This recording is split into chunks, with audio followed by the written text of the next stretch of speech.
Oh my gosh, there's no audio and I've been talking for 20 some minutes. No, here, but not on stream.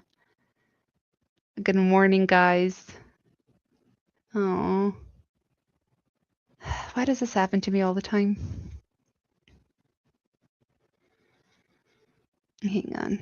Rizzo, you want to hop on here too? You want me to send you a link?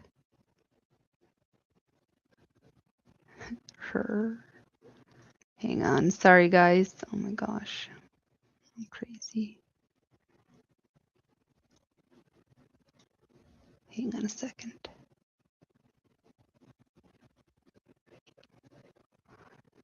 Yeah.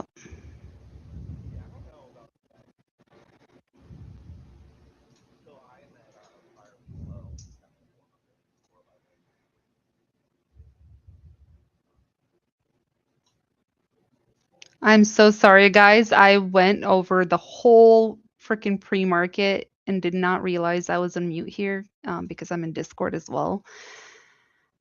I'll talk about it in a little bit. I don't want to redo it just because we are at market open right now.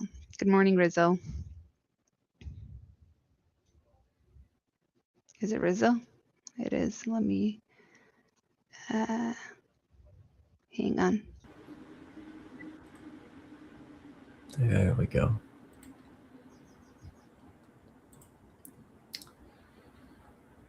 Where are we about to open here?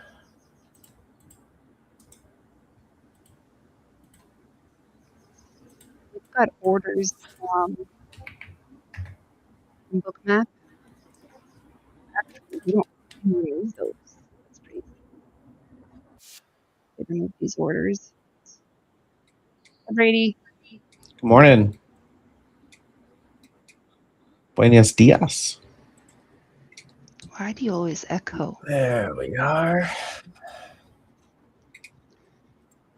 Let's see. Okay, so if we come down to that 28,465-ish and hold, on retest hold, that would be a place for longs, only because that's kind of where I almost said Alabama, London and Asia held. So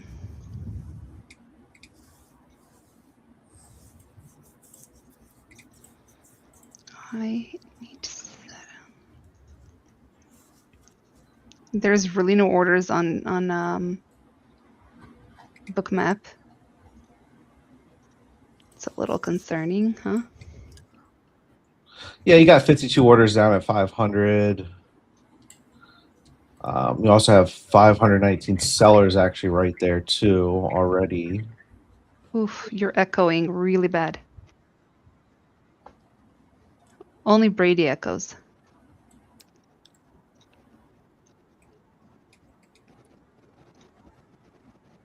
Hang on.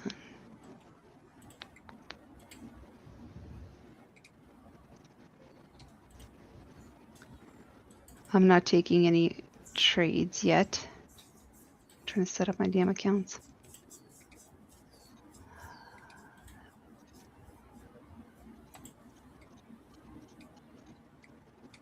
Yeah, because I think you've got speakers on and not a headset. Yeah, I'm clicking around trying to figure that out.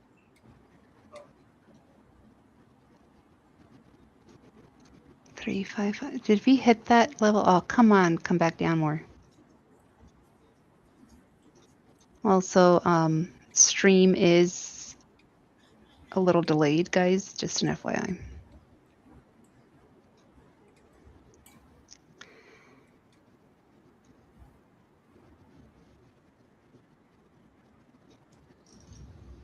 Wow, big stick on Apple.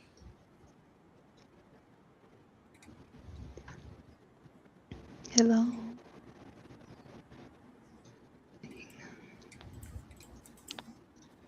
Follow. Are they gonna hold this down here again? Just, gosh darn it. So, Which side's gonna break today?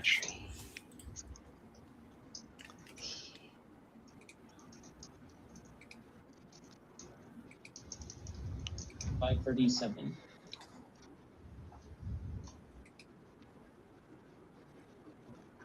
Really? It wasn't going to come down more for us?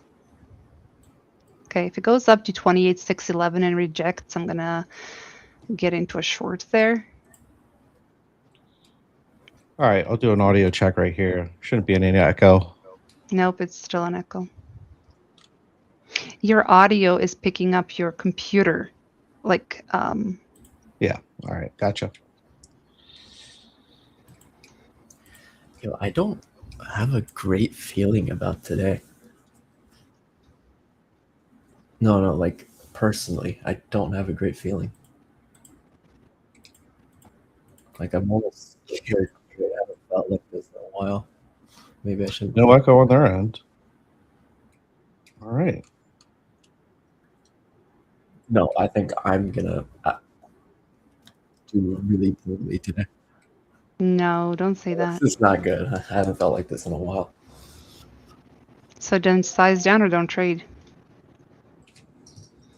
That's the best thing I can suggest, because every time I have a pit feeling like that, it's Be out of this range.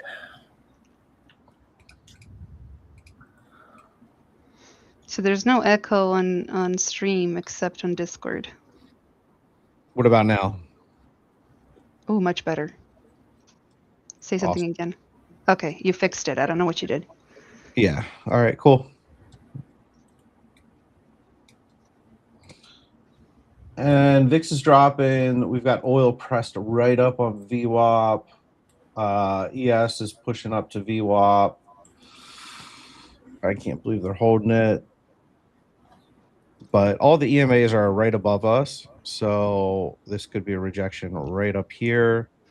I look at the 10-minute on NQ. We're coming up to 21 right at 626.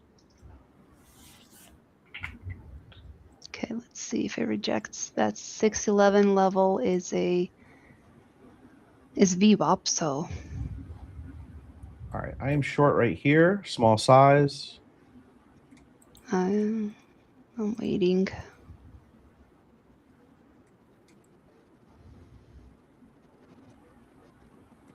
Let's see where we are in the 5 My minute. stop is above, right above 35 into 40.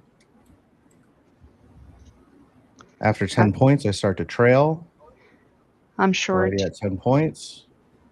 Stops are in profit. There's 21, 24 points, 25. 587, 532. 26, 16. There we go. Flush $1,000 a contract right here. Go. There's 45 points, guys. 44. Let's go. Come on, keep going Let's down. flip this 10-minute candle red. My stop And let's loss is go. in profit, guys. There's 48 points. My entry on this was 28,610. Snipe the top of this one. Let's go. 60, 70 points. All right, here's about $2,000 a contract coming up. 100 points. I'm going to put my stop down here at 35. Again, I'm small size, so I'm willing to just take everything off the table on a nice flush like this. And then I'm also going to take a payout on this too. Free Money Friday. I scaled one out. Might trade some props today. All right. My stop's going to be right up here at 540 once this 1 minute candle closes. Goes back down. Come on. That's going to go up.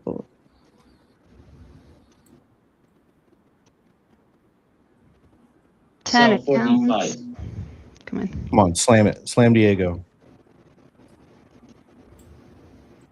Oh.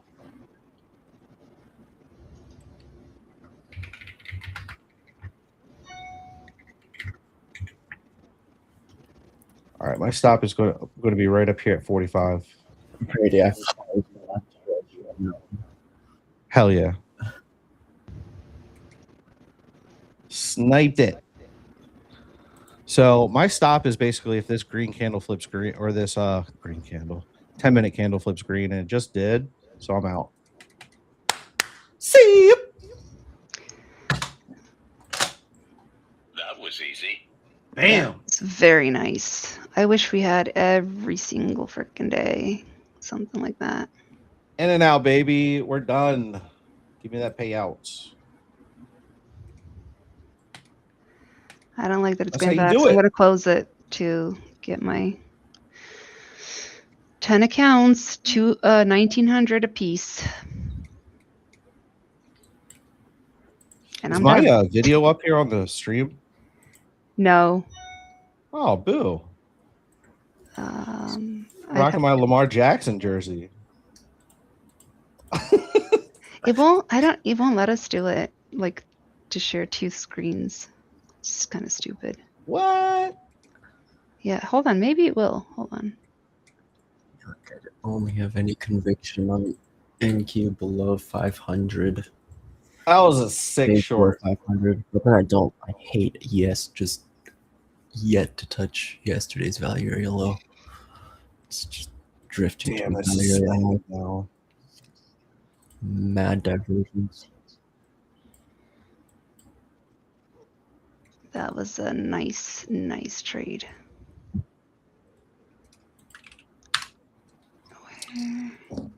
All right, I will post it in Discord. If you're on stream and you're not in our Discord, what are you doing? Exactly. Discord does not have a what is that thing called? Like a delay.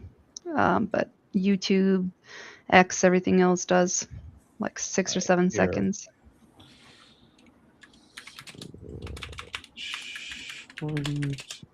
Start Friday.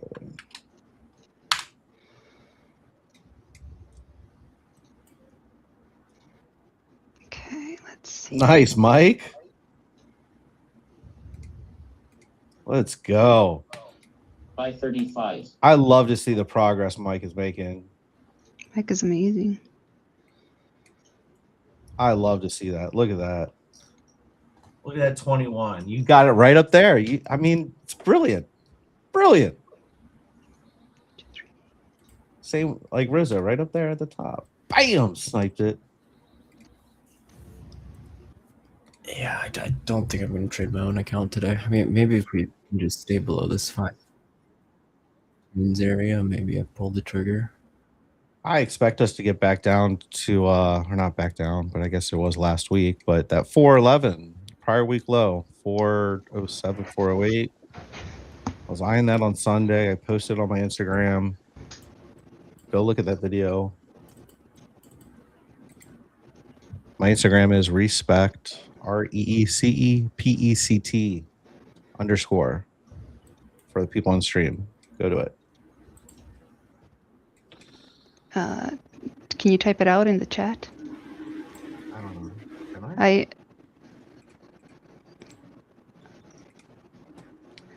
Maybe I have the REECEPECT. Yeah, that's my X account, and then my Instagram is respect _ Man, this 10-minute candle is printing down. We're gonna hit it on this. You got Asia lows just below us at 466, prior day low at 433, and then prior week low 408. Damn, son. Very nice. Let's see. Still have oil hanging out on VWAP. ES rejected VWAP.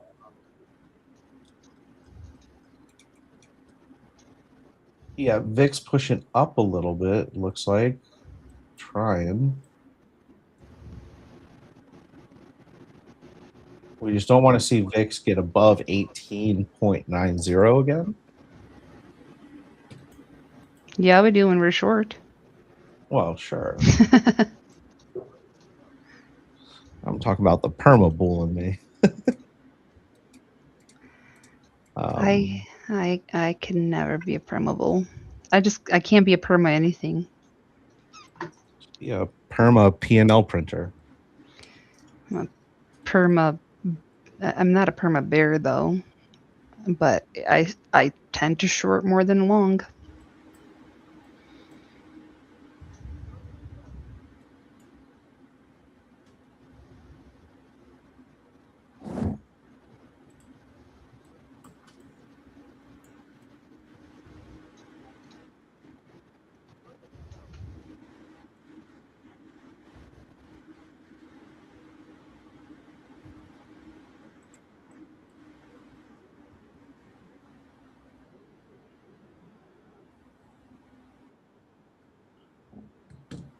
Well, those that did get in the short, that entry was up at 28,610.25, and I covered, unfortunately, at 28,546.25 for 64 points. We still have orders below us, guys. 46 or so at 450, 425, 64, and another 28 or so, 29 at 400. We have 22 above us at 550, marking the most prominent lines of liquidity that I see at the moment. See if we fail up here at like 520s.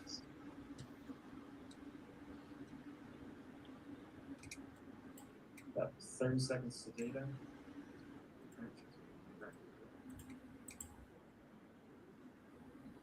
What up, dude? I'm gonna leave a small limit short of at 520. 550.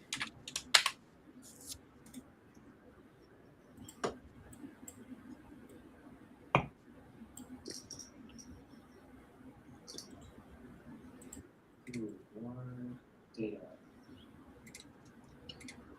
53.6. Previous was 51.9 on the deposit. Manufacturing 53.8. 53.9 was the previous. 53.6 on services. 51.2.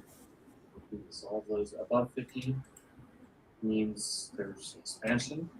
Below 50 means contraction. So all those numbers are actually pretty strong. Send it to the gulag.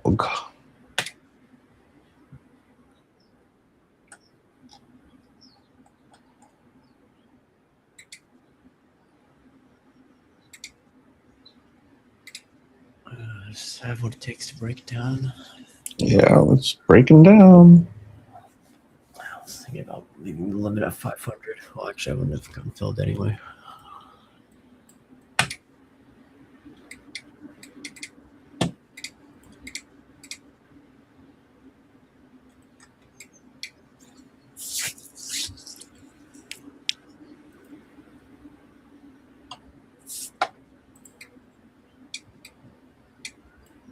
Yeah, Sell 45. value low, but MQ's breaking down below it.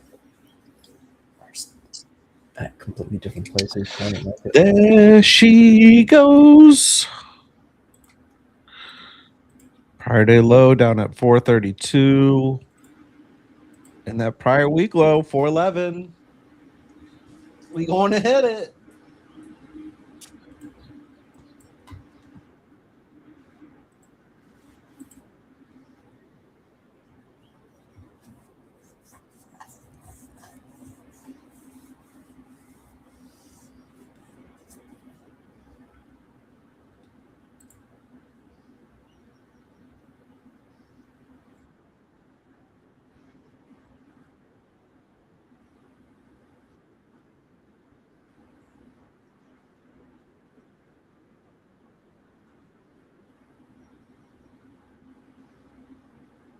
ES is trying to push up.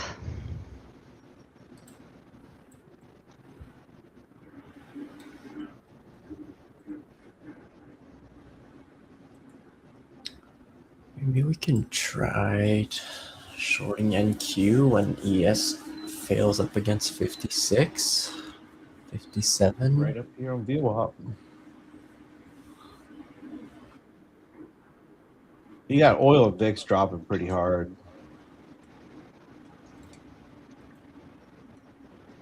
Which is usually a sign for longs.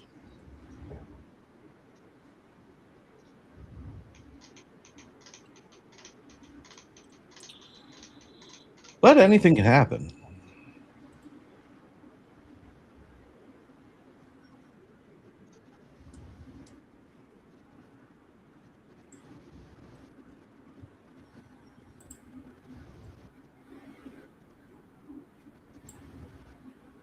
Yeah, watch him hold it right here.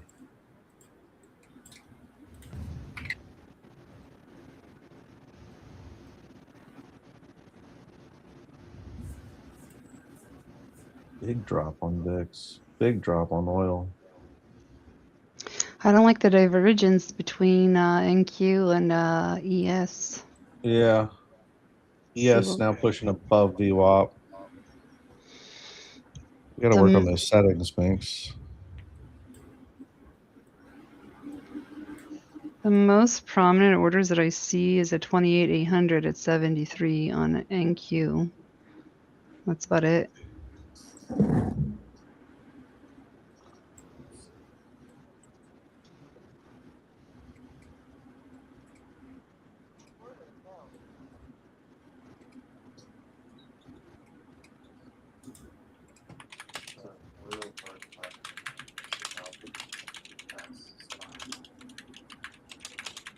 Okay, I'm short small, short ES at a 57, just a light position.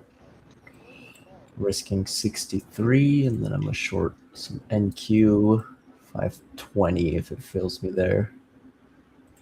Risking 550.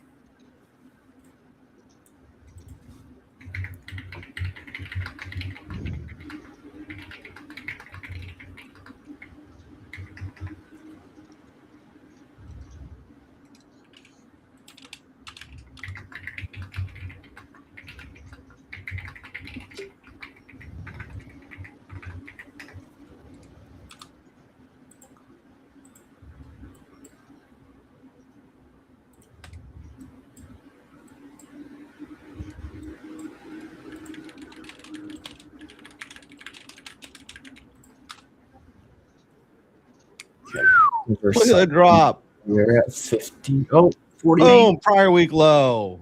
There it is. Damn, Rizzo. Yes, for 10 points there. Pretty quick. Rizzo killed it. Yes. Yeah, Rizzo. Shit. Damn. Put a stop profit. Prior week, baby. Again. Damn, that came fast.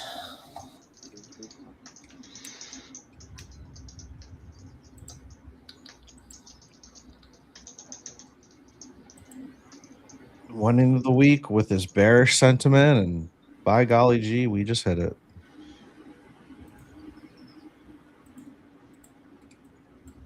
Did I have any options or any positions that to back that up? No, but I did make good money playing futures.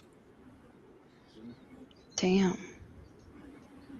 This is a drop. We are drilling. Oh, damn. Yeah, go look at that.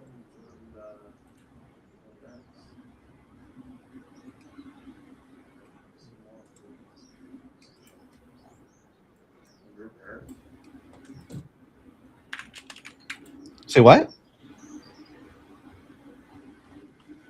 The NVIDIA CEO made an X account. Jensen?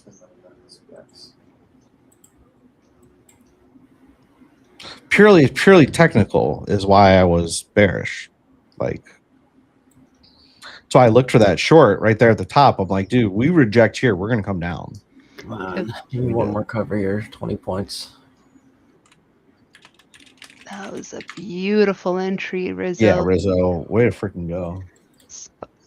Sniping today, boys and girls. Pew, pew.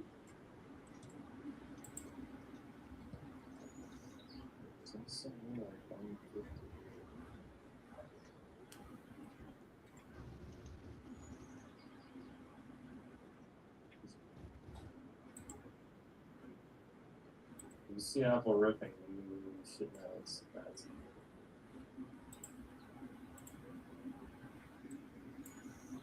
Just a weekly trend here.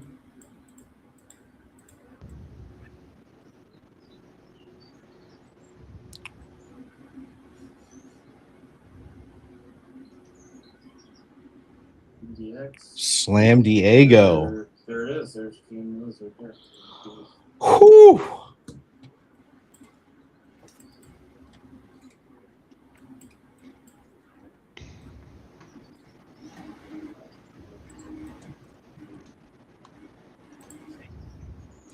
All right, right down here on the pivot level at S1, which is 28,345.50. Free fall Friday. Yep. Sure. If we can continue to pull down or push down,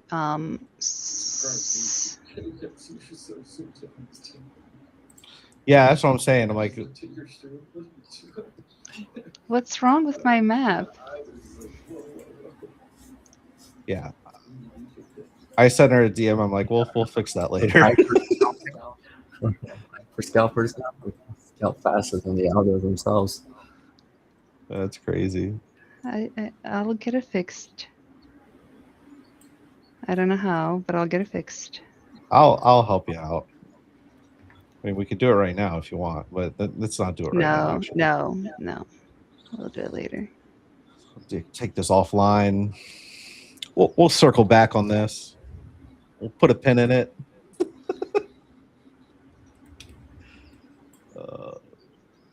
Loop around. Boy, my ES candle just went off my chart. There we go. Way down at 74.35.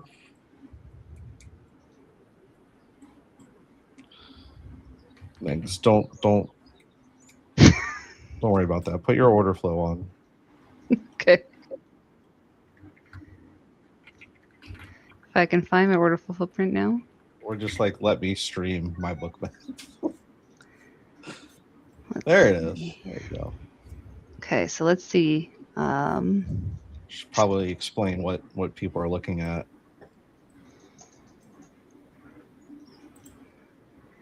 I will. I usually do that when we're a little slower. Yeah, I mean, we're absolutely falling.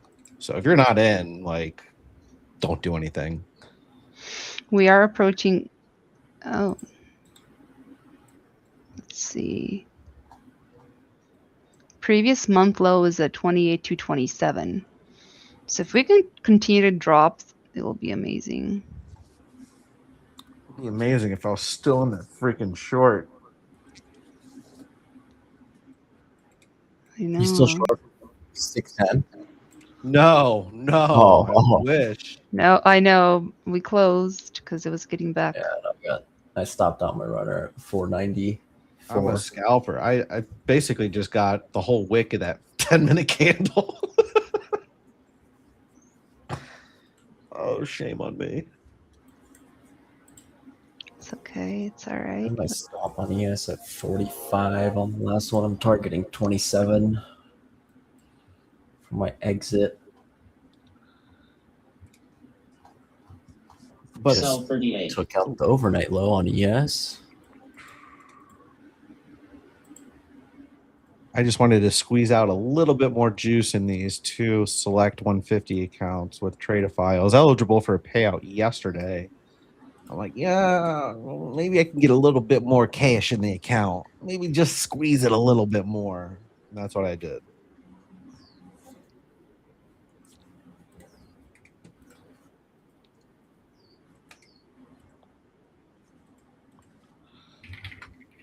That I got a payout yesterday with Take Profit Trader, so should total about 10K in payouts.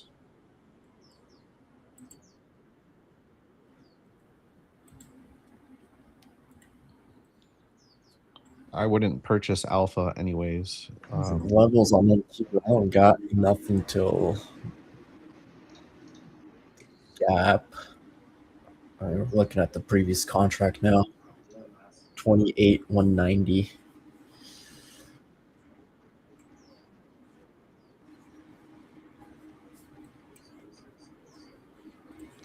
What? How come it doesn't show? What the hell? Sell 75.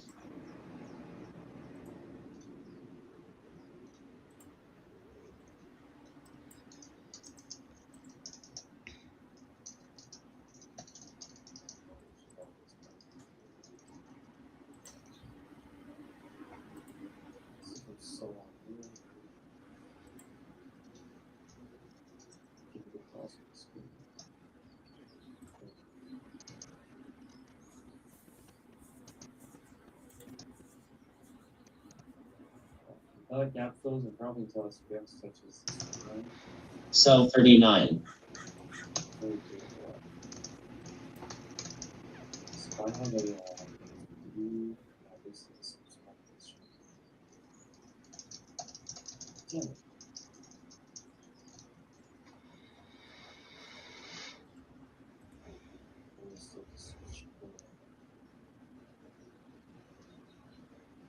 Seems like I go make a coffee for the first time.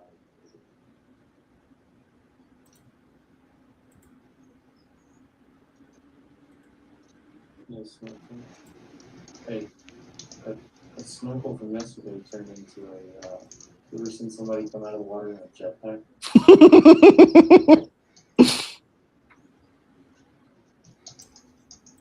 Yeah, a little dolphin yesterday.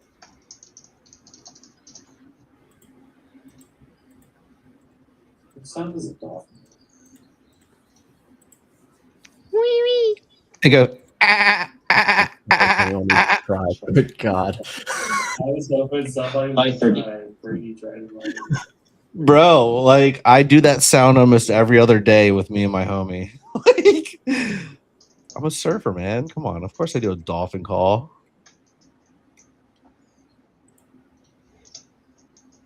I mean, I guess it's not of course, but I do. Sell 37. Sell 53. Sell 38. Sell 79. All right.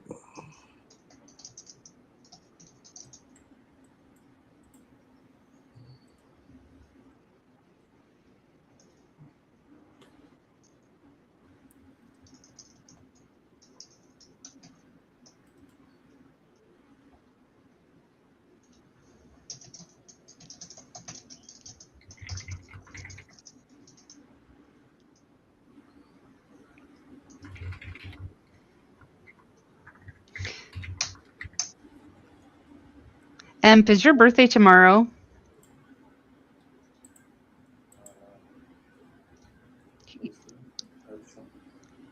Bro, you had to think about it.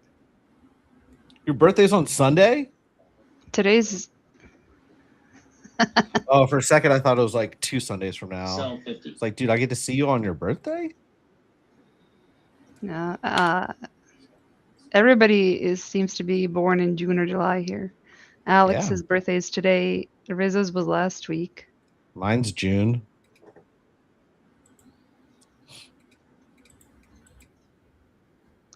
Well, we're getting that FFMAT. If Eva we, June. yeah, I'm telling you guys. Except me, I'm in February, so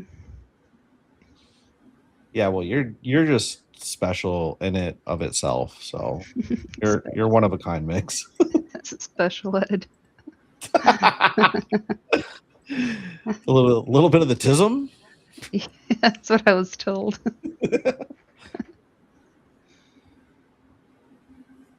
Yeah, Oh, exactly. It's like, what is this emoji? It's your new favorite emoji. We scooping this up right off of S1. Got this 14 SMA on this candle right here, scooping. The MACD already crossed bullishly. You're starting to get orders layered above us. Running there. We're kind of want to jump it along, but I'm a bit hesitant. yeah, we need to find a good spot for the FFMAT for a bounce. Now we're pushing down below that 14 SMA for the time being. If it doesn't push up off of this like 340, 44, we should see another leg down because this is the S1. Of course, they want to stop me out by 2 ticks.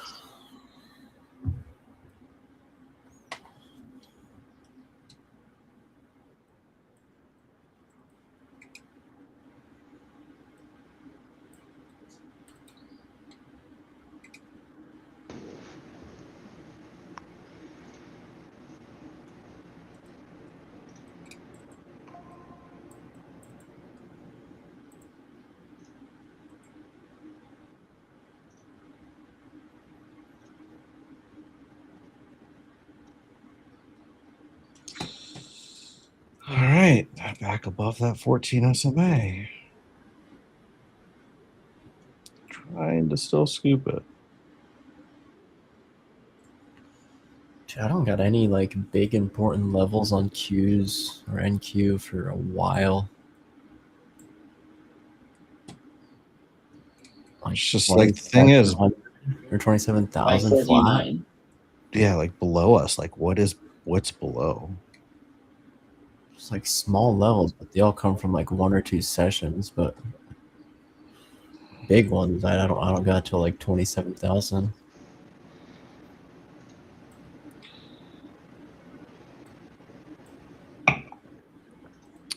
That's crazy.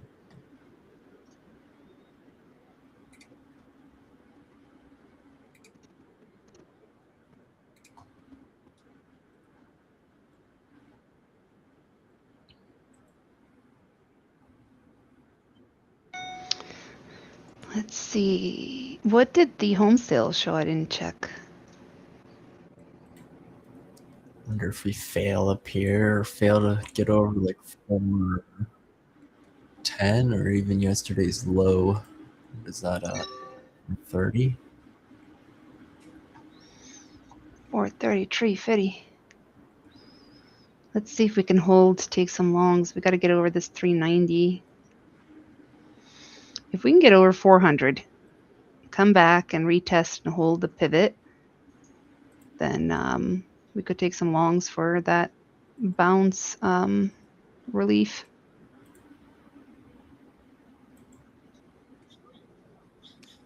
All right, I'm trying a long right here at 69. I got filled.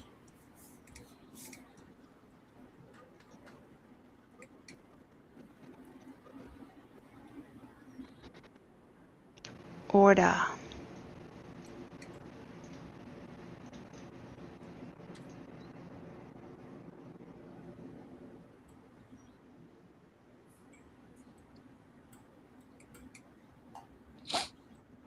Come on, push it.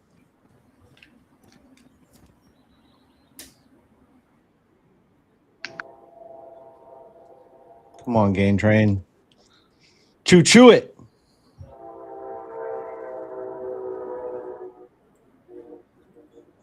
Let's go. Send it. The conductor said, "We are on the gain train."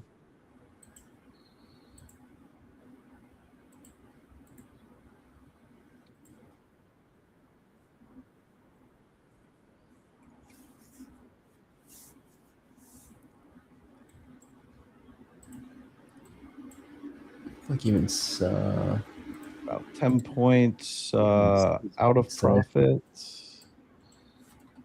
My stop is below the 35.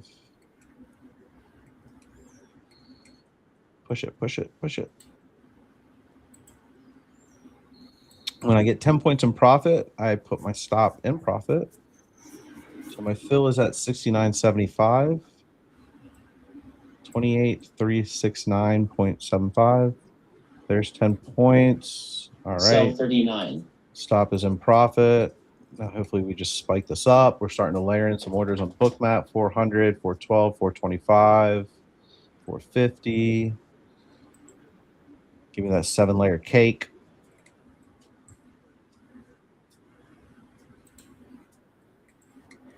Come on, don't go back. You want a straight line up.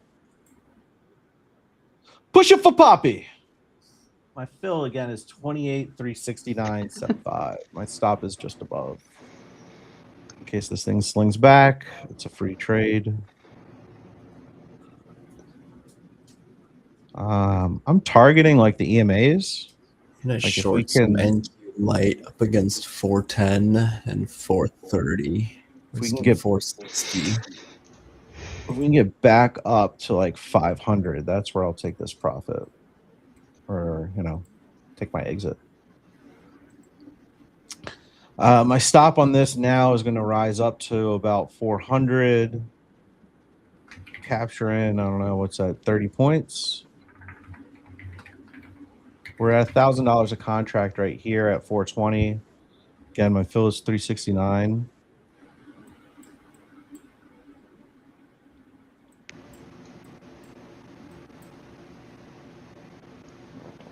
This 1 minute candle spikes up. I will put my stop right here at 420. I want to capture that $1,000.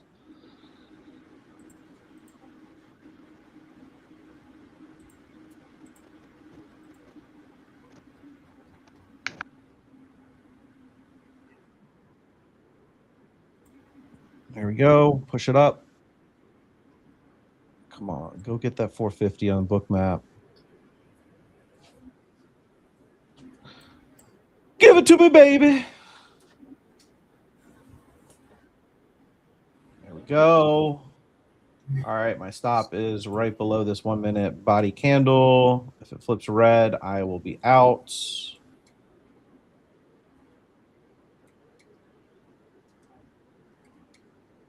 I'd My love to stop see us at push right up to 460. 500. Thank you.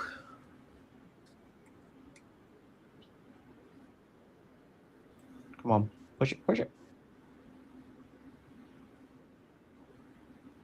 All right, I just got stopped out. $1,000. That was easy. Yeah, I mean, I'm trying it up against yesterday's lows. See if I can get a scalp off down to like 380. Watch, this is gonna go right back up.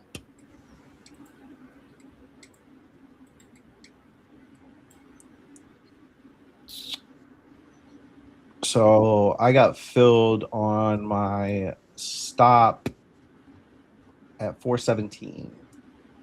So 28,369 to 28,417. That's $945 a contract. Shout out if you took that. Yes. Let's put that number. Yeah.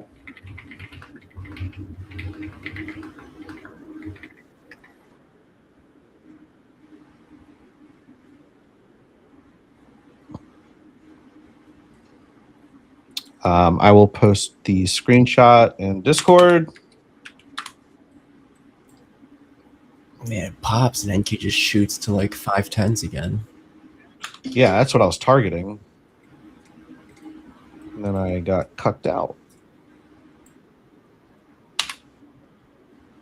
How strong yes.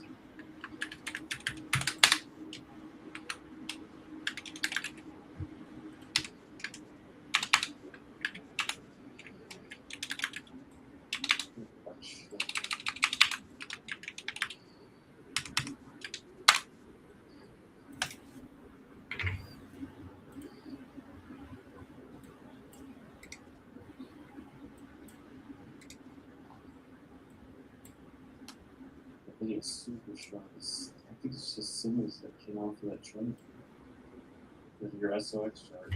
This is going to push up.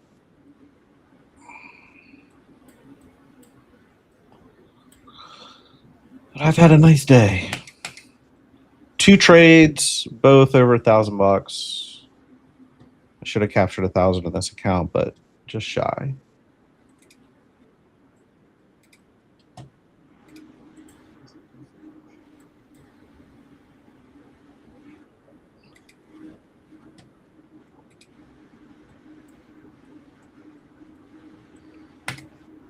Gotta love that scoop, guys. Give me 380. I'm just looking for a little bit.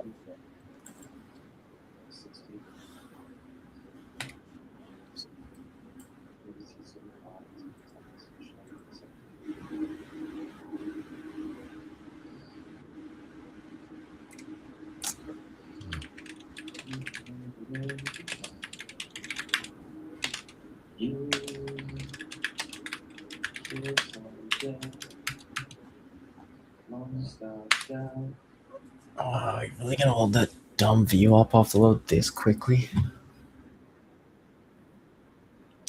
It's pushing right up off that 14 SMA right here. That would have been the candle at 390 to get in long.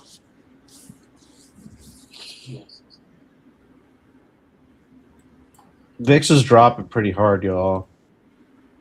New low day. I see oil pushing down low off of 90. You have the 9 and 21 both above this candle.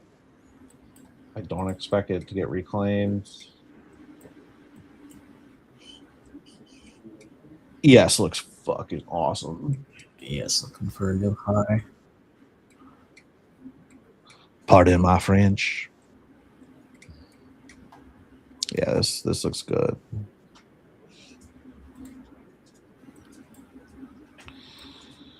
Sell 49.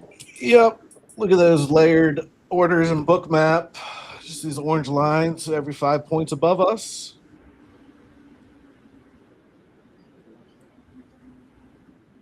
Maybe.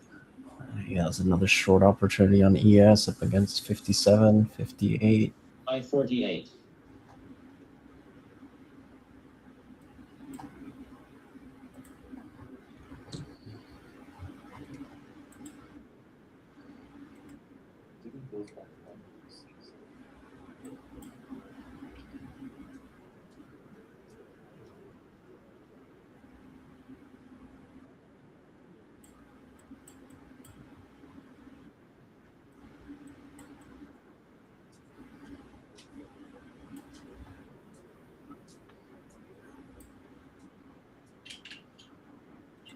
Hey, Boog. Y'all, my dog is the best. Oh, Lord. Just Gave him a nice bath yesterday. Basically, just hosed him down in the yard. So we've got orders up at 28,475. There's 1,000 orders on NQ. Those just came on the order book. Yep. I got my trim there at 80. I trimmed it Hey. a bit off. It was a scalp trade. But I'll go break Get it, even. Rizzo.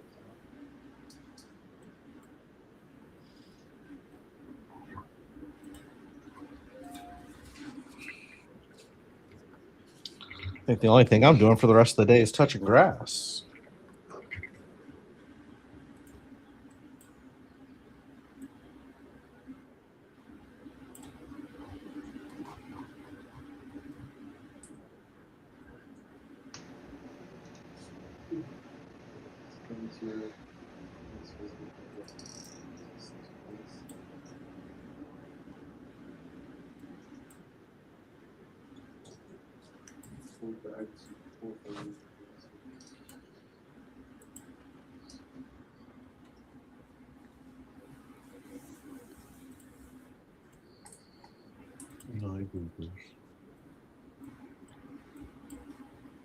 You're a big baby. There we go. Run it. Break out the chainsaw. I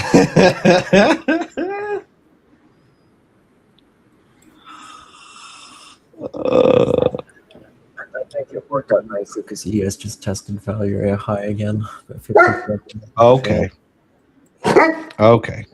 I'll be back. Okay, I'm going to take one more here for 100 points.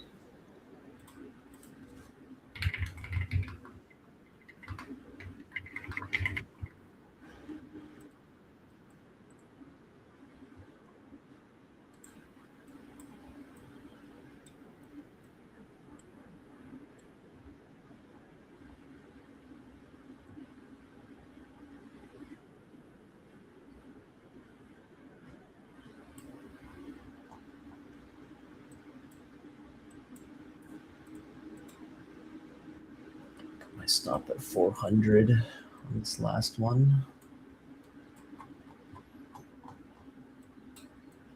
Let's see if we can go get 200 on the last runner.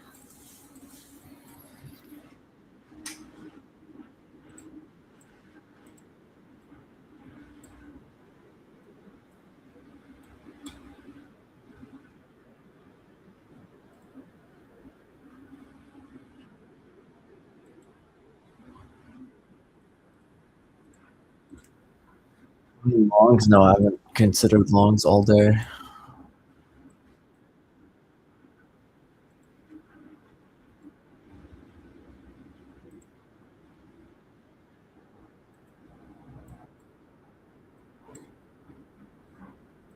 got short 3 times, once on or twice on NQ and once on ES.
We keep holding that 300-ish level.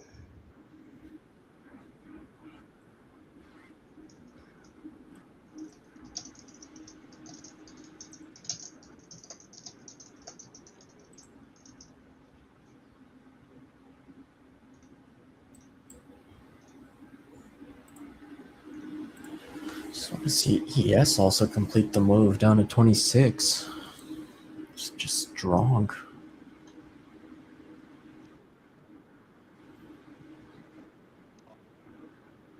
Yeah, A and B period both just like completely.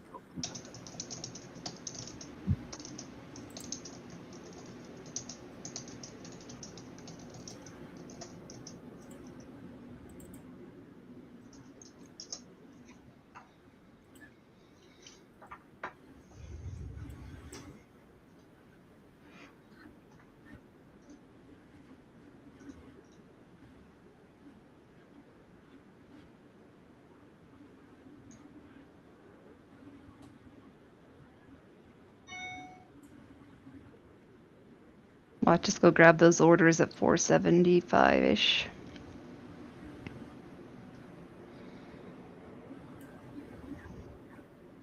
I have my stop at 400 on the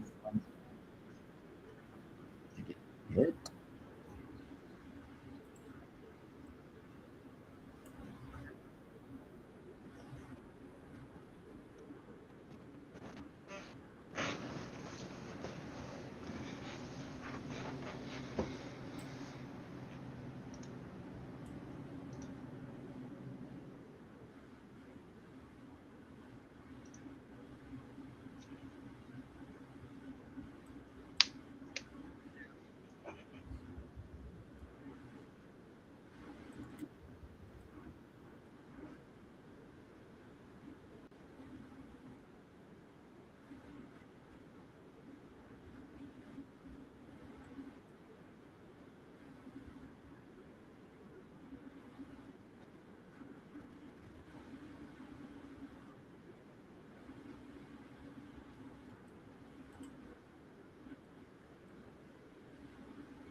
All right, got stopped out the last turner.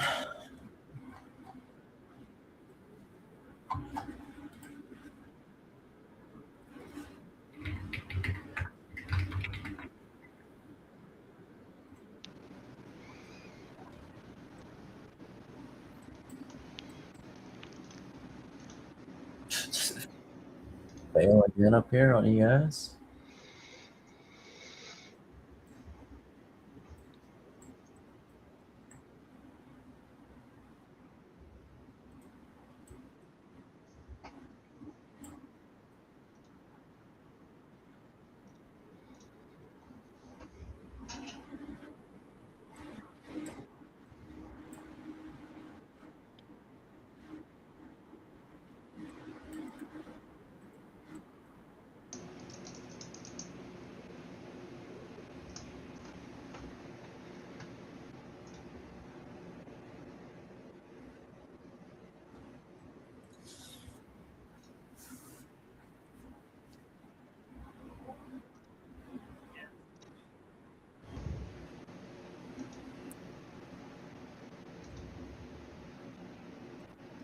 Is that enough scalping for the day?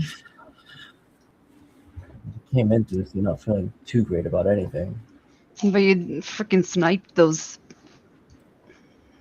It's awesome. Lock Yeah. yourself out. Lock yourself out. Yeah, I mean, I'm up nice on this.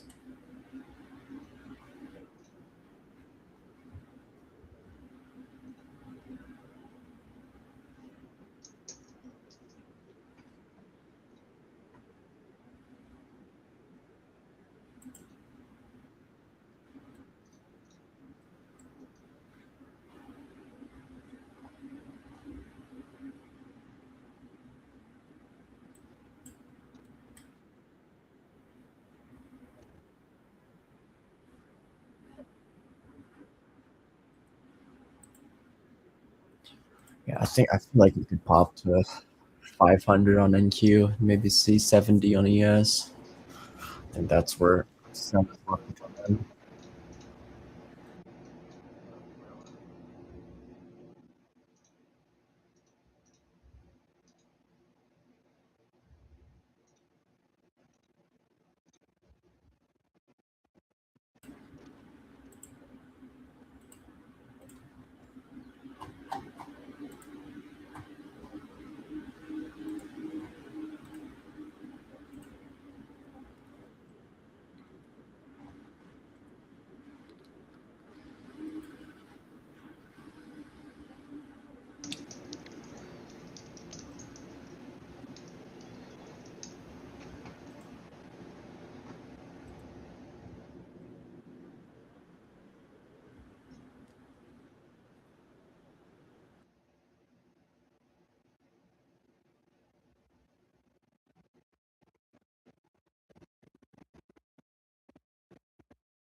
I think we push up from here a little for that bounce relief.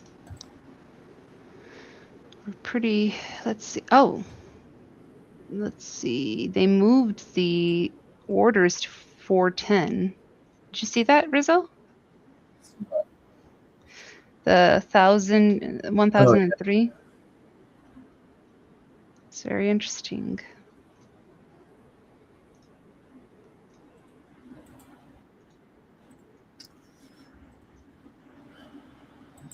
I think it's gonna, see, hold that maybe 353-ish and then push up. But we do have orders below us that they just added a little bit ago at 273.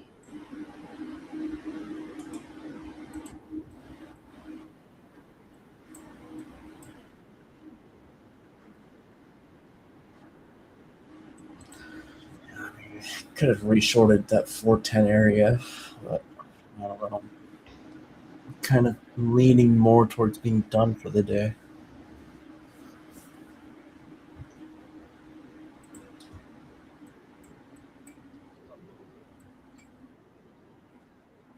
So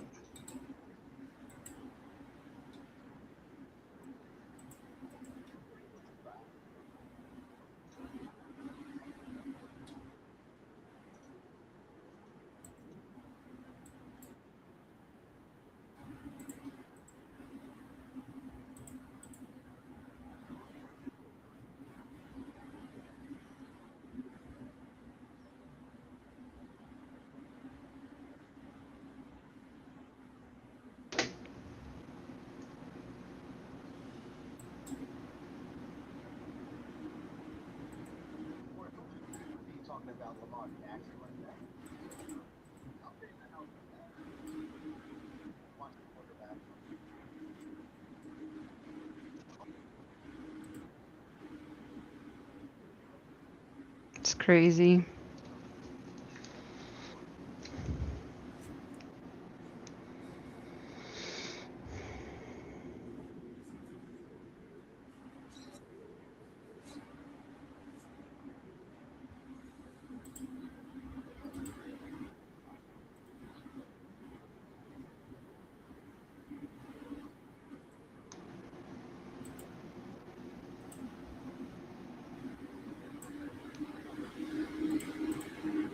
Can't wait to see if this 1,000 lot fails on NQ right above us.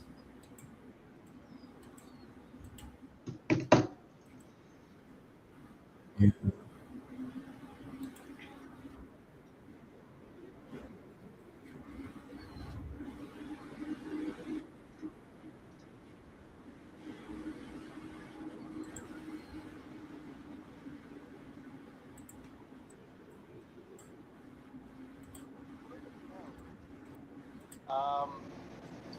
What do we do? We gotta go head coach. So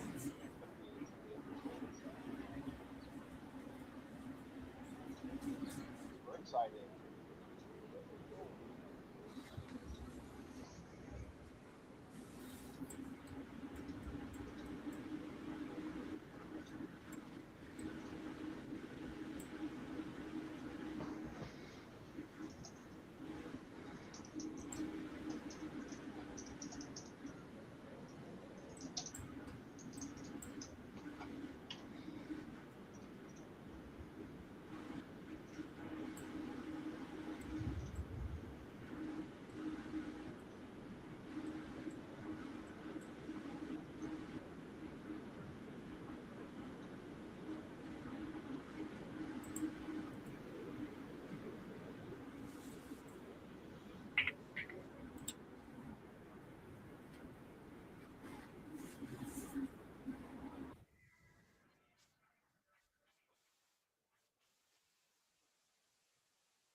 We keep going up to that EMA 9, rejecting on the 5-minute, coming right back down. You guys can see here. Yeah, fuck. We're not short 400s. I don't know if I want to get involved here. Didn't pull the trigger at that last opportunity.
gonna try shorting some ES here.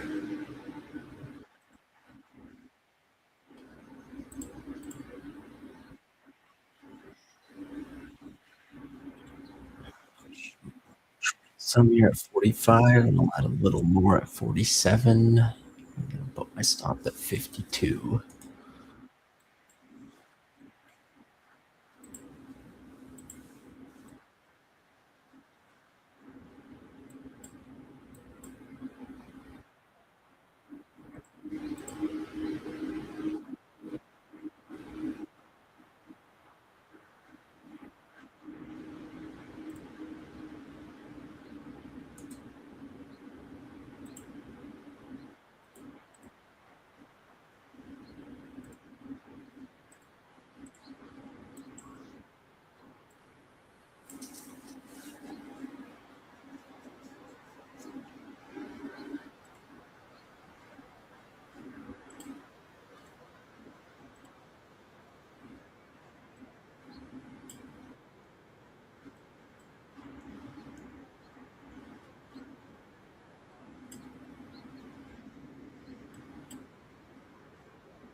Yeah, that 1,000 lots has been sitting up there for a while.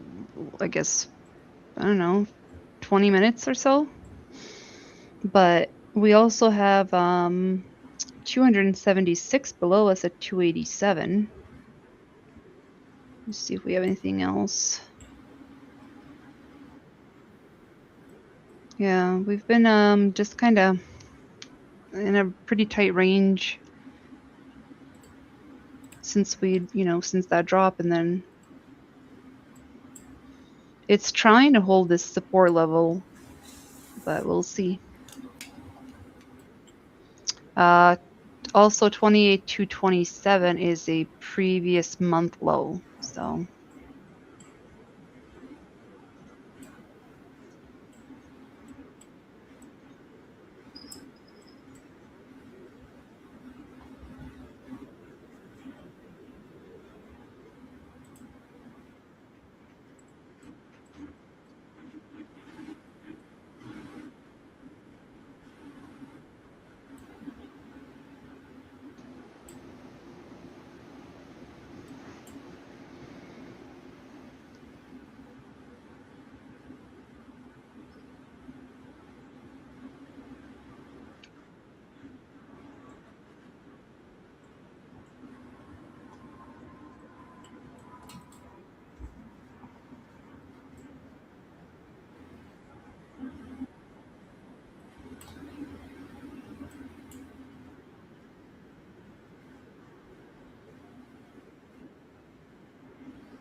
Give me 39 here on ES. I'll take some off.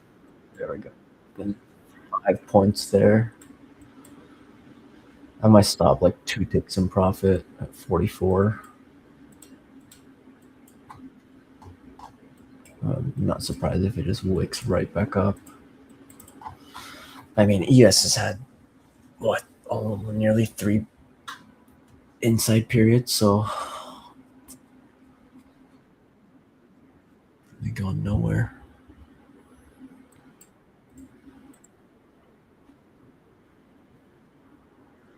Buy at 28,190, possibly. I mean, that's the level.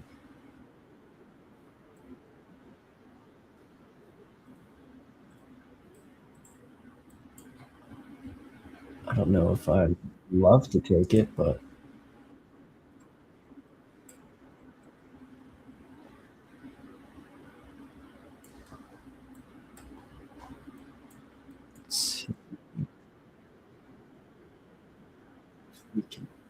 would get yesterday's value area low on ES. I think it was 27, but the stop's barely in profit at 44. It's right there. Probably takes me out anyway.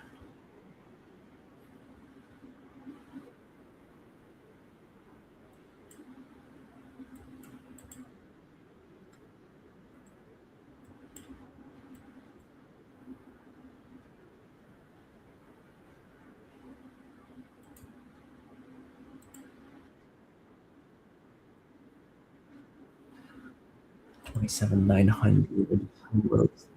Yeah, I like that a little better. I don't want to get long until like ES starts to take out some lows too.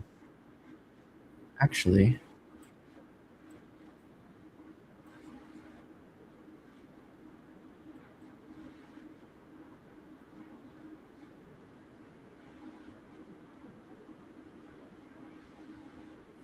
sure. What if ES holds value area low at like 27 or 28 and BenQ holds? And if ES is going to trade down to their value area low, if BenQ is going to be at one of those tiny levels I have, then I might put on long.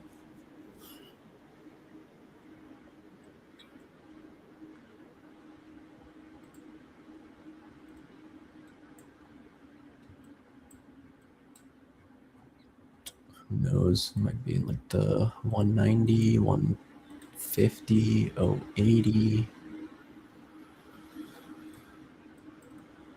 But we'll take a look when ES trades down to 27. I'd be kind of interested.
Okay, I'm gonna take 2 more ESs off here, lock in 10 points.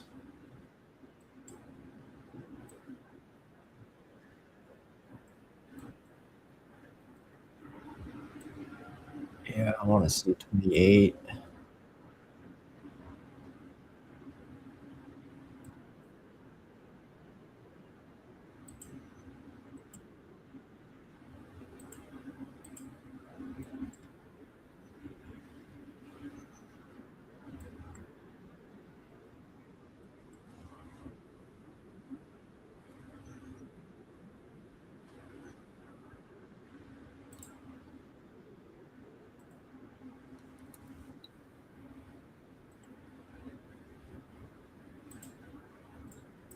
Stop at 42.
Oh, load of volume on NQ down here. It's 270, 280 range.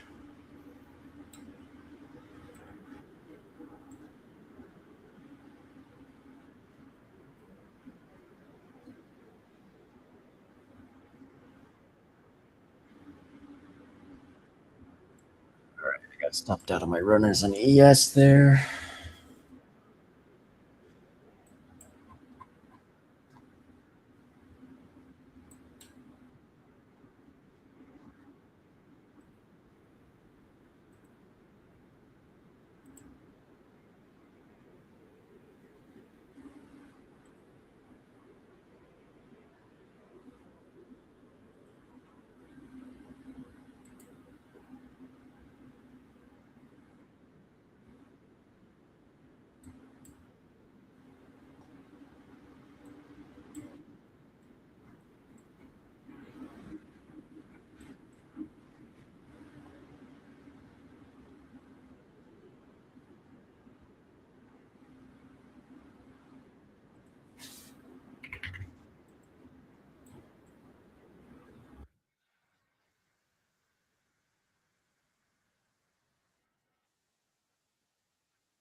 This crazy stuff.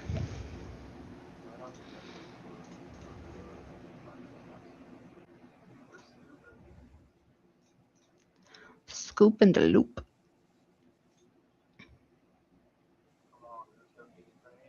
Somebody's asking for a Lucid giveaway today. Oh. You know what? How about I create one for everybody? And I'll draw it Monday morning. Hang on, let me find.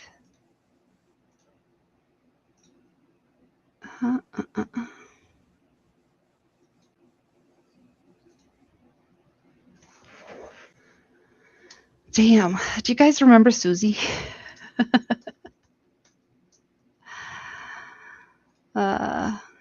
She was in Discord before. She's just check my tweet. It's funny. Whee!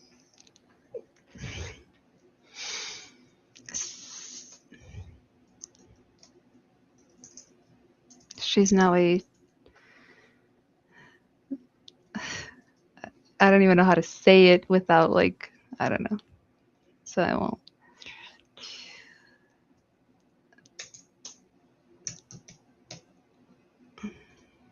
I think she might still be in here actually. Hold on. Let me see. Add Susie.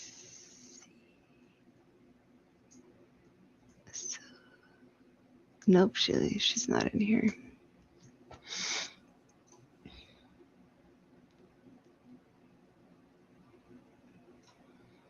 No, I gave it away yesterday. Why would I?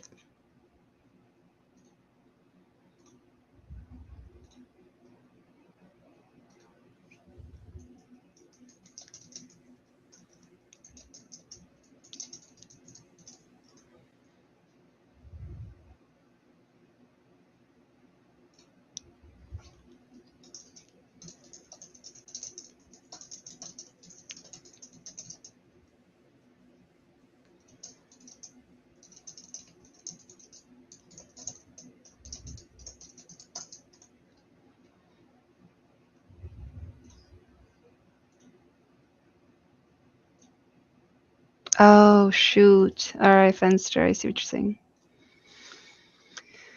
Sorry, guys. Let's see. Let me create.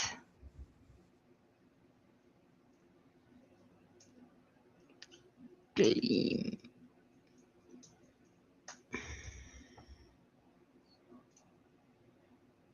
Ellie.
That's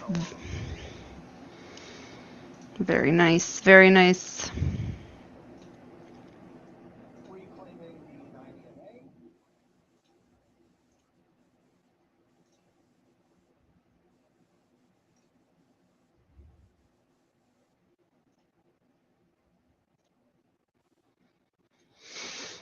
Okay, hold on, guys. I'm creating a giveaway.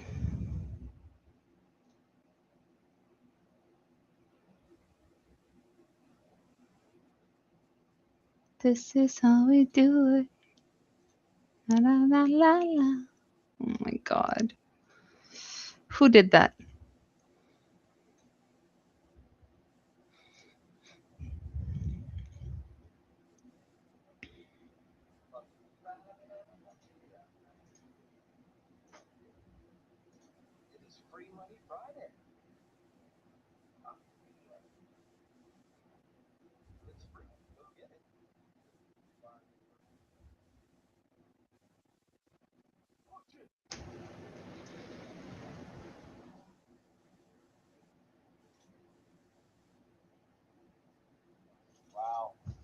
Damn, son.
Okay. I just posted the giveaway in Discord. Let me also share it.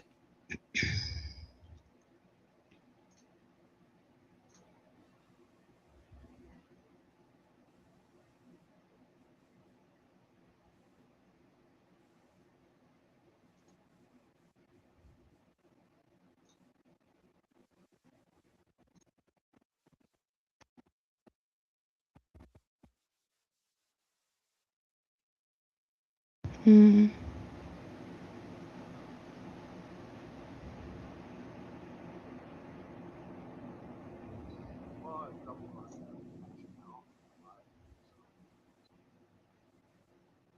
Very nice. Yeah.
Mike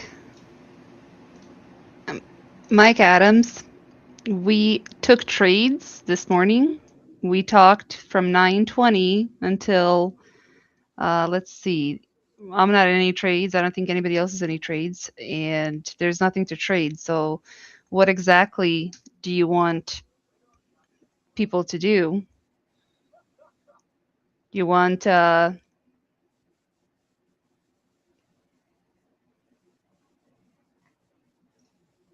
forced trades? Is that what you're saying? And I was just creating a giveaway, so that's why I was silent. But usually I do actually go over charts. I go over order flow footprint. So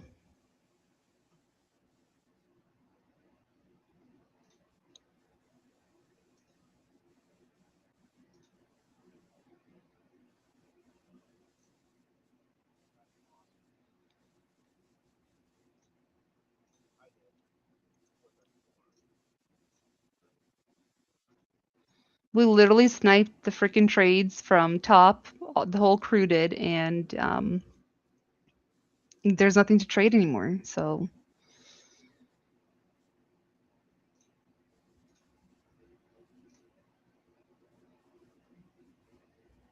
I still feel like it could be an issue up here on NQ. I'm not trading right now, so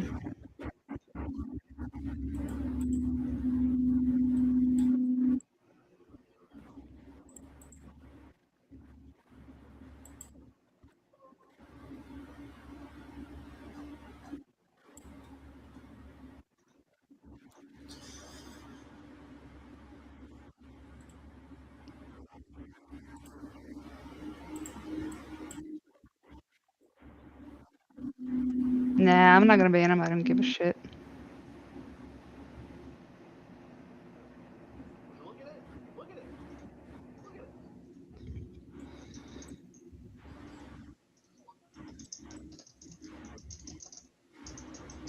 Yes, you want to be above 7, staying above 56.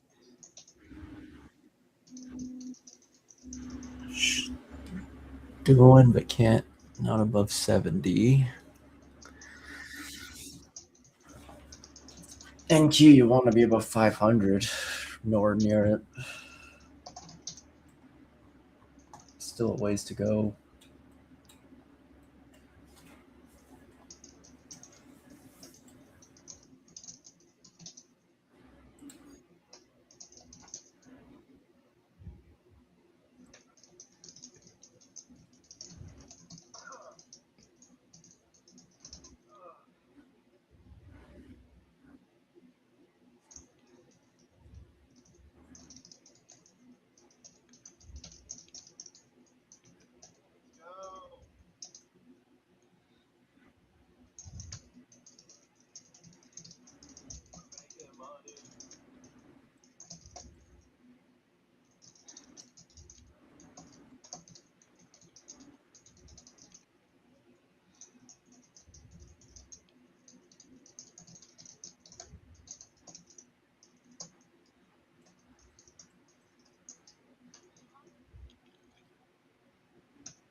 Okay, there, I responded to that guy. Anyway, fuck him.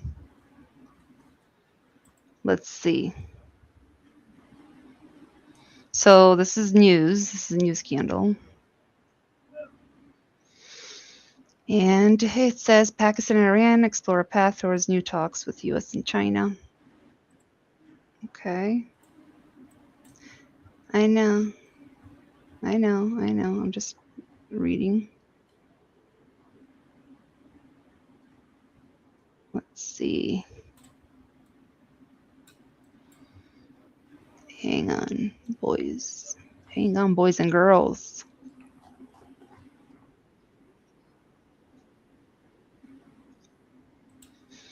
If we come down and hold 490, and if you haven't taken, trades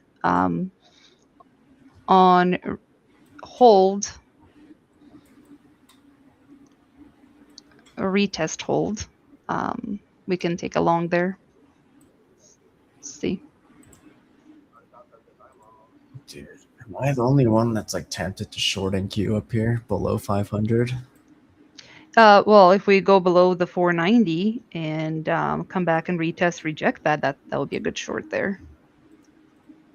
For sure.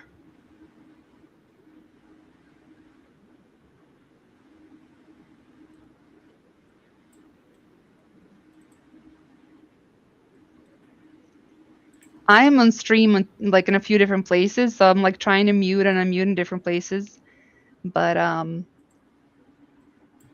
I will be going more over this, which is order flow footprint during like the time we are. Hang on a second.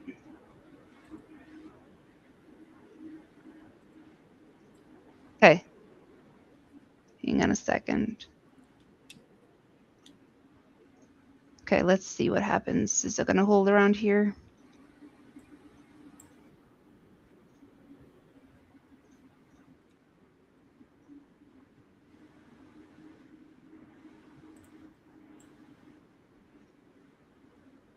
Let's see.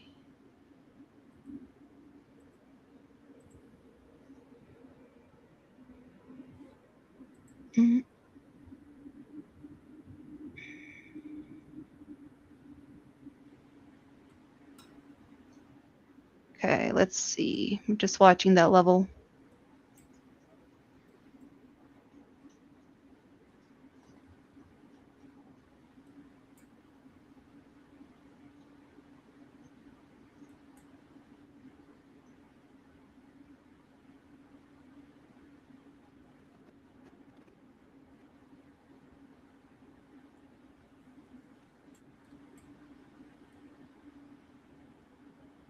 Where's my trading view?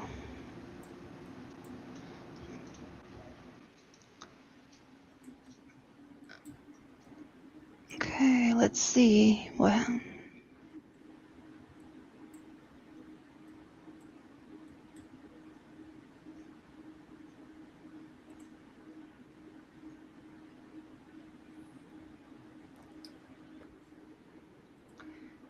Sophia, if we can go back up and reject the 490, I feel like we could go short would some be in new play. lows today. Yeah. Let's see. I need this to be, I need NQ to be sitting above 500. I know. It's trying to sit above 500, but it's pulling back, so.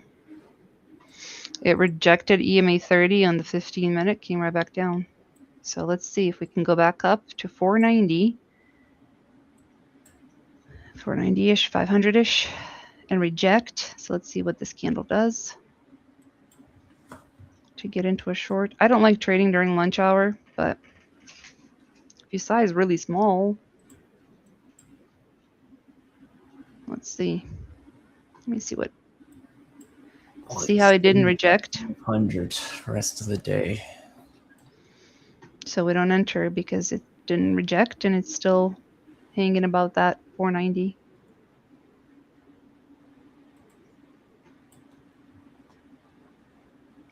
Okay. So Trump, China Putin said that he wouldn't sell arms to Iran. Okay.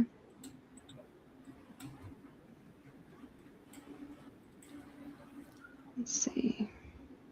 This is kind of a chop zone, guys. We're around that 500 level, which is a mental level as well.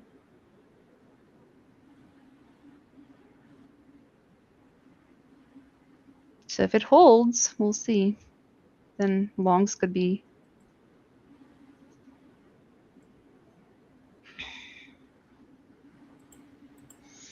Let's see what the tech stocks are doing. Nvidia is trying to push up. Apple's pushing up. Tesla's pulling back. Yeah. Okay, it's got to be below 490.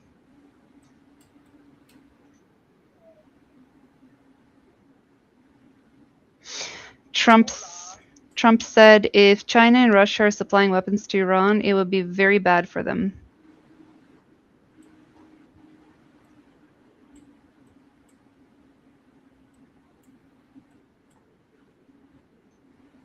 Okay.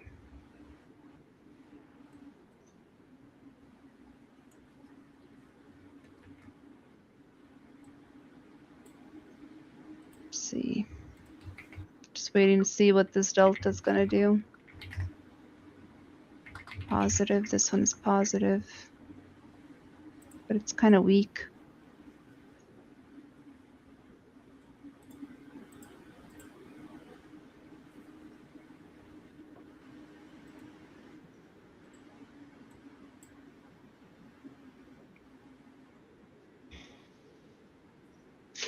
We have 110, 28, 600.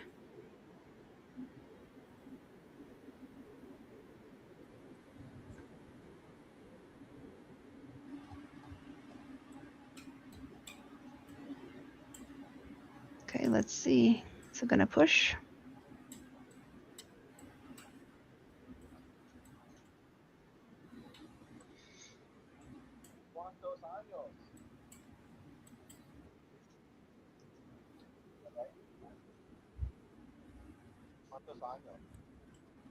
We've got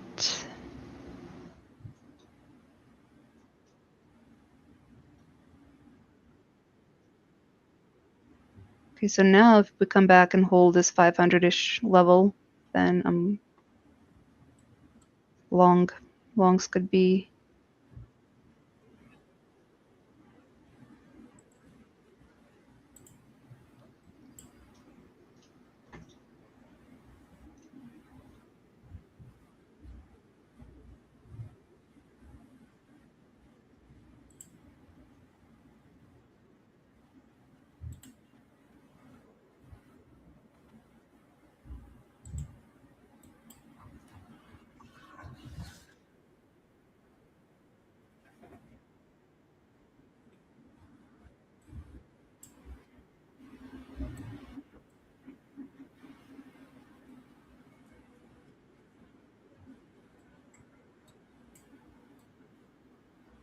Let's see.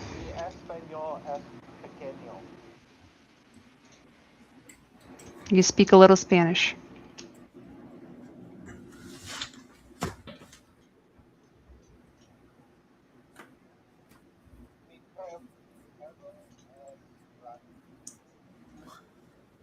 Hey.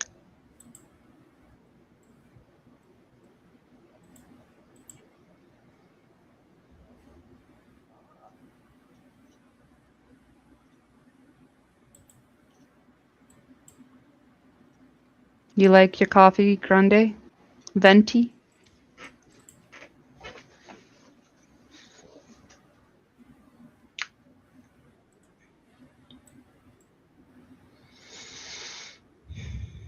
We're trying to push over this area here. It's a little slow, but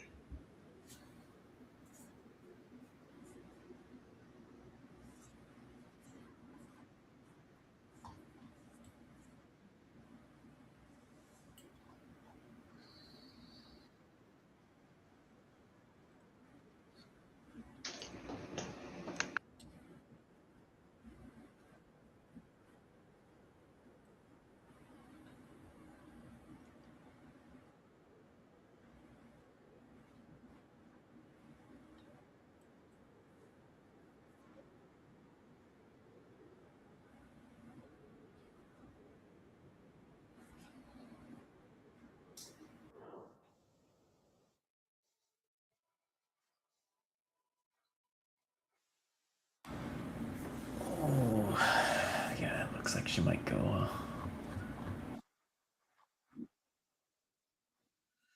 No, I don't got the balls to pull the trigger.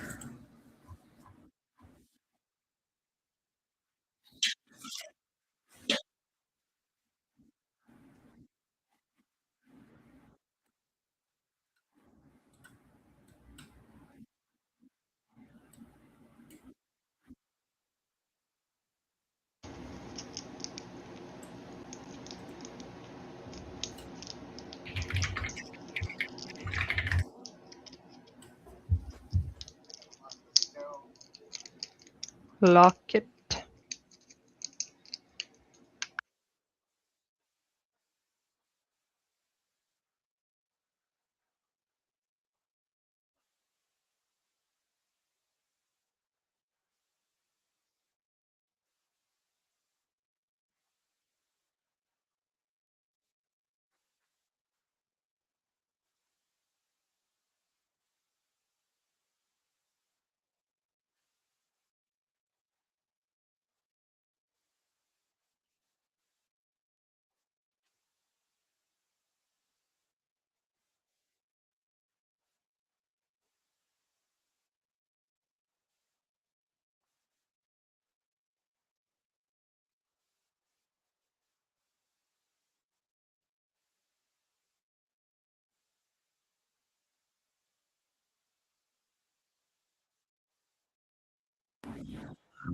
I would claim like 520, and they're doing it.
No, I don't want to press buttons right now.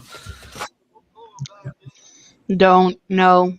Rizzo, you're doing good.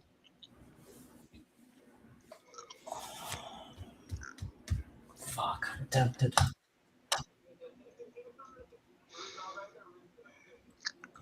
No, just find a different account, guys. Like eval or something. Okay.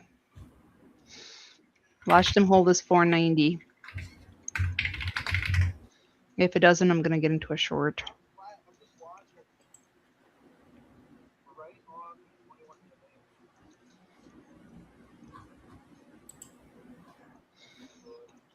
Yeah, let's see. Let's see if it holds.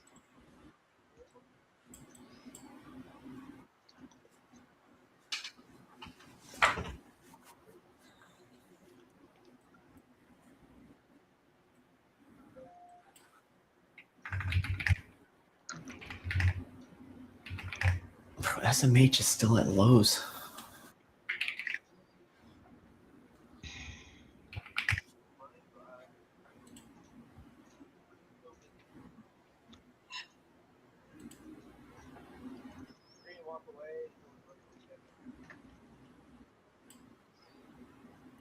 And that's what's up.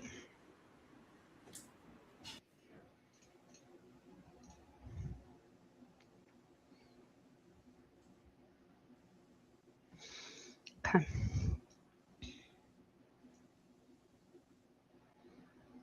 That 490 level is really crucial.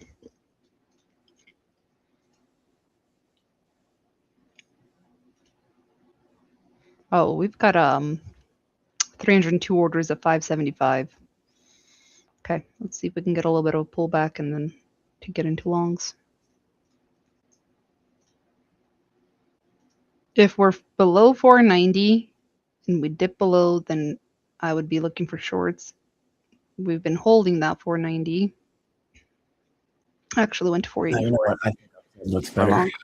Mm-hmm. I'm not taking it myself, but That's a good one.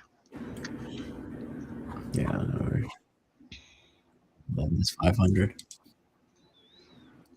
Okay, let's see. Kind of. One thing I don't like seeing on the order flow footprint is on the higher time frame, it shows we are actually losing delta. So we're pushing up on lower volume. And then this candle is starting to show the same thing. So it's just not a place for us to do anything until we get a little bit of a continuation.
See, this is a doji candle on the 15-minute on NQ. So it's an indecision candle, and then we keep coming up to this purple line, which happens to be EMA 330. And we keep rejecting. So VWAP is 490-ish. That's why I say it's a crucial level. We kind of are just tapping around. But when we go to the 5-minute, you guys can kind of see. I think this candle is about to close in 30 seconds. Well, you guys, that these prior candles have not been able to make higher highs. So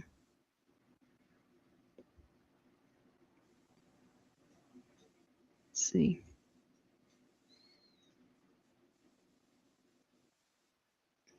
Let's see. And we've also taken nice trades earlier. So if you have profits you're playing with or anything like that, then size light, don't give them back. If you do get into any trades, otherwise just walk away. It's Friday. No need to trade anymore. Yeah.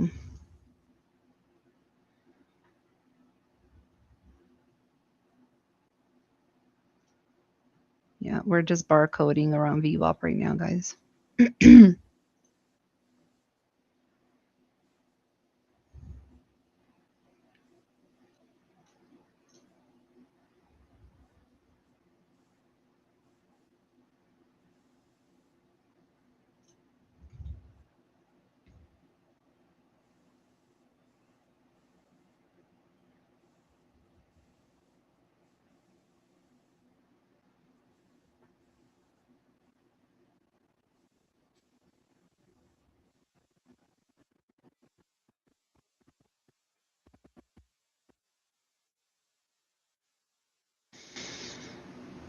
Okay, let's see. Well, let's take a look if we have any unfinished business.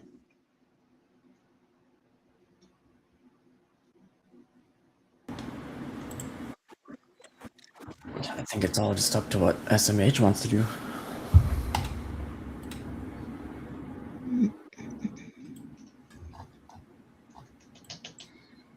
Shaking your head.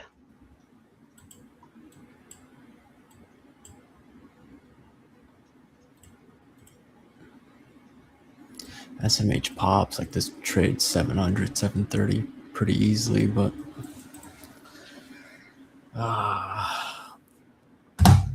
yeah, no, let's lock it in. Fuck it. Let's.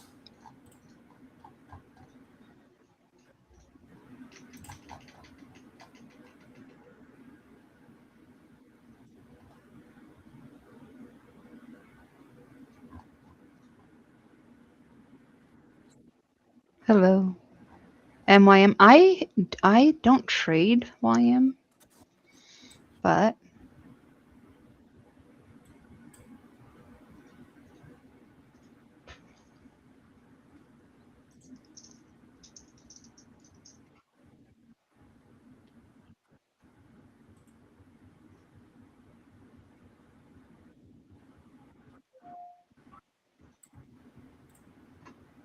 let's see.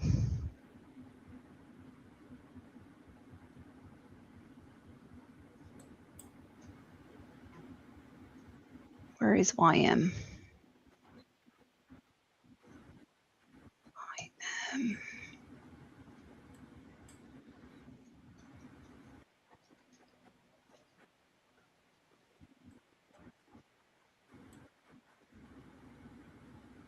They knew to buy the dip.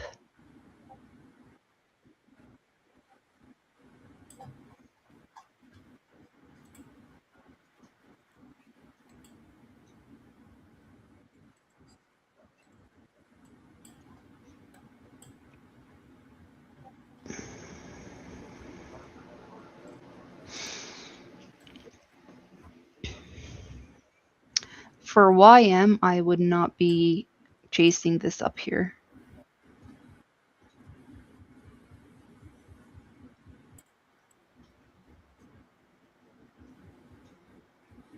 If it comes and holds this level 52, like 200-ish, 190, getting to longs.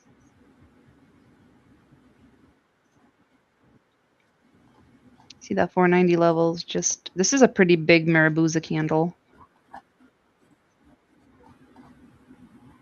Let's see what we see here.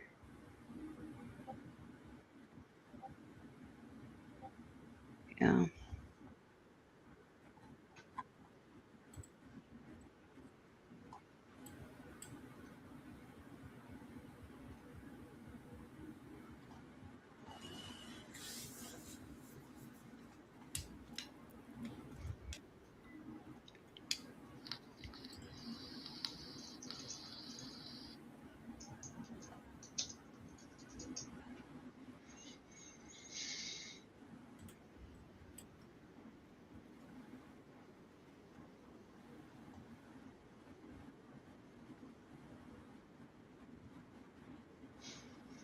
So a Marabuza candle is basically a full body candle that has no wicks on either end.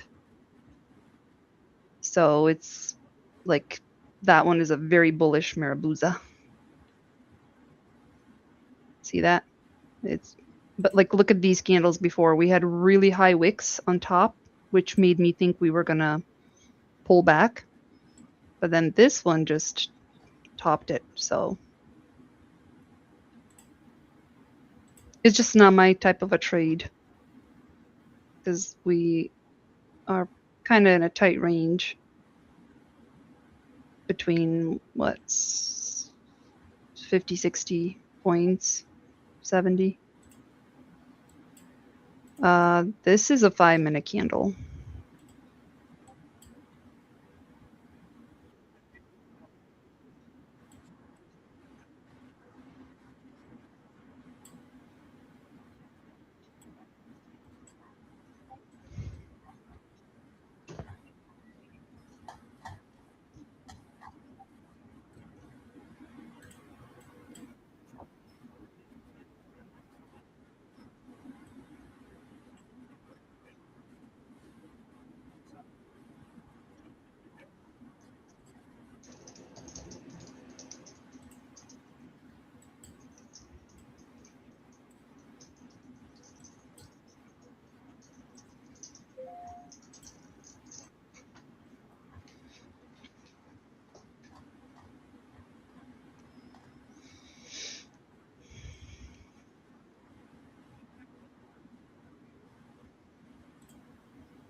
Yes. Spoil sport, you know what I'm talking about. Okay, let's see if we hold here. And then we'll take a long. Hello. Let's see.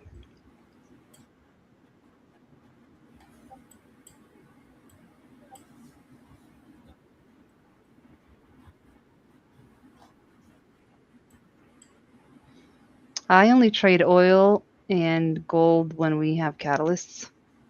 Otherwise, I stick to NQ.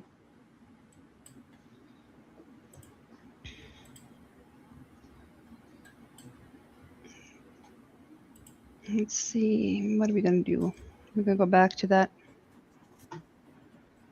It's just chop. I suppose we could scalp, but I don't know.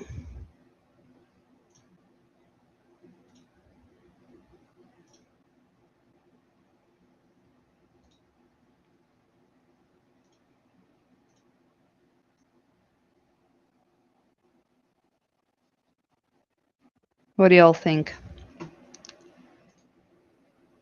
Longs, shorts, nothing. Sit on your hands. This is not like a A+ setup for me, but I could scalp it to the upside. It's just, I don't know.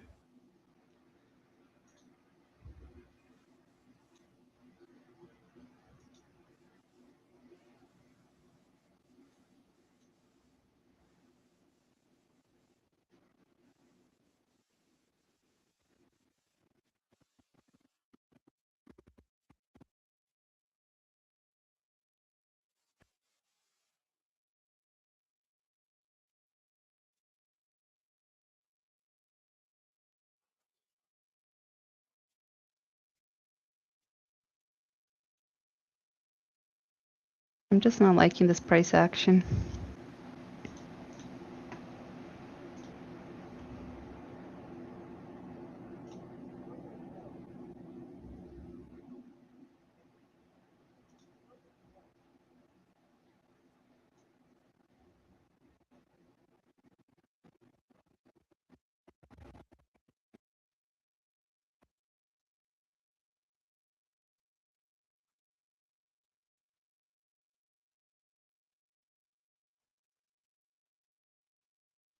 Yep, just sitting, guys.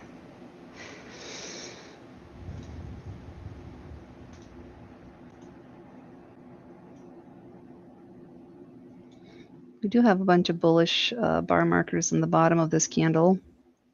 Let's see if it follows through.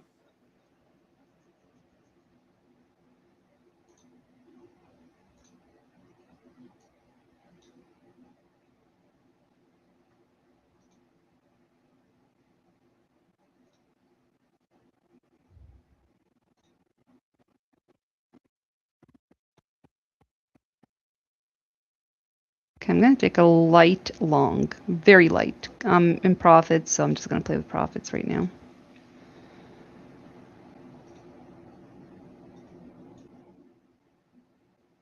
And I'm just going to scalp it.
About to get stopped out.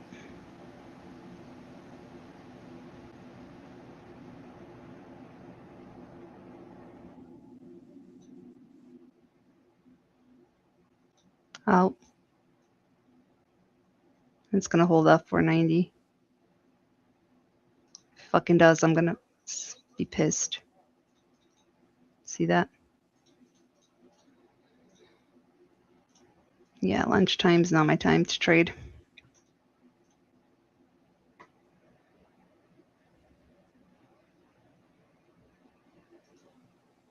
Yeah, run it back up, huh?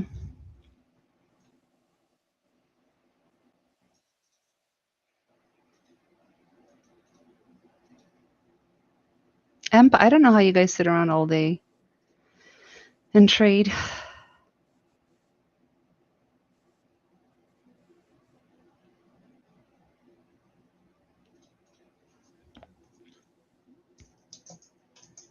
Look at that shit. It's just a wiki.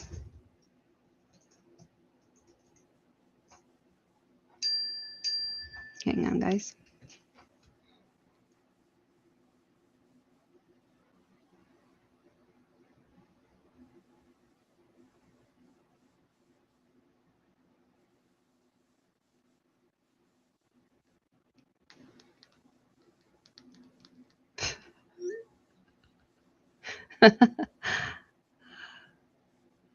This is insane.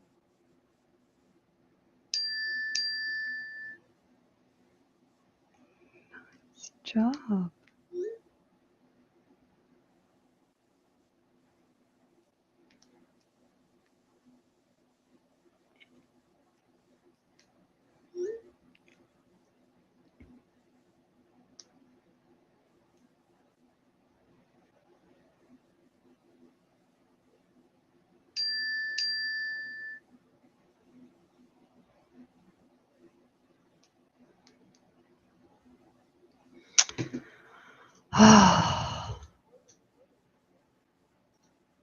Why did it stop me out?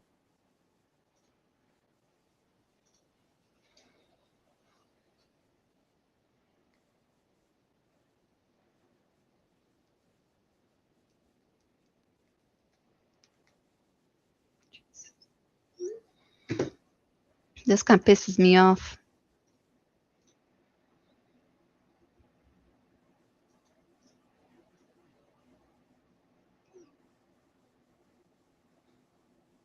Oh my gosh, you guys, this is crazy.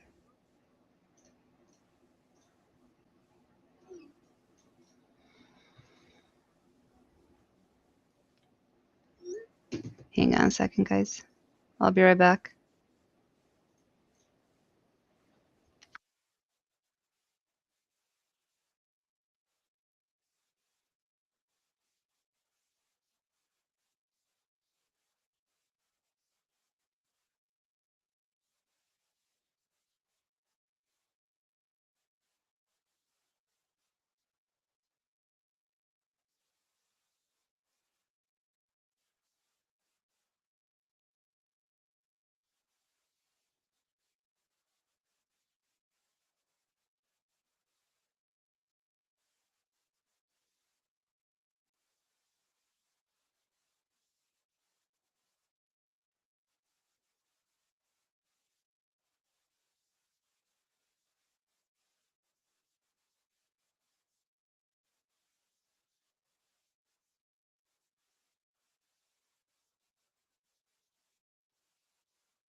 We are in a really freaking choppy range.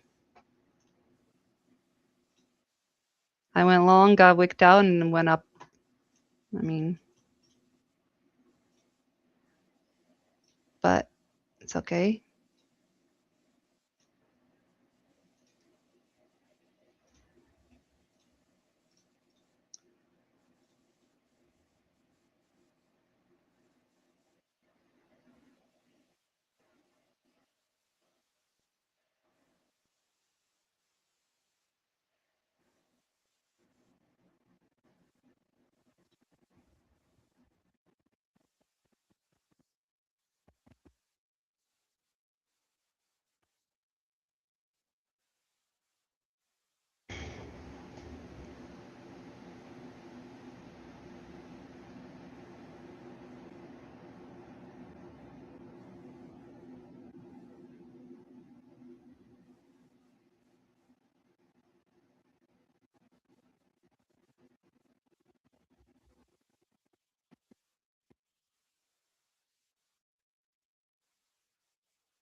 Well, that long is working out. It is boring, right? Well, it's okay.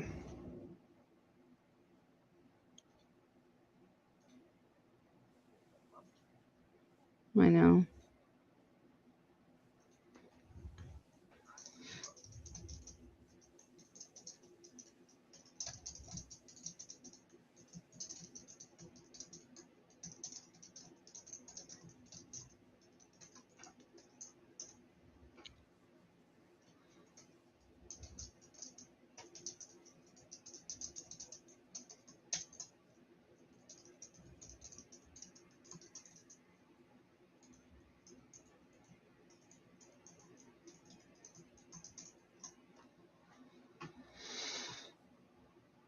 Okay, let's see.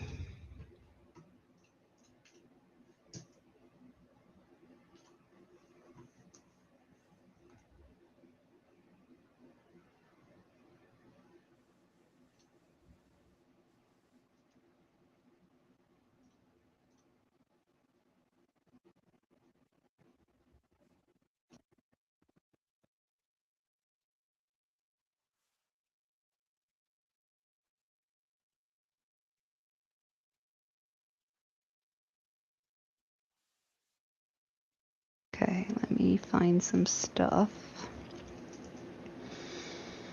Prop firm.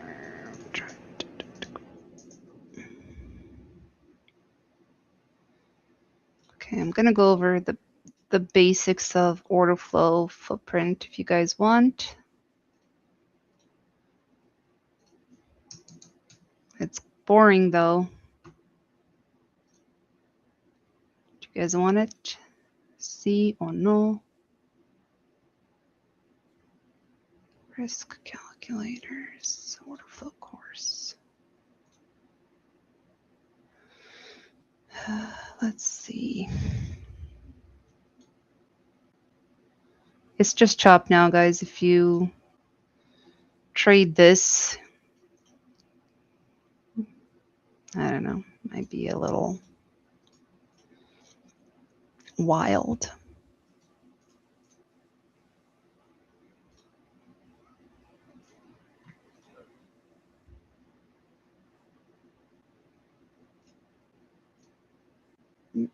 Boring but worth it, huh? Is it?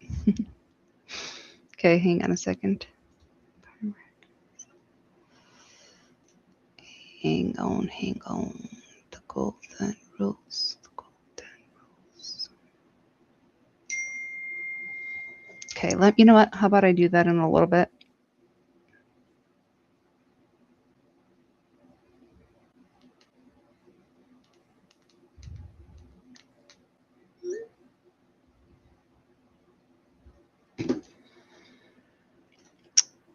Okay, you know, I'm gonna make a little announcement. I'll be back in about an hour. So it's gonna be noon my time.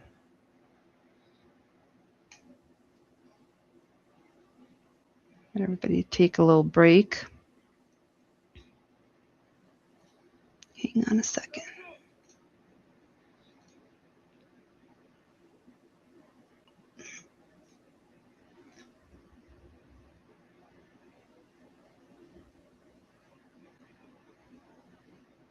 Captions.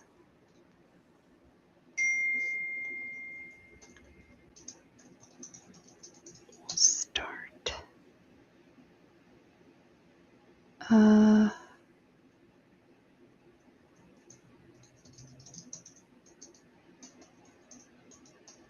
Print.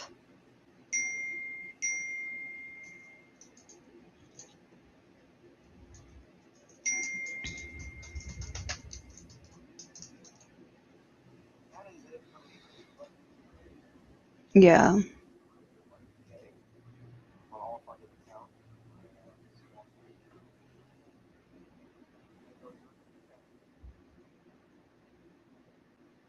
Yes, sir.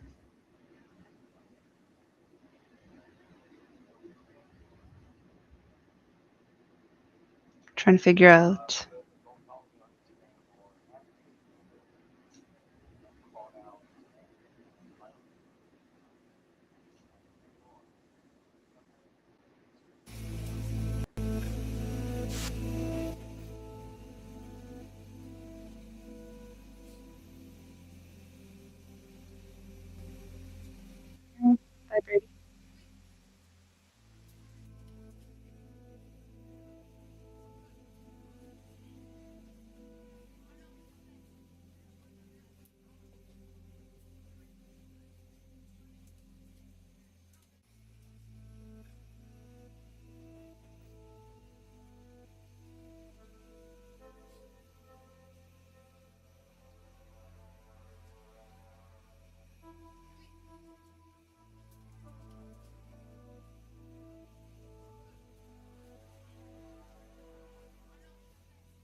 It's not going to be. Oh, hang on.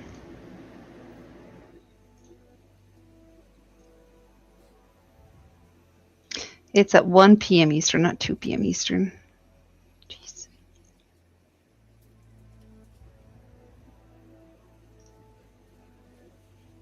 Basics at 1 p.m. Eastern. There we go.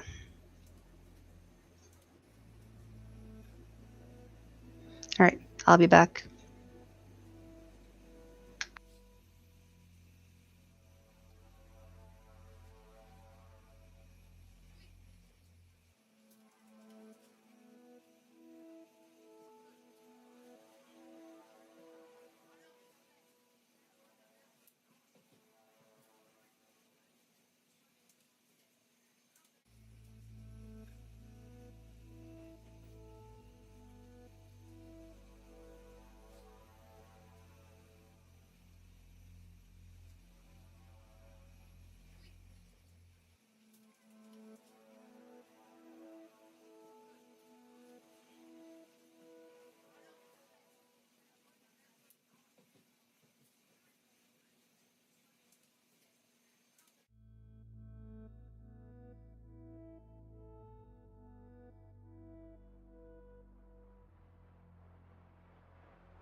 All right, I'm back. Gonna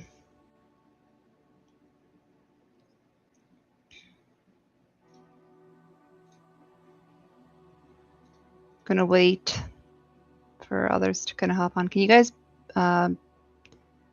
just say who's here? I just want to see.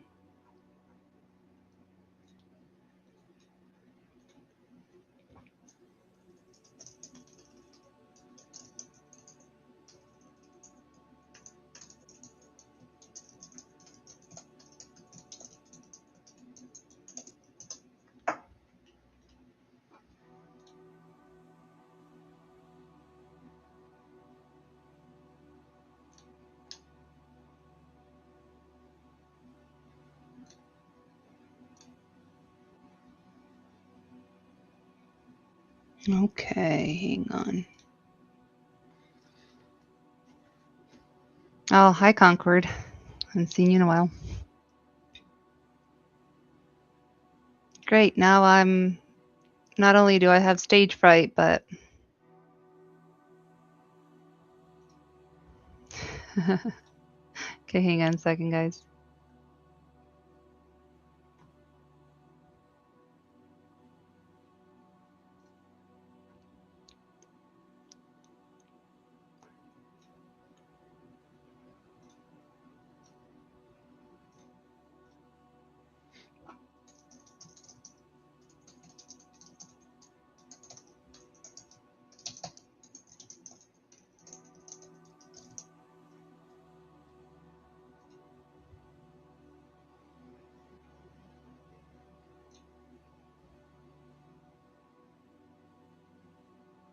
Okay, so basically, while people are joining, I will answer your questions at the end. I'm not going to check the chat or how or any questions that you guys have during this segment. When I'm done, I'll answer your questions.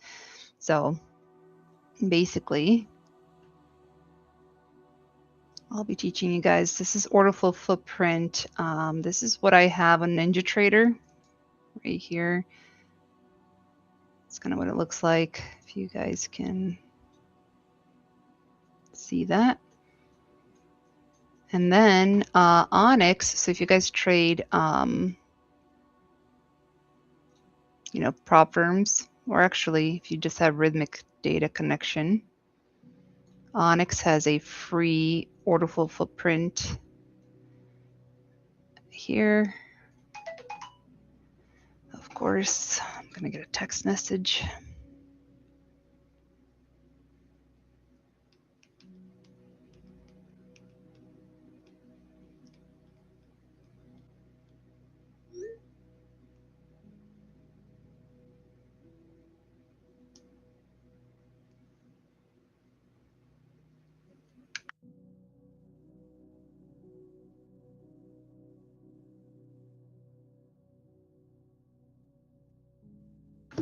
Okay, so with Onyx, let's see.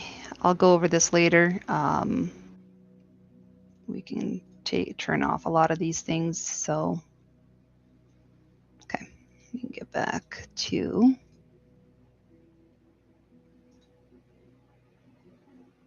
So basically, by the end of the session, you should be able to, look at any footprint candle and just basically be able to answer questions, who won, where they fought, and where, one side overpowered the other.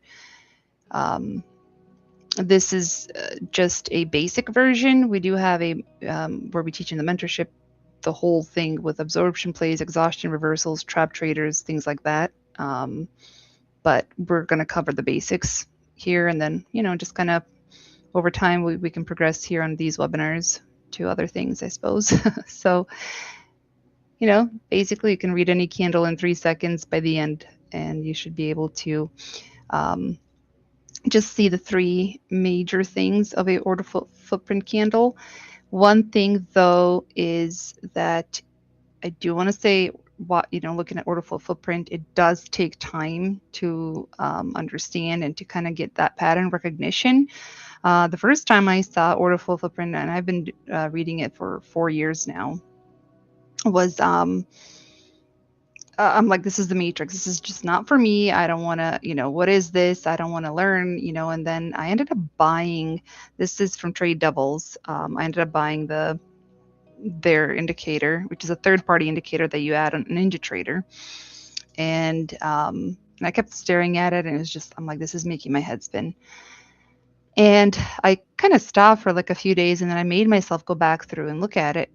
And I'm so glad that I did, because I'm like, I paid like $400 or $500, whatever the amount was at the time, for this, and I wasn't going to use it. So I like basically made myself use it. So let me find the stuff so you guys can see. There we go. All right. So a standard candle gives you 4 data points. It gives you the open, high, low, close. Okay, that's outside of the building. So the price went up, but you don't know how, or you have no idea how. Now a footprint candle opens the doors, where every price level inside the candle gets its own row, and every row shows you 2 numbers on the left, and which is in magenta right here. Contracts sold at the bid, so aggressive sellers. And on the right, is it cyan or cayenne? I don't know how to pronounce that word because English isn't my second language. But on the right, the cyan contracts, basically these are bought at the ask. So these are aggressive buyers. Okay.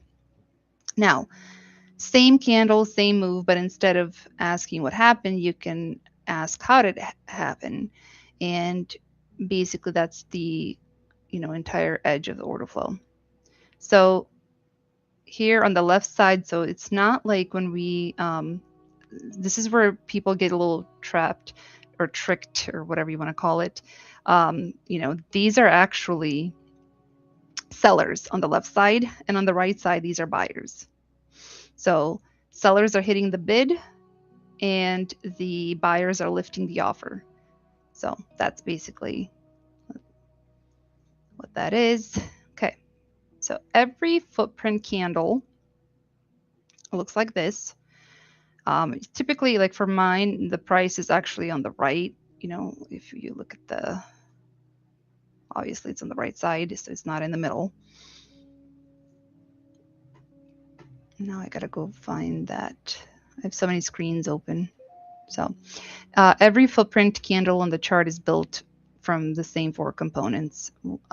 One is bid volume, which is the left column. Those are the sellers. Somebody tag me.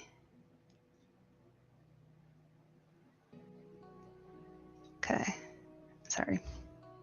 The left column, okay, 1 bid volume, the left column is sellers. And then 2, the ask value, which is the right column, are the buyers. And 3, the POC, or the point of control, is the highlighted row. So the price with most total volume, the busiest level is in the candle. That's where they, fight. So it's where there's most volume. And number 4 is delta, which is total ask minus total bid. So that's like the scoreboard down here. So if you look at this candle, the total ask is $998. Total bid is $460, and delta is plus $538. So buyers were massively more aggressive, and the point of control is at 21,872, meaning that's where most of the fighting happened. So once you can point to these 4 things in under a second, you can basically read order flow in real time. If you when we're watching candles, when we're watching price, if you have indicators such as, I don't know, let's just say moving averages, it doesn't matter what indicator you have. Indicators are lagging indicators, right? Order flow footprint is real time. This is what you're watching when a candle gets, when the candle is moving in the price.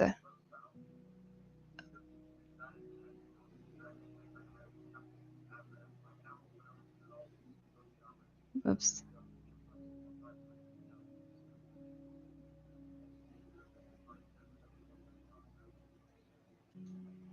Oop.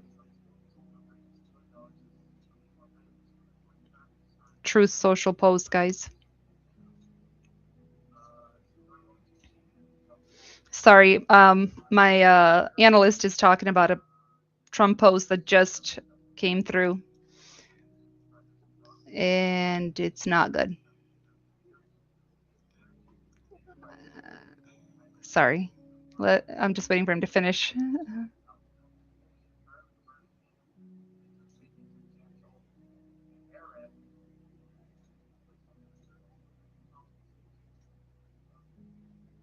Wow.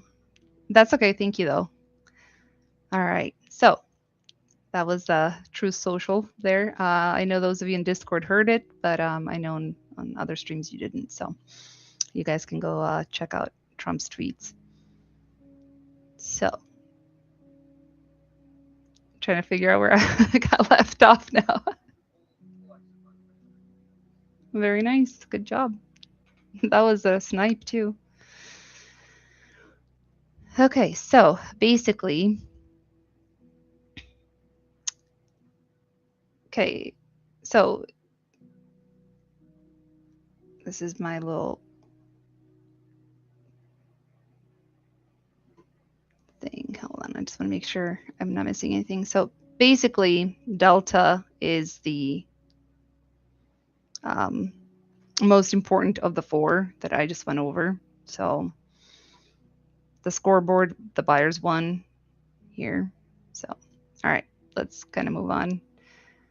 Delta, like I said, is the single most important number on the footprint candle, and it answers one question. So, who was aggressive, buyers or sellers? Positive delta, buyers lifted the offer harder than sellers hit the bid. So, negative, the reverse. Near zero, nobody committed. That's the market breathing, and it's usually a candle to ignore. So, here's the line. Um, Basically, the price tells you where the market went. Delta tells you who had to work to get it there and who got trapped along the way. So a green candle with negative delta is price lying to you because delta doesn't lie. So it's basically delta is who, and next question is where, and that's the POC, which is here. So basically, POC stands for the point of control. You don't need to remember the name. It just means it's the busiest place of the candle. If a candle is a party, that's where the party happened. The math is the simplest in the chart. So basically, you add bid plus ask across each row, and the biggest total wins. So here we have 155 plus 310, which is 465, and at 21,872, nothing else came close. That's just the point of control. Now, why care? Well, because the busiest place is the accepted price, and it's where both sides agree to do business. So when POC drift up candle to candle, that's acceptance moving higher, and drifting down, acceptance moving lower. So basically, it's just a simple sum across the row. Now, an imbalance is diagonal comparison, and the students confuse these constantly. And I'll say that most people don't even know how to read order flow footprint because they are not aware that we should be actually reading them diagonally. And that's kind of how this here works. So basically, an imbalance is a price level where one side showed up at least 3 times the force of the other. So here's where most people get it wrong. You don't compare the bid and ask on that same row, okay, like we did in here when we're looking at the POC. So those two numbers never fought each other. They're just snapshots of different spreads. Now, the real matchup is diagonal. So basically, you would want to follow the arrows here on the screen. Each one starts at the ask of one price and lands on the bid one row below. That's aggressive buyers actually meeting those resting sellers. and top arrow asks or ask is 118 at 21,875. Bid at 28, one row down. So 118 divided by 28 is 4.2, which is a buy imbalance. So you just kind of walk your arrows down the candle. So 118, 28, 165, 30, 140, 155. See how that kind of goes.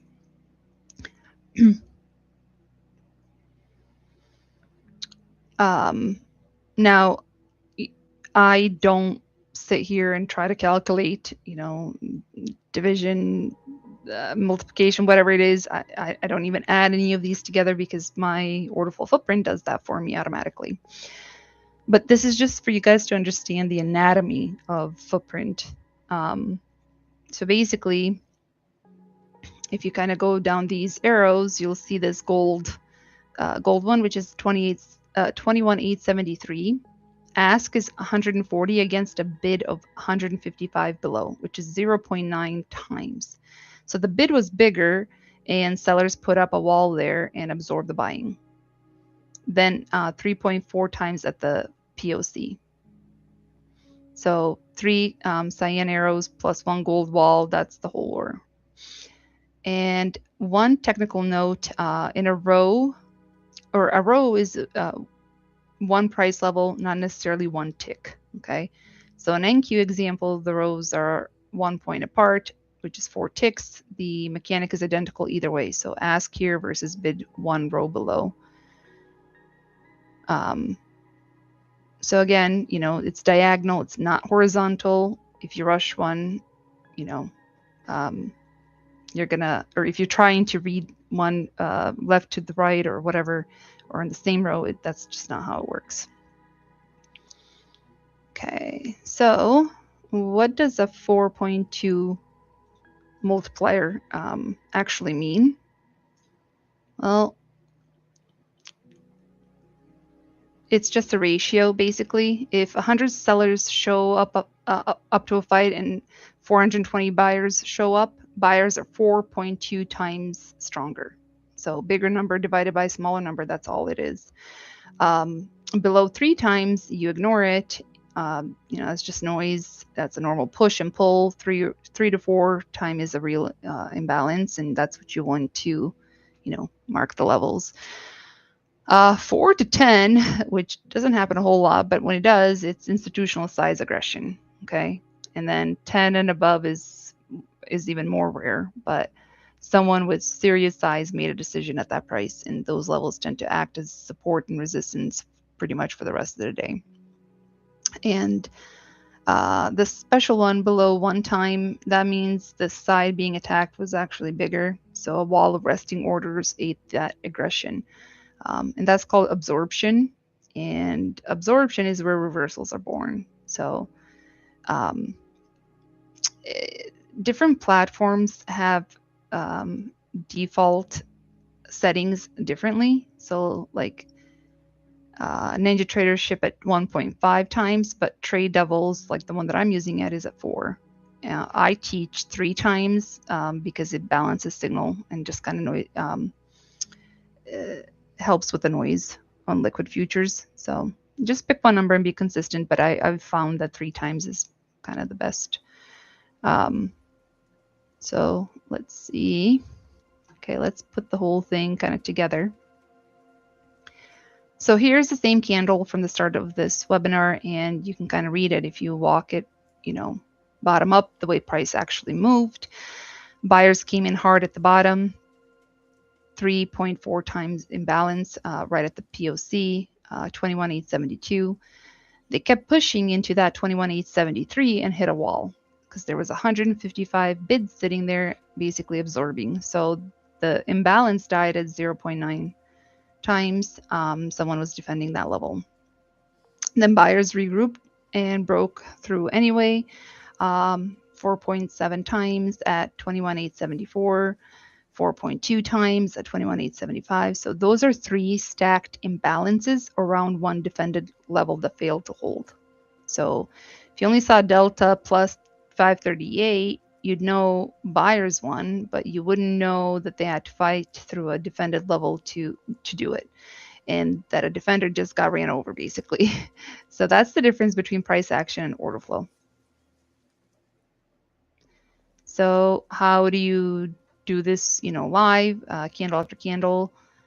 Well, when you pull up a footprint candle, you read it the same order every single time. 1, it's delta, who won. 2 is the point of control, or the POC, where they fought. And then 3 is the imbalances, where one side empowered and overpowered. Again, that's read diagonally. So delta, POC, imbalances, that's kind of what we, you just want to train the sequence until it's kind of like muscle memory. And, it takes time. It will, like, the more you watch it, the better it is. The more recognition you're going to get pretty fast. But basically, just a quick recap, a footprint candle shows you sellers on the left, buyers are on the right. Delta is that scoreboard. Point of control is the busiest price, so it's the simple sum. And imbalances are diagonal, ask versus bid, 1 row below, and then that 3 times or more. And then also below 1 times is absorption, so you just basically would read every candle in the same order: delta, POC, imbalances. Now there's a lot of other, obviously, if you look at my chart, let me actually take this down. You're going to see, let's click here, bar markers. See all these bar markers? There's delta sweep, there's POC gap, there's multiple imbalances, show fading momentum, thin prints, fat prints, all sorts of stuff that we, this shows up automatically. So if I have it on, like for example, see this little arrow down where it says show delta drop. If I take it off, sorry, that was the wrong place to take it off. I got to do it on the other chart. Let me add it. Okay, so see this? We're going to start pulling back. We're losing delta. And notice how on the bottom, so where we're reading, okay. So on the bottom, we have this where it shows us the volume, the delta, max delta, minimum delta. And on the bottom of each candle, these are going to be your bullish, signals or bar markers, whatever you want to. I'm going to just do on this side because so you can shut these off, you can add them on, whatever you want to do. You can change, obviously, all the colorings and things like that. But notice here how we had, we were at like 500, 400-ish. And then all of a sudden this candle, the volume spiked up to 1,000. And we had positive delta of 274. So you can see on the bottom, these are bullish bar markers. Even if you don't know what each of them means, the more bar markers on the bottom or on top, the better the move is going to be. Okay. So here it went from 445, and then the top of the candle is 494. So then we started kind of slowing down with the delta. It went from 274 down to 42 to 3, and then we started getting minus 59, and then it increased. The delta increased to minus 100. Now it increased on the third candle to minus 134. And these little arrows that we kind of see on top, that's our signal here that delta is dropping. Okay. And if you were in a long, for example, if you're scalping, you would want to take your profits, and because more likely than not, it's going to try to reverse, to this close to this area where we started at. Now, do I sit here and trade every single bar marker or whatever? No, I don't. The way I look at order flow footprint is actually on around my key levels. So for some odd reason, I did an update on my computer not too long ago, and I no longer am able to put pivots here, but I have it on my regular chart. So if okay, let me move this over. I'm gonna move the regular chart. So this is like my pivots, my key levels, and then, you know, the moving averages, which tend to be up. This is more of a trap zone here, but let's just say, let's just go down to, you know what, let's go down to 1 minute so we can compare.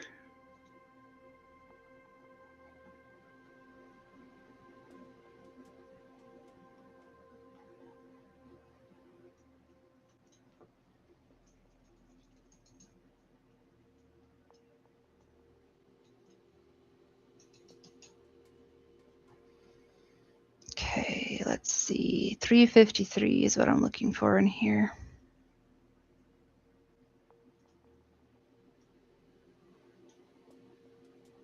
Okay, just a second. Sorry, guys. My screens are a little different. Okay, let's do this.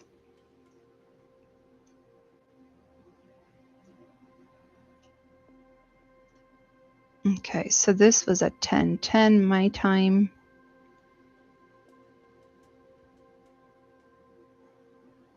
Okay. Now, typically, I would be able to see on on this chart this line. So here it's at it should be at 353. Okay, which this candle came down to 355. Okay. So notice we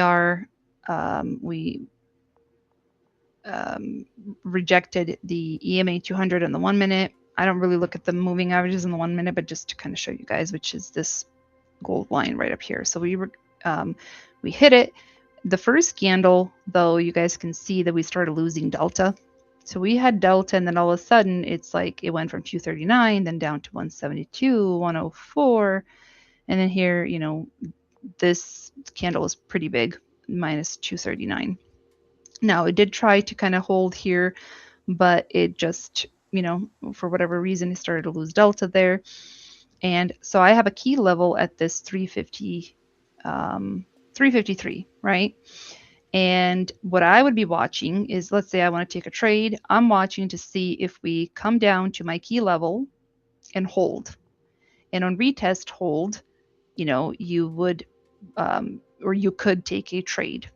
So if I was trading and came down, held that level, notice how we come down almost to the level. I mean, $2 off on a $28,000 instrument is pretty minuscule. So we come down and it automatically, you start seeing these bullish, there's a bullish sweep right here. This X is a sweep. Start to push up, and it goes from 355 up to 486. Okay, it's a pretty big move in 1 minute.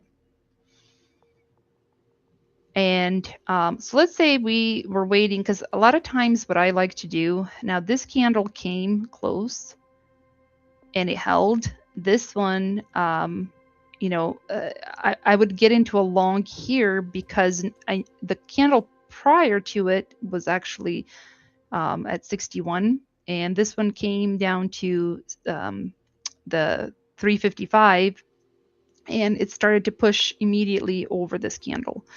So if we got into a long to scalp it up, even let's say we didn't get in on this candle, we would wait for this third candle, here to push up, come back and kind of, hold that position or hold that place, for us to like long, if you want to take a scalp. So what we're watching, or what I'm watching when I'm looking at my key levels, I'm watching to see what happens when we get to, did we have, look at the volume. We went from 1200, here's 1000, 1300, 1500, 1200, 1400, and then boom, we're at 2200 and then at 3600. So it's a pretty strong, I trust my levels very well, or strongly.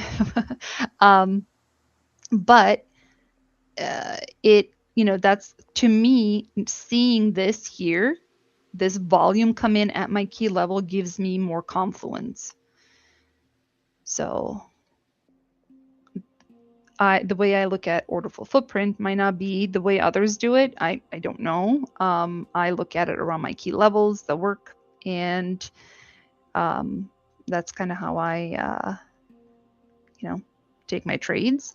So it doesn't matter, like whatever, strategy that you're using, whether it's, I don't know, Fibonacci, whether it's moving averages, whether it's pivots, key levels, whatever, around your key level, when you're looking for a trade, you want to see what's happening with that specific, with those candles. And sometimes, I mean, there's times where it will go below your level and then go back up and go, that's where kind of price action comes in and experience with it. But with order flow footprint, it really just takes time to kind of understand and watch the, what is it called? Just gonna watch it for that market recognition. It becomes kind of like muscle memory. So like I said, even if I don't know what I don't need to learn what every single bar marker means. I just know that there are certain ones that show up that my brain recognizes that, like, to me have a meaning. And that's kind of like when we're losing delta, or if we're getting increased delta, whatever it is. Again, I look at it around my key levels. So everybody does their own thing, whatever. So okay, did you guys no? So somebody asked, do we have to do math really fast? Absolutely not. If anybody knows my math, I want to say I'm dyslexic in math, because math and we don't go together. But what, that's where all of this comes in, are these bar markers. So if you want to find, I mean, you can, some people, like, they'll take all of the stuff off. You don't have to have any of that. If you want to do manual, I've had people like, I had trolls commenting on my stuff, and they're like, she doesn't even have her candles, like this, where you can, see inside of the candle itself. Yeah, because I don't have a bootleg order flow footprint. I don't need to. I don't need to look here and try to do some math. Why? Because I have order flow footprint that does it for me. So it'll tell me if there's an imbalance. It will tell me if there's a delta rise or delta, um, sweep, or whatever it may be. So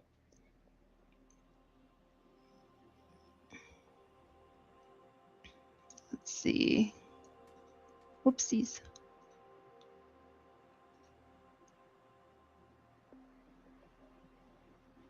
You kind of go through, just trying to catch up, guys. Sorry.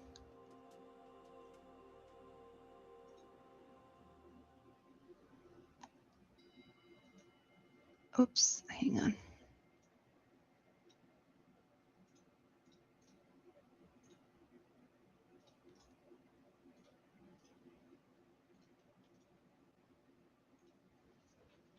I hope I explained that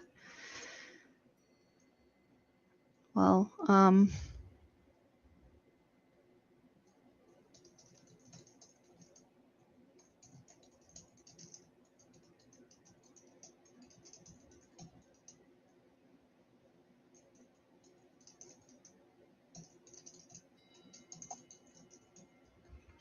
let's see.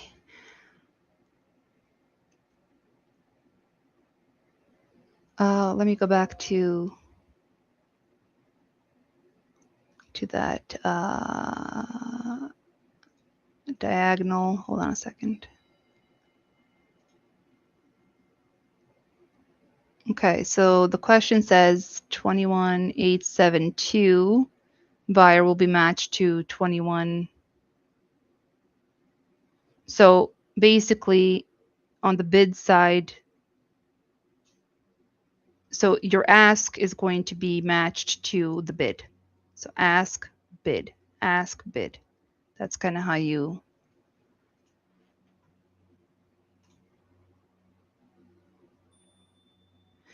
Okay, next question. When you see heavy volume absorbing at a key level, high ask volume sitting at resistance, what specific delta shift or footprint signal do you wait for before confirming its actual absorption rather than aggressive buyers preparing for a breakout?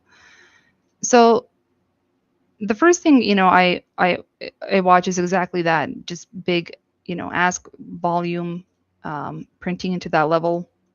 And then if the price refuses to make a new high, then buyers are spending fuel and they're not going anywhere. So that's basically a warning. It's not a confirmation, but it's a warning. So one thing is delta divergence at the level. With this, you get order flow. Hold on a second. Find it. Not order flow, but up here on these bar markers, it has delta divergence. You'll see candles with strong positive delta that close flat or off their highs, and positive delta, basically it's not making any progress. So technically the price is lying. Delta is telling you the truth. So someone is selling them, is selling them everything they buy. So number two, you want to watch that POC. So if the point of control keeps getting pinned at the top of the candle, right at resistance, candle after candle, then that's a wall that's pretty heavy. And it in real accumulation before a breakout. So, that point of control basically, I guess in absorption, it stays guided to that level while price is stalling. And then the delta flip, I mean, there's, let's see, delta flip is on here, right here. So it shows us, I mean, on these bar markers, the delta flip is basically like, real absorption resolves basically when buyers are trapped and give up. So then you can see the next candles, delta flipping negative and price rejecting that level. So that's kind of the flip that I would wait for. But I mean, it takes time for all of that. Again, like I said, I find I look for specific levels or specific key points or key levels, I should say. And then I watch what happens at that level. So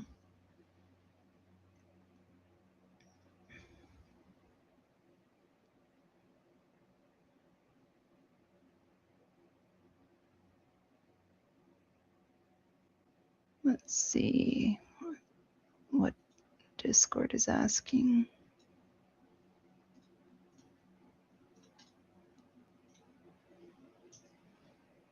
Discord voice stage.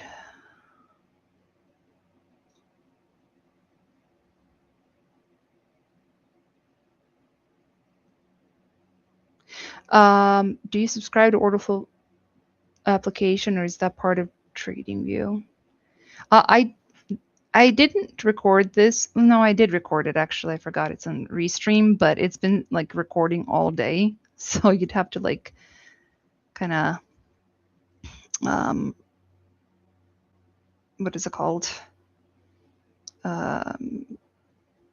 Fast forward to 1 p.m. Eastern.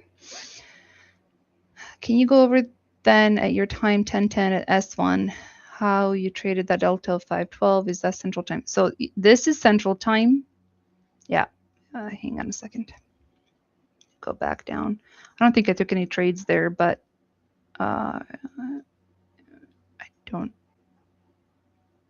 Let's see, 1010. So that would be 1110 Eastern. So the way I would look at it is really, if you go here, so I have my levels, which actually, let me also pull this down. Let's find that 1010. Let's go down to, we'll go down to the 1 minute. Okay, so I have this template or indicator or whatever you want to call it. It's free. If you guys just put your name in the indicator, TV indicator request, I would need your like TradingView name to send you a link or an invite on TradingView. So it plots these automatically for me. So what I do is I wait to see exactly what, so this is like a key level, which is support 1, S1 pivot.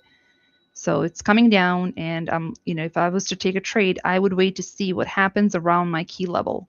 So the first time we came down, let me go back and do this.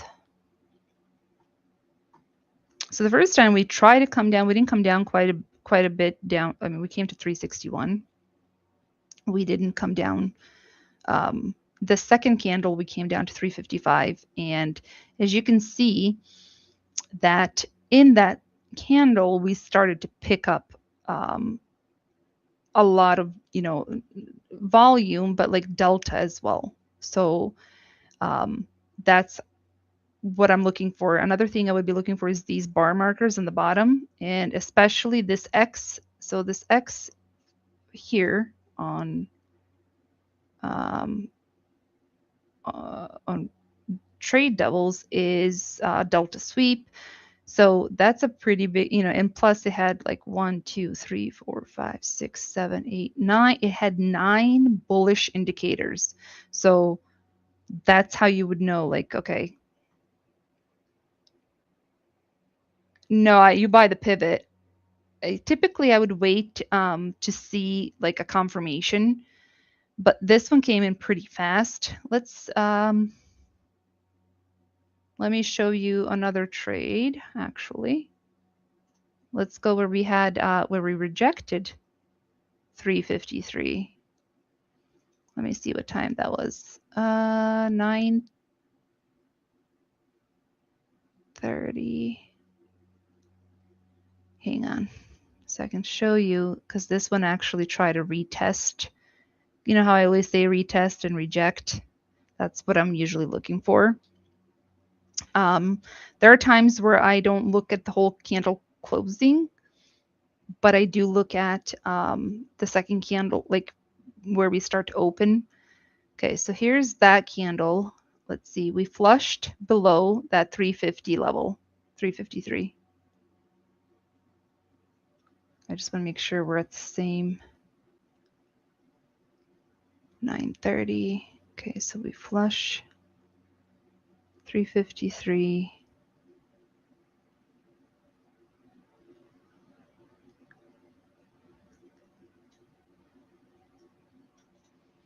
Let me bring this one back.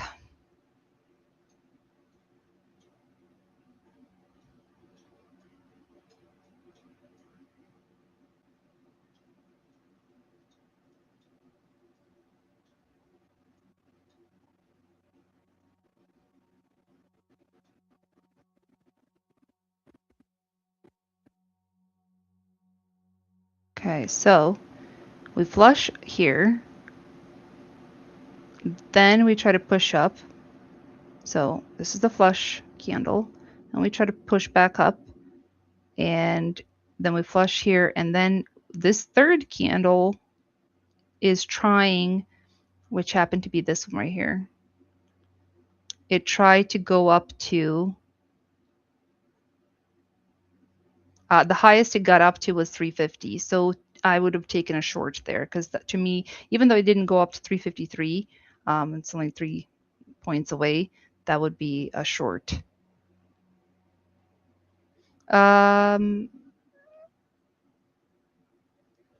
No, they're both at 9:30. Sorry, 9:30 my time. So 10:30. If you look at the candles at 10:30 Eastern. So that would be if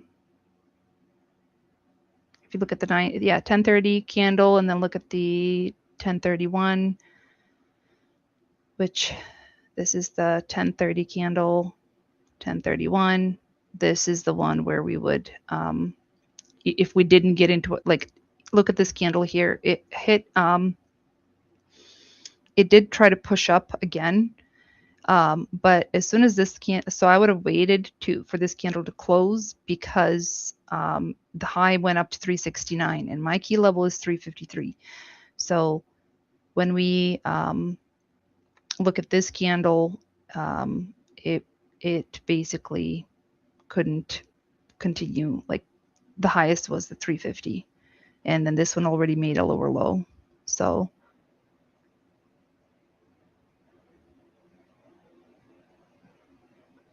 let's see, message request. Okay. All right, did that explain, Jackie? I mean, it really takes a long time to train your eyes with this, but I know a few of the people that have gone through the mentorship and have actually gotten and been watching the order flow footprint. They've noted like it's been more helpful to kind of see within the candle, I guess, so to speak, these levels and kind of it's coming together.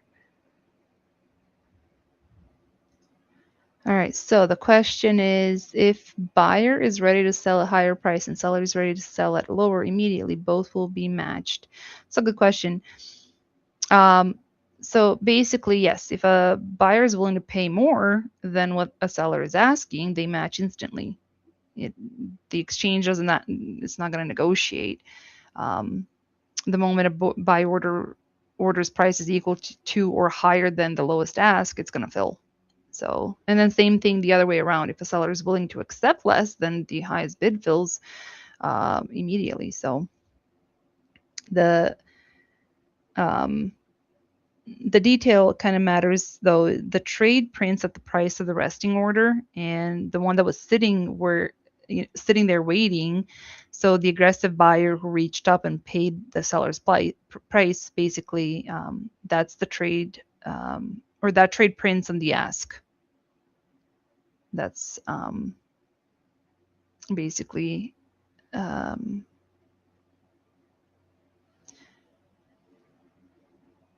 so if, for example, if a buyer only wants to pay, 21,870 and the seller only wants to pay 21,871, then nothing's going to happen because both orders are just going to sit there because there's a one tick gap between them, and that's that spread.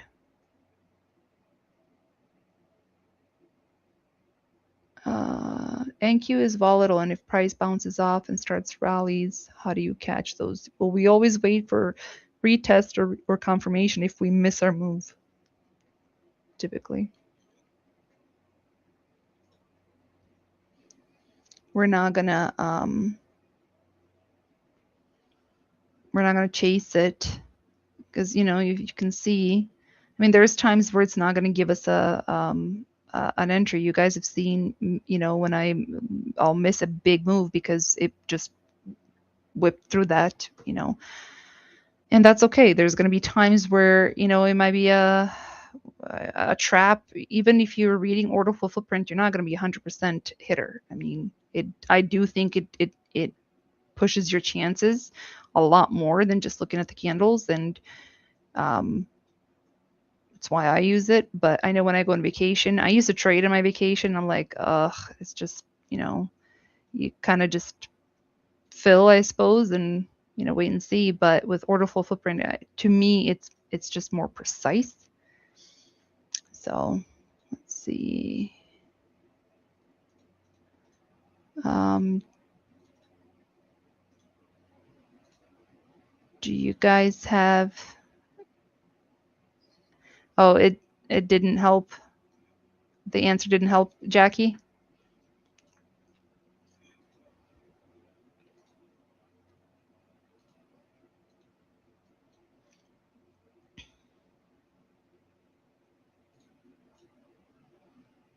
Do others have a question?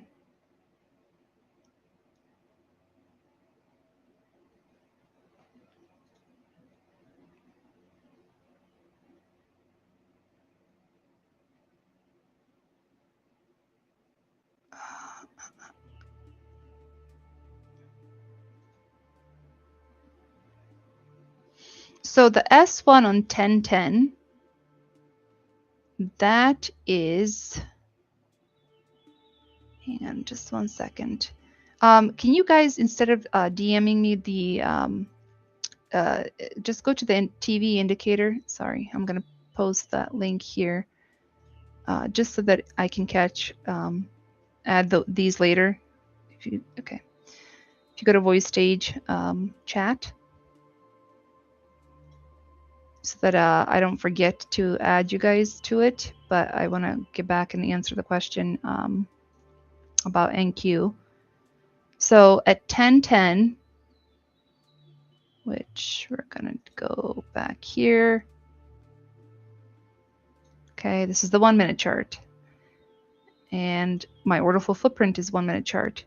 So I don't look for the key level on my order flow footprint. My NinjaTrader or my trading view is going to tell me the that key level. So you can see actually this morning when I wrote out my pre-market analysis, I had that 353 level, 28,353 in my channel, and it says support level 28,353 if it holds plus bounce a long setup. But if we flush below and we basically retest it on rejection, that would be a short. So that's a key level, which is down here. In this scenario at 10:30 or 9:30 on my screen, which happens to be here, if we flush below, come back up and retest and reject, that's where I would enter a short. Okay. If you look at the bottom, you're going to see we flushed. And when I say flush, I mean, okay, look, we went down to 335. Okay. So flush wouldn't mean we went down to 350 and held, because that typically means it's not going to flush below. So flush below to me is like 10, 15, 20 or more points per candle. So we flush below, we try to go back up, retest. Now we did go back up and retested 16 up to 69, couldn't break above. Next candle, it created a new low at 329, but it also tried to retest 66 and it just wouldn't budge. That's when in this candle here is where it would be a very good setup for a short. That's our confluence, because we try to break above multiple times, and then also on the bottom you can see when the seller or the buyer stepped in, the only positive delta was 65, but when sellers stepped in, it was 240. It's a pretty big number compared to that 65, and then the next one over is the 125. Does that make better sense there? Or if we go to, for example, 1010,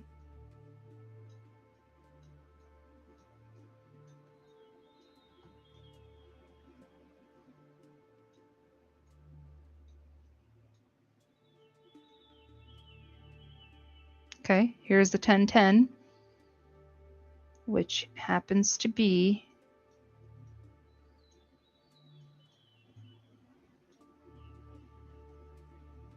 see how we came down, which is this red candle.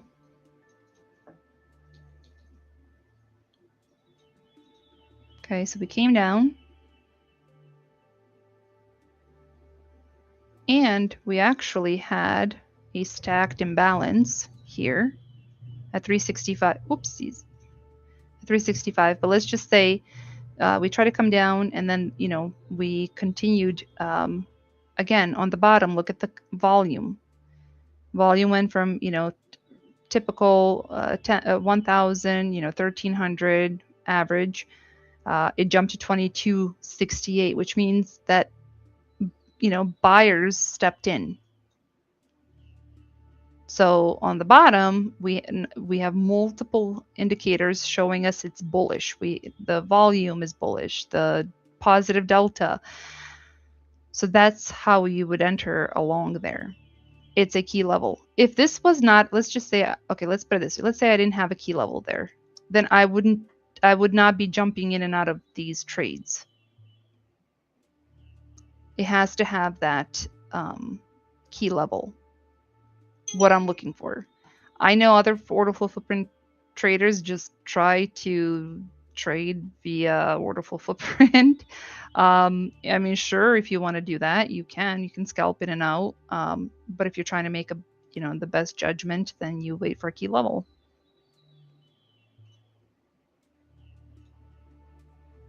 Does it make sense? Like, maybe I'm not explaining it.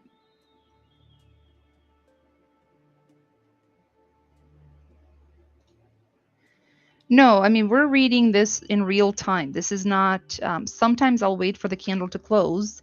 Other times, again, it depends, like, how price action and how fast. So, like, for example, my entry would have been a lot better for a short at 9:30 or 10:30. Where is that level? Because we had retest confirmation. The thing with this one here at 10:10, there wasn't really, the only retest was that we came down 28,361. We went up, and then, like, we didn't really, like, this next candle came to 355, but then immediately just it had a delta sweep. No, the numbers don't show up until the candle is complete. You're right, but these candles, these orders start to look at how fast we went up from 28,355 to 28,435 in less than a minute. Yeah, that one's fast. So that's one that would, I would not. Okay, let me explain it to you this way. I would not alert this trade unless,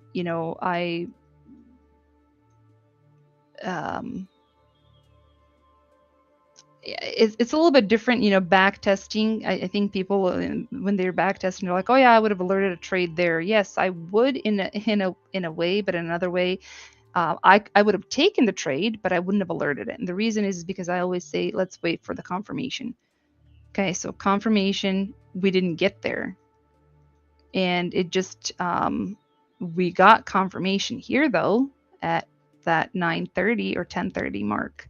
See how many candles try to go back up and kept rejecting? That's confluence. That's confirmation. That's not us, just, this is like our A+ setup. Yeah, I mean, order flow footprint, I don't trade without order flow footprint. When I do trade without it, I feel lost. And only because to me, here's the thing. I know, you guys know I have a tight stop loss, which is 17.5 points. Sure, I'll get wicked out like a little bit ago, and I got wicked out and we ran 100 and some points. But when I use order flow footprint, my entries tend to be more precise than if I didn't have them. If that makes sense. So TP, the thin print, that just means thin print. There's a lot of bar markers on here that you're gonna see, and I don't look like FP means or fat print or big delta.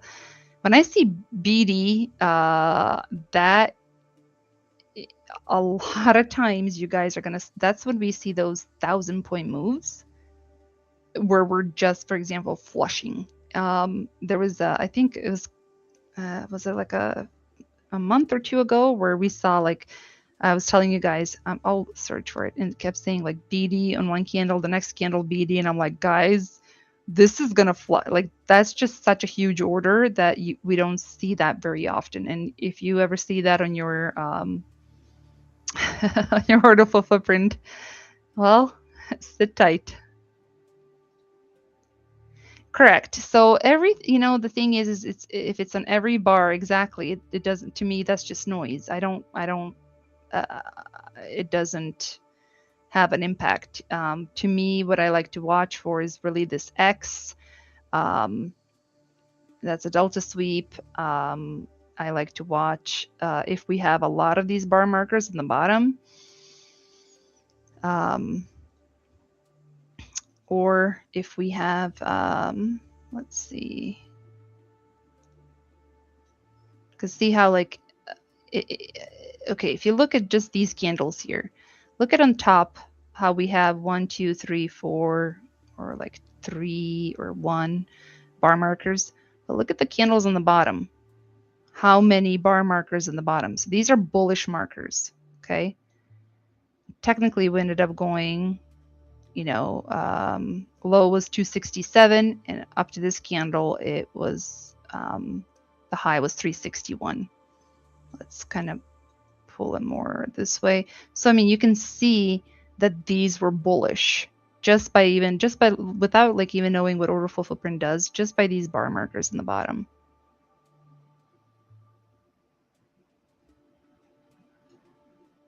Let's see, low of the day.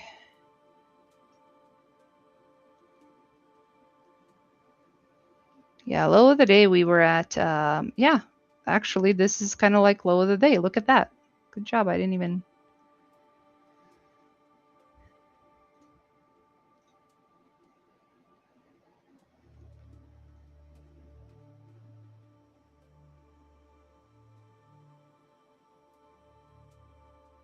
Okay, hang on a second. Someone said, can you please show the 5-minute? I think the 5-minute is here. Okay, so the one thing about order flow footprint that I don't like is that it really takes a lot of out of your computer, but Onyx does not. So this one, like on NinjaTrader, so watch when I kind of flip over it, what ends up, so this is what it's doing calculating. It's actually going to see on the left side, it stops my whole NinjaTrader, and that's happened to me many times where it's like it takes time to load because it's tick replay. So like TradingView does not have this order flow footprint. They might have order flow footprint, their version, but it's not the real order flow footprint because this is tick replay and they don't have tick replay. Okay, let's see. Next question. Do you look at the resting liquidity on depth of market to confirm footprint absorption, or do you really strictly on completed execution volume within the candle footprint itself? So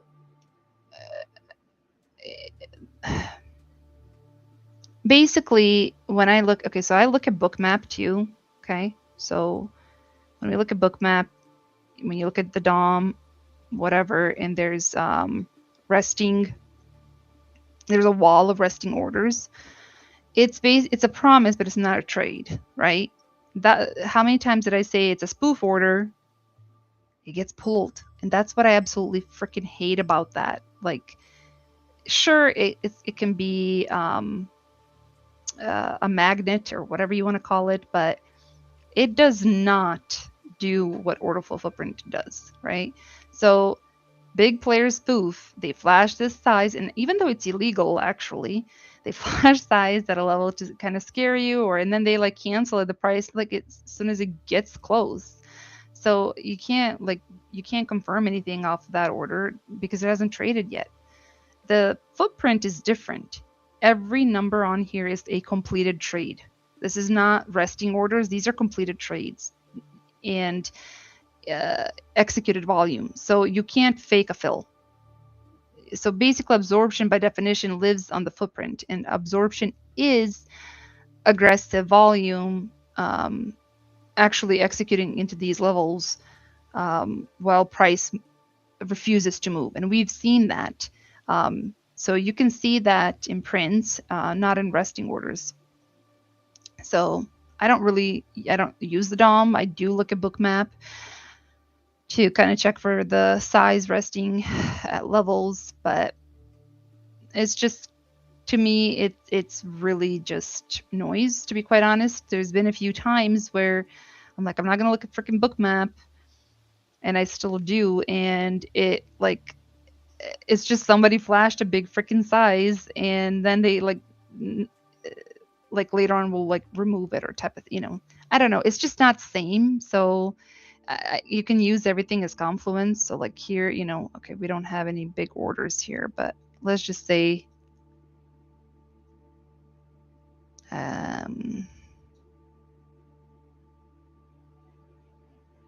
like, how we had like 1,000 orders earlier where I was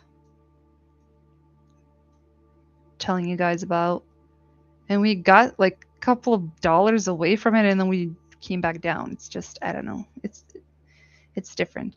Okay, 3-minute order full footprint. I don't look at the 3-minute. The only reason I look at the 1-minute order full footprint is because it tells me exactly at my level what's happening. Because I look at key levels. I'm looking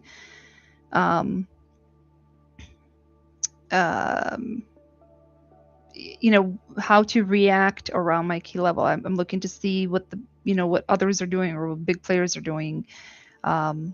So that's kind of, to me, it's irrelevant. If you have your best bet is to just use the order full footprint on the 1-minute, just for entry or even for exits, but mostly for like entry around your key level, key price. Let's see what we have for, whoops, what did I do? What did I do? Just a second.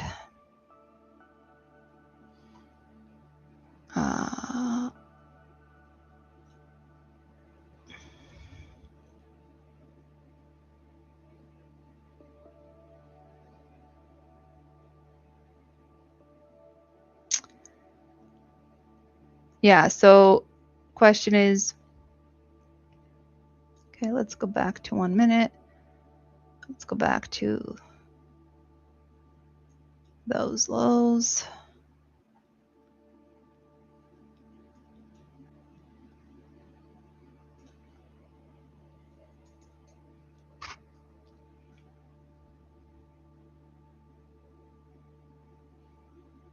Yeah, I mean, it just had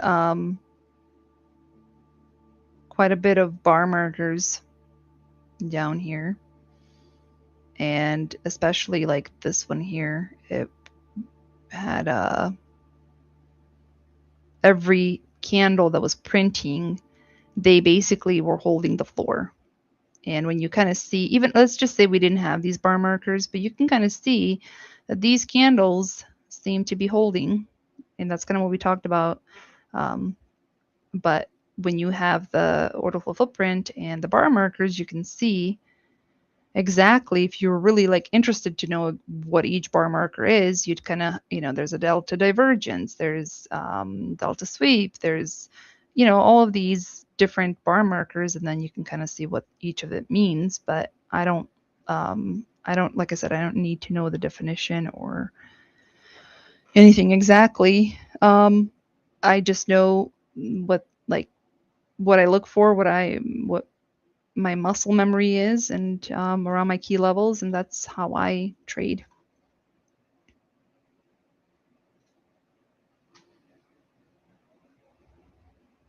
Did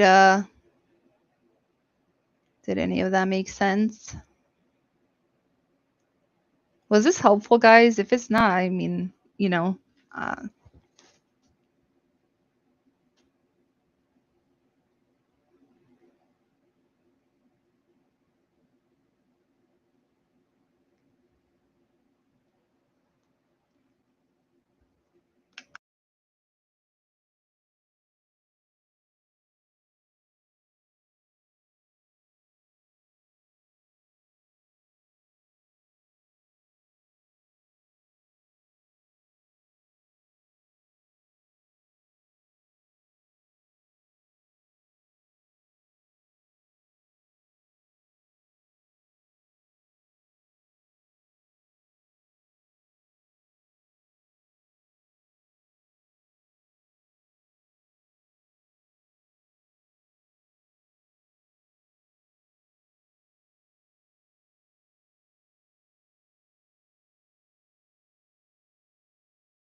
okay, it was helpful. Let's see, Discord people.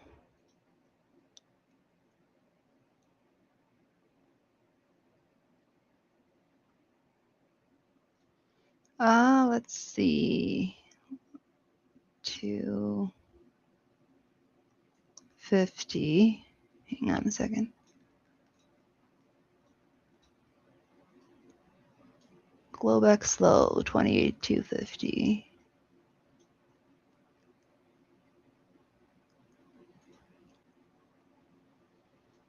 I had a level at hang on a second, from this is June 10th.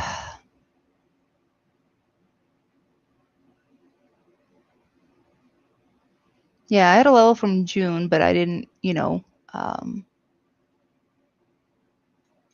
see what else we had. We had the FFMAT, or well, it was getting close to building that FFMAT at that level too.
Just curious when all of a sudden see then 2 different 1-minute bars with ton of markers.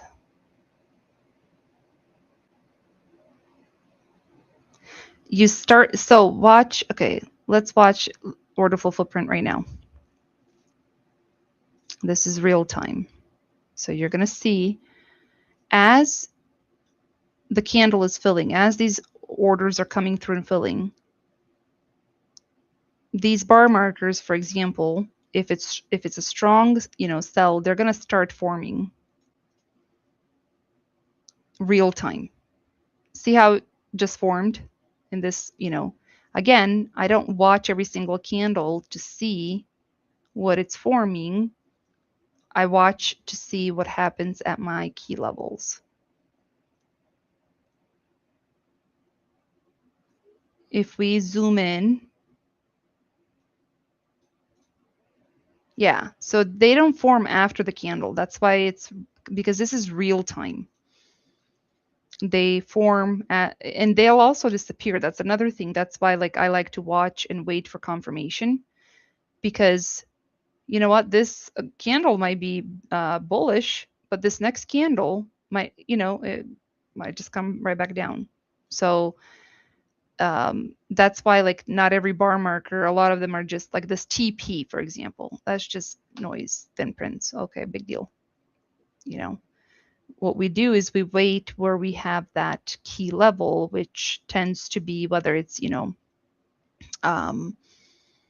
again, whatever your key level is. If you're looking at, let's say you had a level at 250,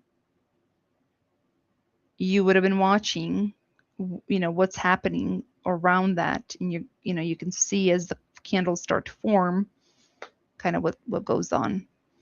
And JJ, I know he's been dipping into order flow footprint.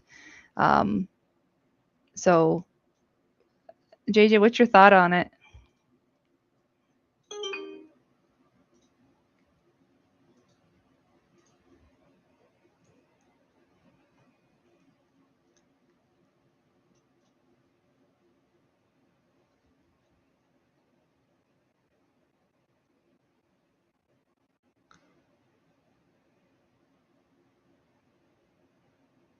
Let's see.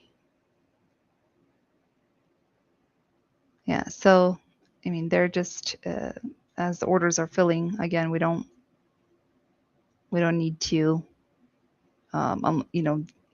unless we're looking for an entry or an exit or something like that. That's kind of where we're looking for what we're looking for. It's not the same thing as, like I said, bookmap. It's resting orders. They can be pulled at any time, just like, if you have a limit order and you're like, oh, I'm gonna go to lunch, you take off your order, um, but as far as order flow, it's different. Sure. What's the headline?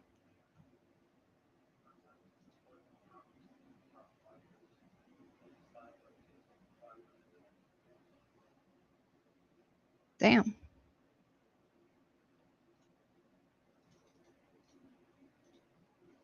But aren't we getting all these Iran news and Trump news almost daily? It's like an hour ago. It's I kind of feel like it's these bar markers from order flow footprint. One candle, we're gonna end the war. The next candle, no, we're not. We're gonna intensify it. Sometimes you just gotta ignore the noise, I suppose. But that's a good one. Thank you, though. Fenster, did you end up sitting through it this time around?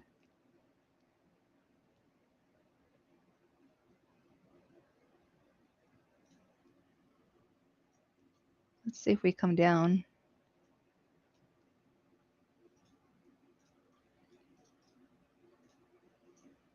We are losing a little bit of delta, but see, also another thing, it's Friday afternoon, but look at these candles.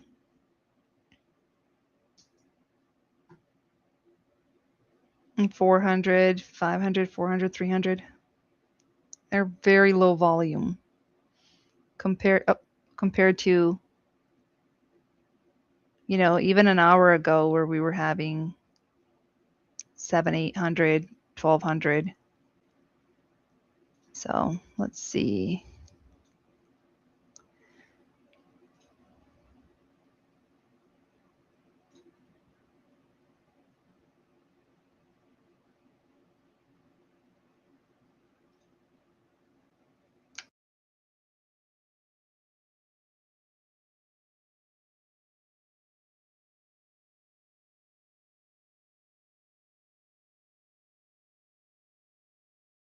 Let's see. Awesome. Okay. Can footprint chart used to detect manipulation to avoid entry? Can you explain?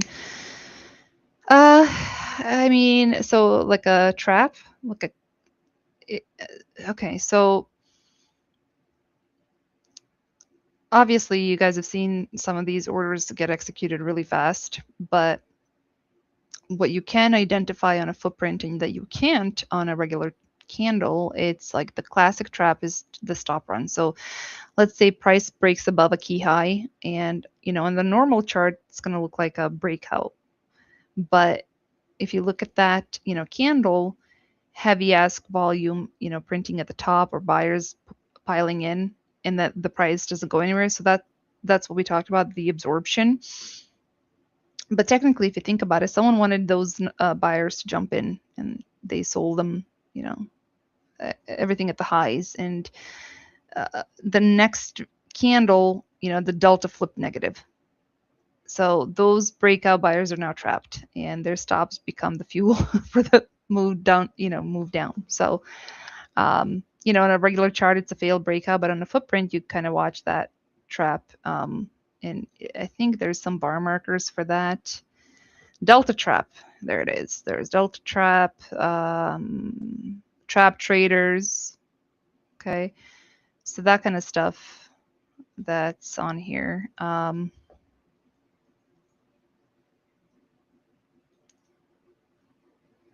Let's see what's happening with.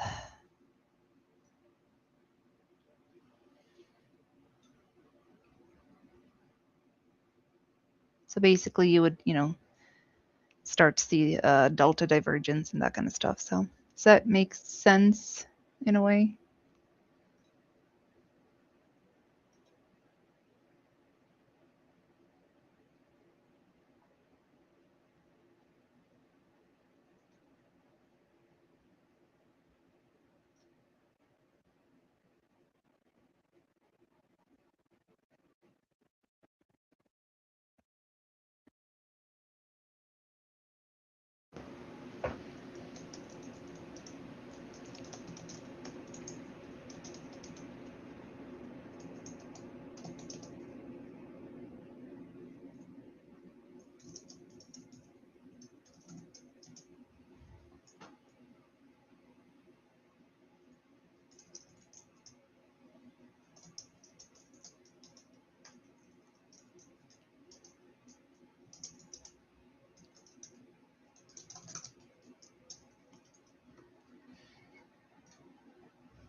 Trump was meeting on Friday. Okay, so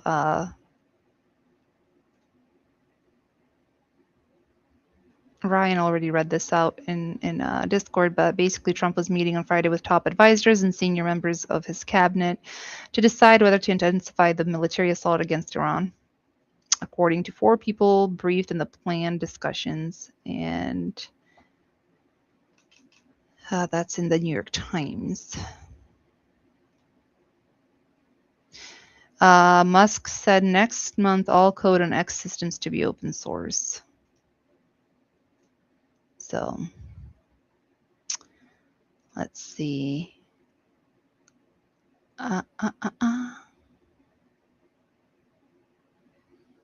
Oof. Okay, so you can, if you watch this, order flow footprint, obviously, let's see, actually, we have a level. Okay, so Jackie, let's watch this. We have a level of 353. At least I have a level there. And we know that it respected it earlier where we watched those price, that price came almost to the T. Let's see what happens as we are approaching that level and see how it plays out. As soon as I said that, order flow heard me and it was like, nah, we're just going to go back up. I'm just kidding. Here, I'm going to move order flow 1 minute, my left, and then I'll just put the regular candles on my right, and we can do this and watch what happens during that key level. So it's interesting. I pulled up my X on my desktop, It's like 7 or 8 seconds delayed.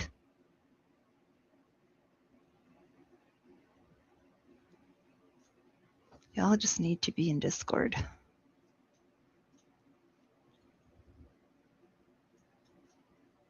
Okay, so we're gonna watch and see. Let's do this.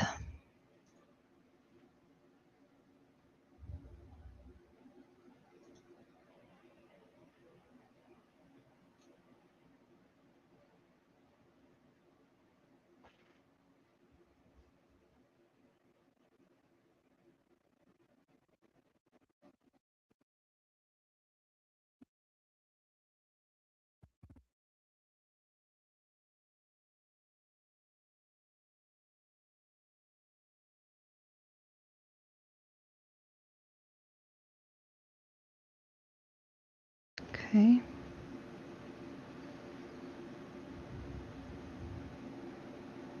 See how this candle is almost getting double to the candle prior?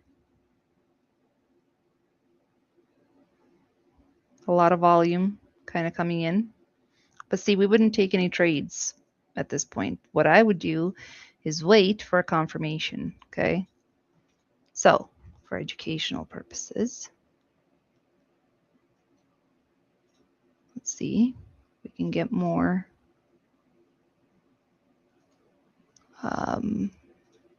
If we can get retest, rejection, that kind of stuff.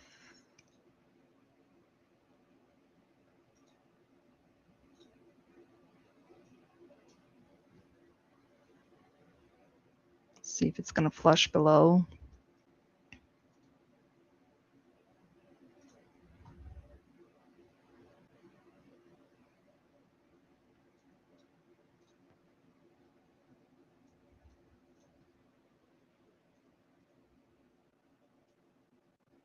Oops.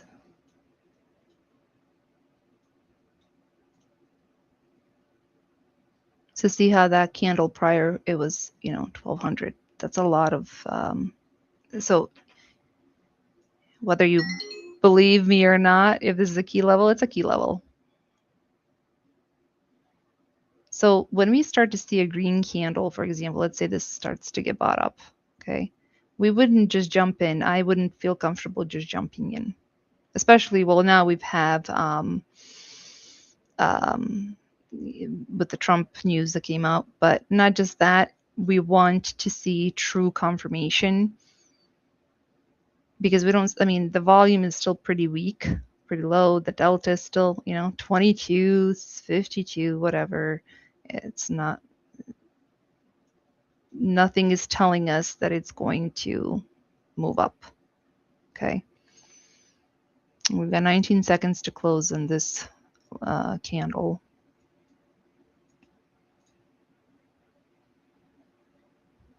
But see how, and it changes obviously as you're watching it.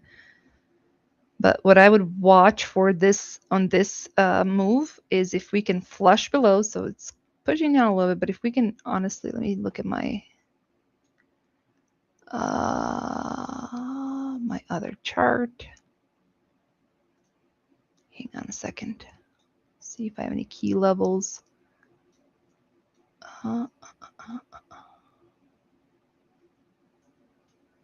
We need it to flush more. We would want it to flush more. And then come back, retest and reject, but kind of wait for it to play around with this area and then take a short. Because right now they might just be grabbing liquidity below us.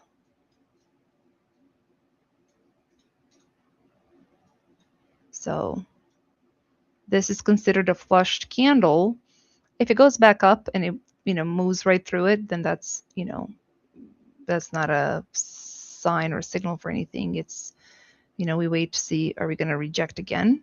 Or even if this candle here makes like a half back of the candle before. So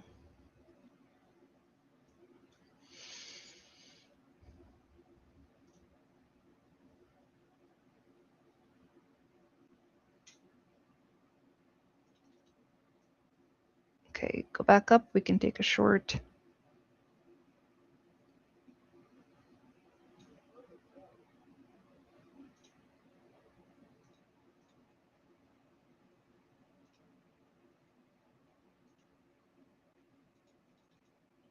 So technically, I would want it to kind of go back up a little bit, retest to take a short. So that's how I would enter this candle. Is it going to work out? Maybe. I mean, but that's my more probable than not, it's going to work out.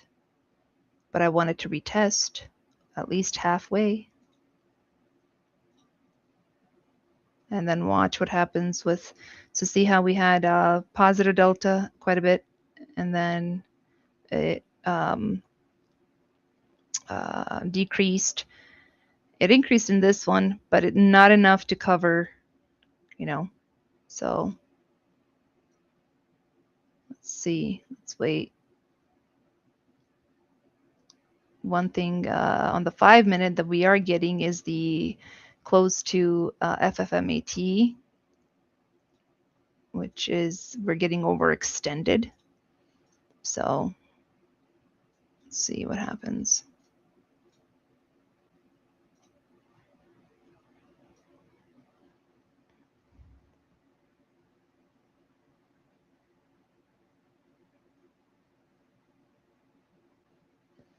Come on, go retest a little bit, bro. Just take a short, all right. Well,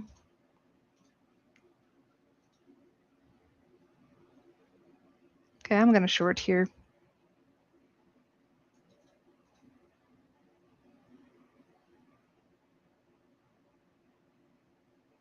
If we go back up a little bit, that's a little bit later entry, but if we go back a little bit, I'll add more. What the hell?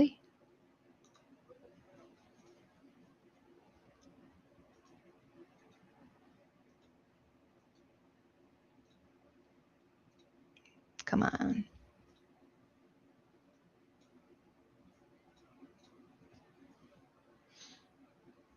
One thing we are getting close to is the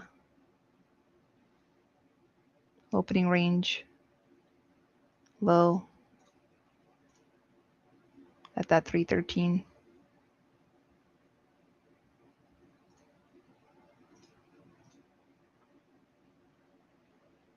Onyx.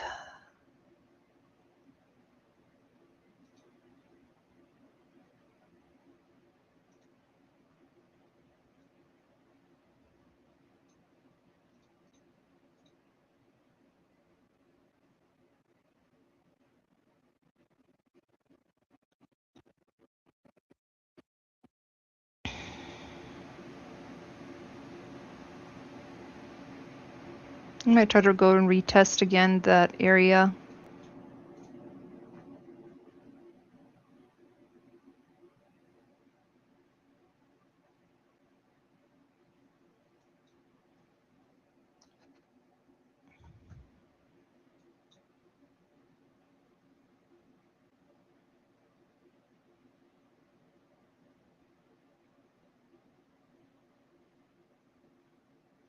So see this candle, we got quite a bit of positive right off of that opening range low, but let's see what happens. So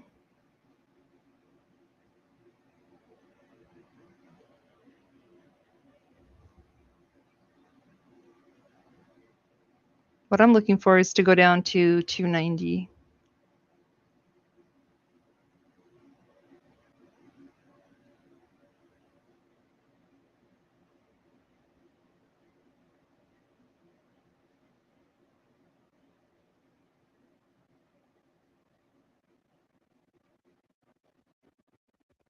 Move down. Nasty delta. Nah. Yeah, but see how this candle could have been, and that's where we had the opening range low. So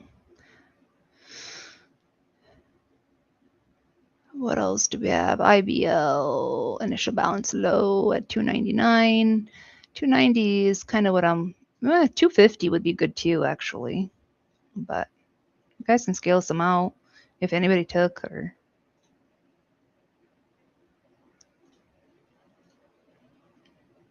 Nah, it's never too late to short, not with me.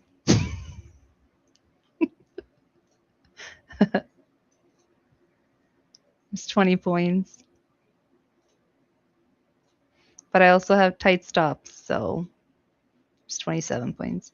My stops, there's 30, tend to be like 17 and a half, you know. So I'm gonna scale most of it out and I will, let's see, buy. I have one left. I'm going to put my stop loss and profit, right? Like, you know, a little bit. Thanks, Emp. So if I get stopped out in profit, I'm good.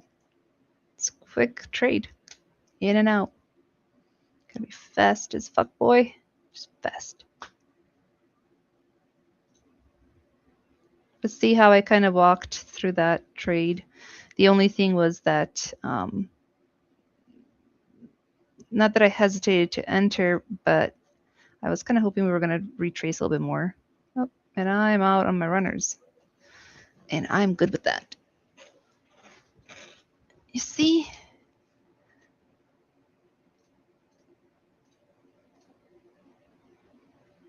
X is delayed. Ugh, how do I invite you guys?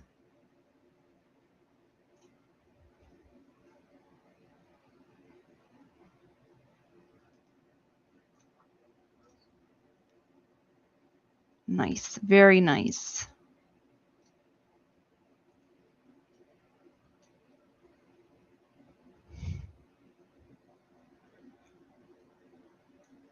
Let's see how that came in. Where Ryan took a trade. All of these orders came in. See what the next candle does. Mm-hmm.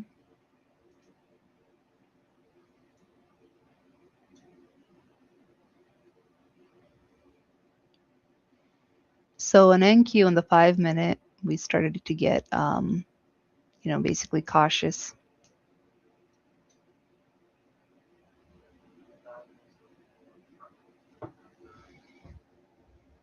Left. Yeah.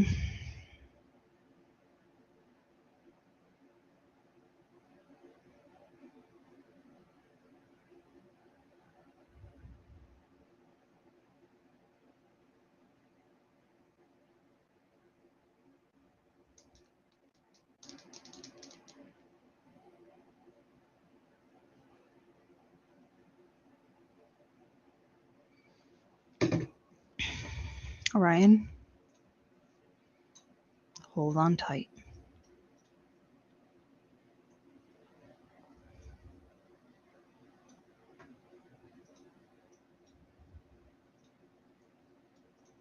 Let's see.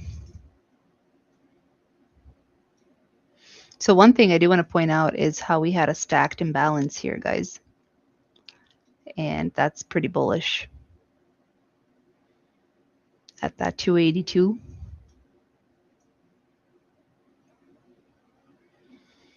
Buyers were winning.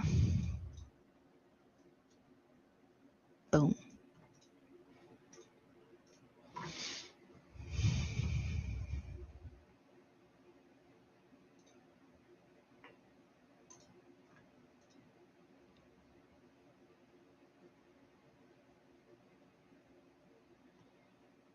Let's see.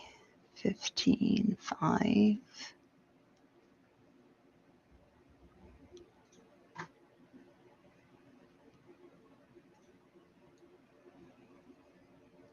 Hey, I'm on vacation. Oh no. Okay, so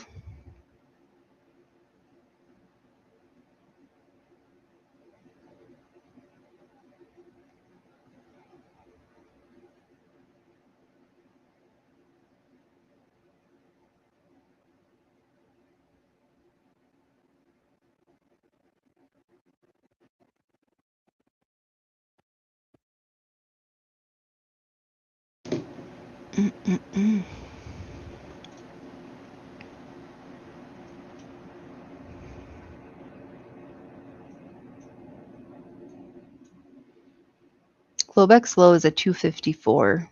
So if we go down to 254 and hold and retest hold, could take a long. But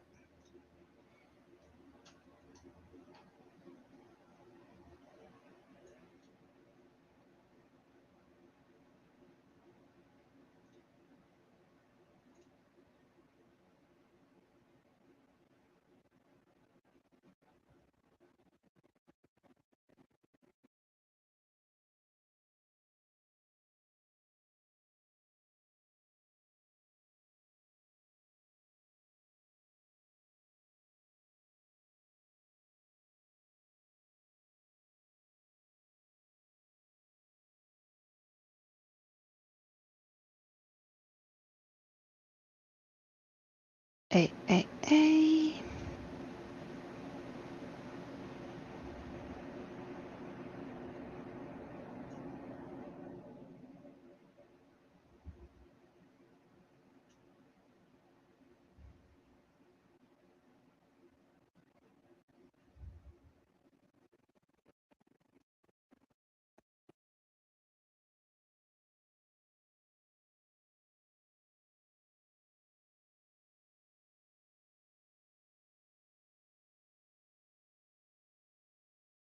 Hello, darkness, my old friend.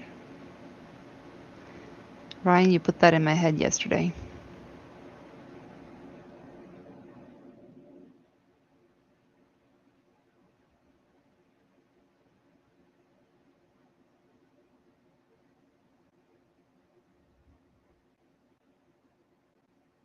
$254 is a level we're looking at, and also 227.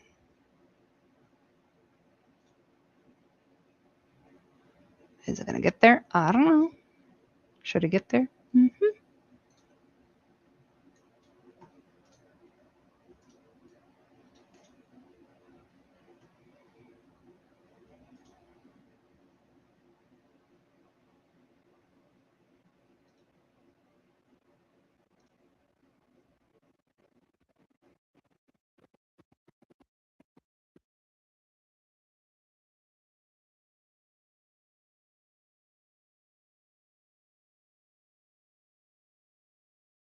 Thank you, Fenster.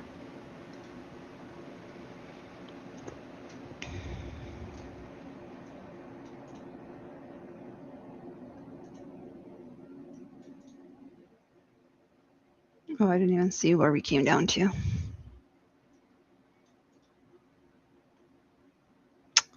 259. Nah.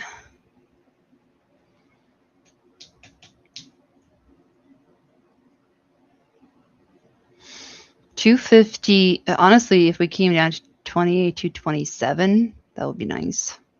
And we held there. I would like it very much. Mucho. Muchas gracias.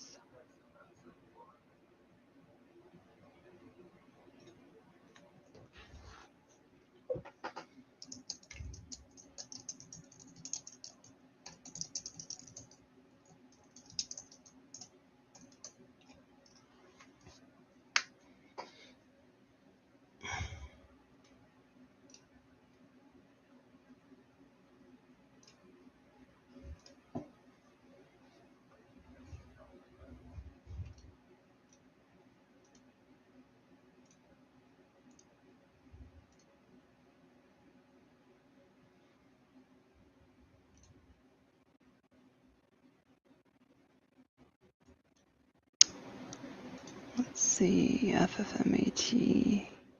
The thing with the FFMAT, we're obviously not there yet. We'd have to have quite a bit of selling pressure. And it would need to be 80 or above. We're only, or sorry, not 80, 20 or below.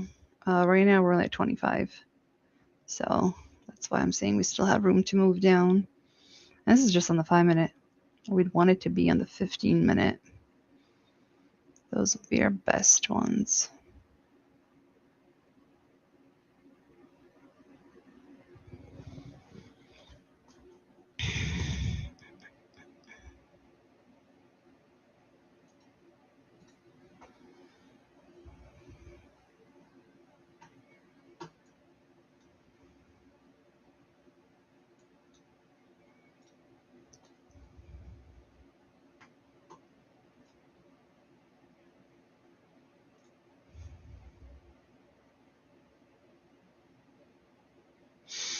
This afternoon, U.S. military fired 2 missiles at an LPG tanker that was approaching the area from the Gulf of Oman.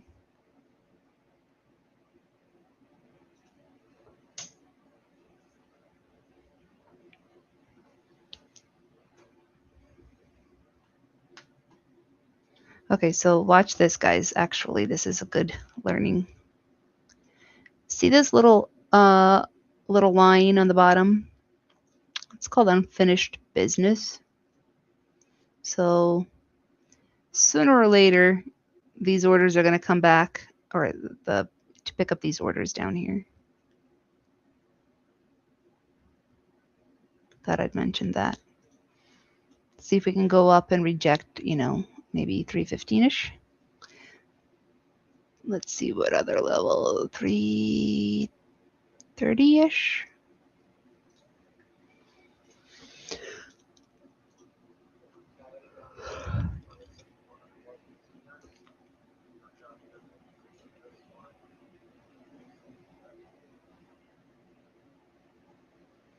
Treat fitty.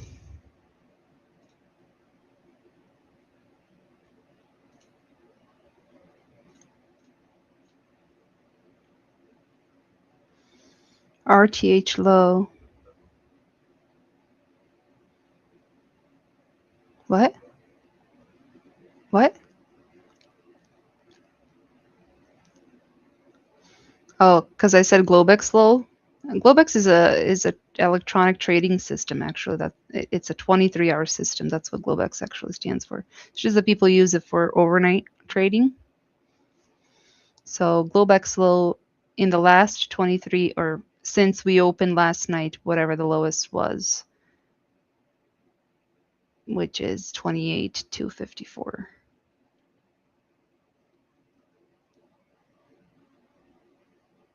Mm, mm, mm, mm, mm.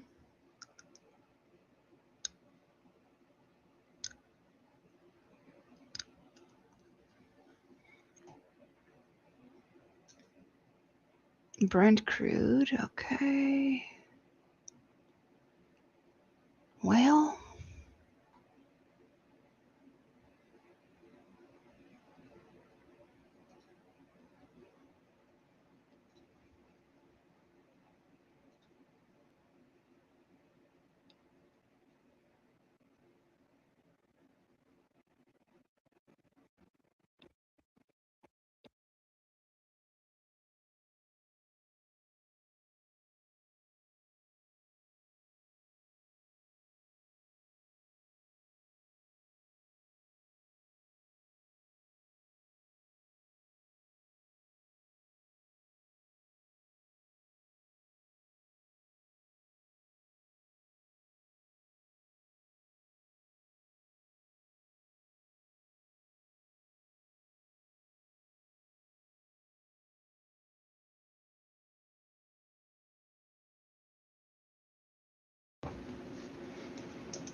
oh shoot, did we reject at 330? I wasn't even looking at. What's this candle? 325. Okay, pretty close.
Hey, I'm on vacation. Oh my gosh, Jackie. That's on you.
Oh.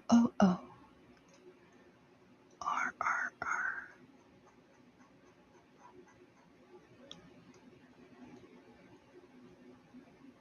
Alpha. Red.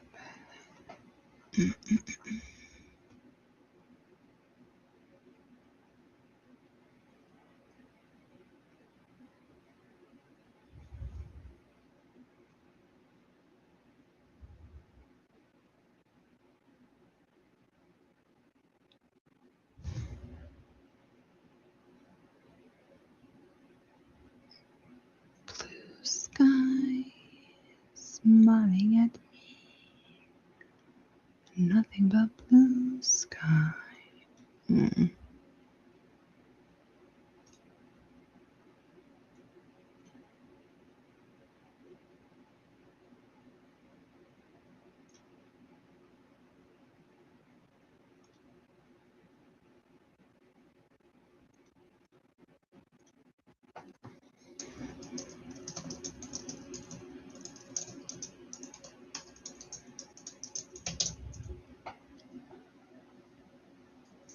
Okay, so there's another unfinished business right at that 288.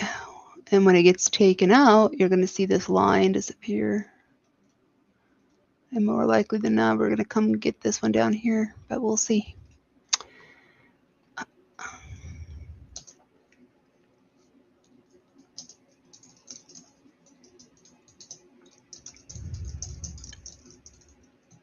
So I'm going to be doing this more often, guys, if you like the order flow footprint stuff. If not, sorry for you. Hi, sorries.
Ooh,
are we gonna come down?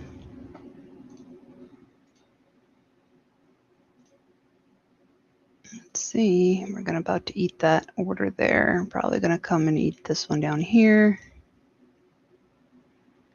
Yum yum.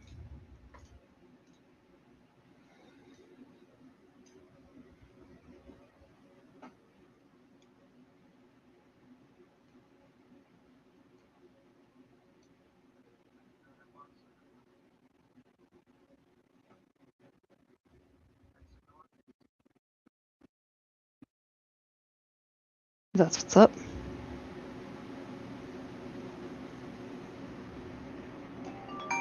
Okay. Okay, hang on, guys. I have a call.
Okay,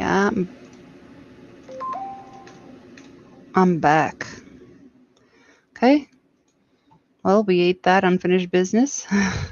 About to come down to this. See this little level right here? 259. We left some orders there.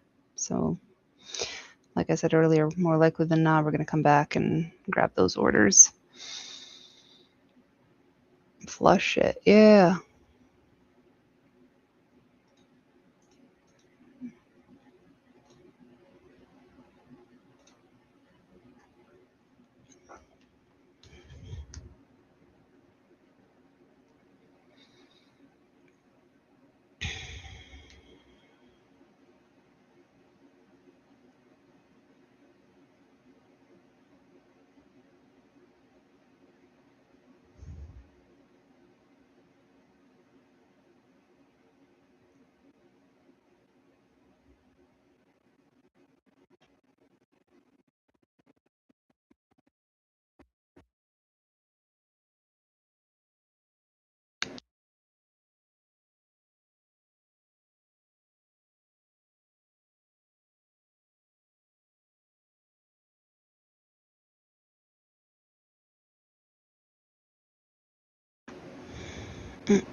Gonna flush it.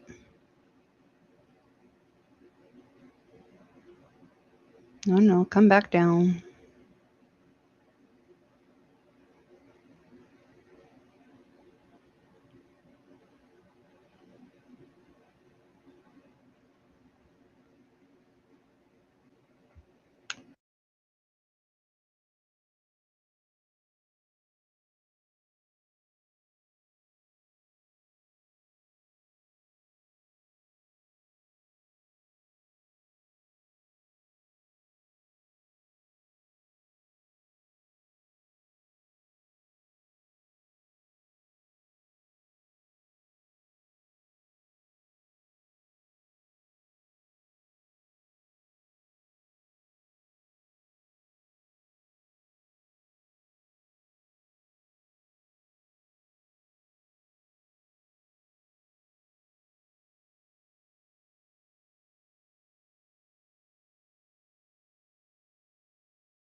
Go eat that little order down there. Come on.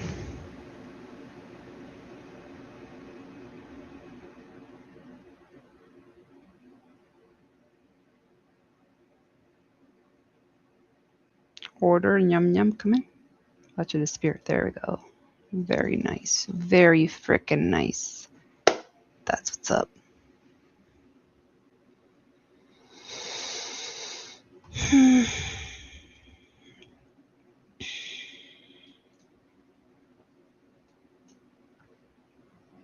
Who says?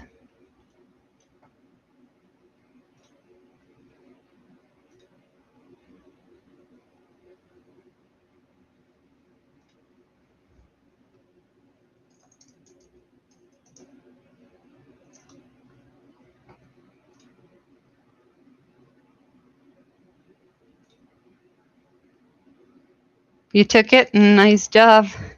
Very nice. I thought you weren't even home.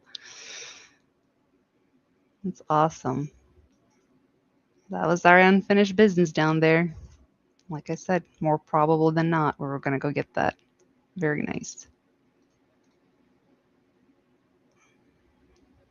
That's okay. I know the first time kind of. Yeah, it's all good. It's all good.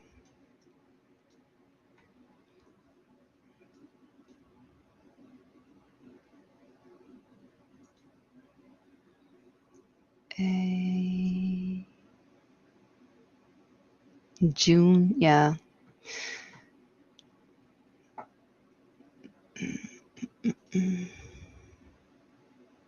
Low 238. I think we can still see. Is it going to bounce a little? What's it going to do?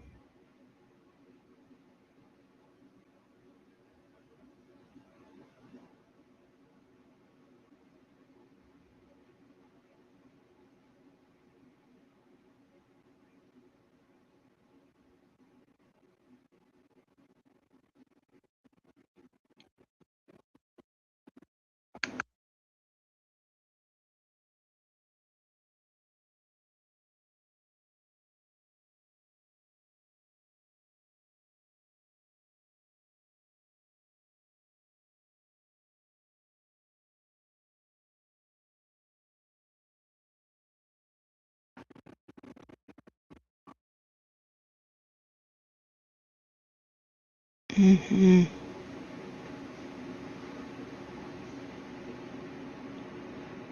Not tree fitty. Oh.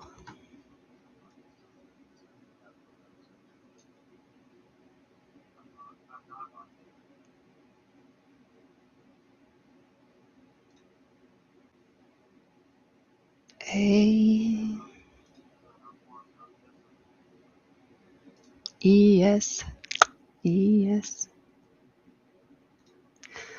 Oh.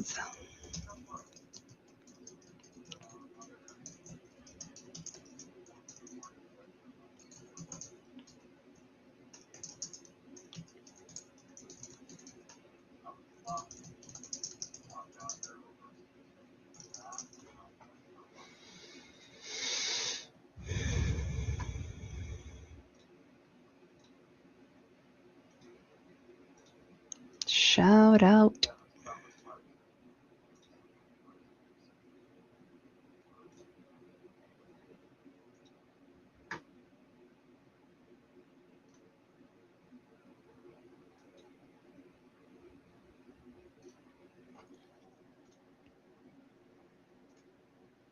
Easy peasy.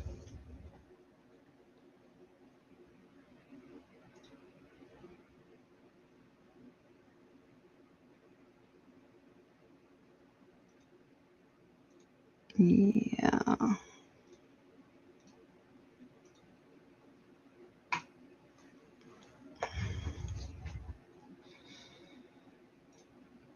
Mm-mm-mm. Me and my homies. Come on, Emp. Roll out. Roll. We have 100 orders at 175. One something like that. So it is, whoopsies.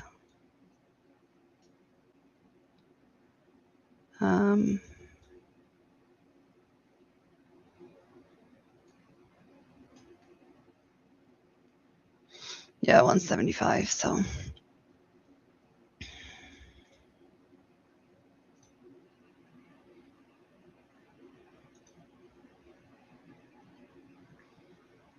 me and my homies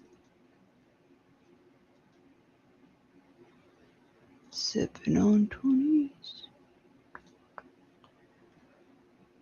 This is so weird being by myself up here. Oh.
Okay. I'm back. Back again.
There's still room.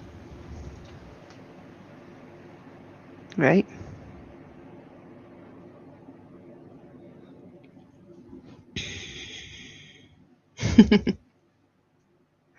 What do you have at 138?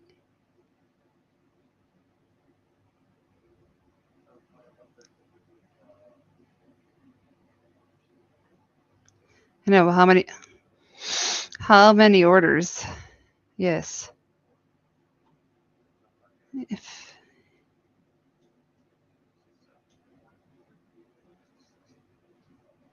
yeah, I see that. There's also 115 at 28,000. That would be nice. 175, there's 101.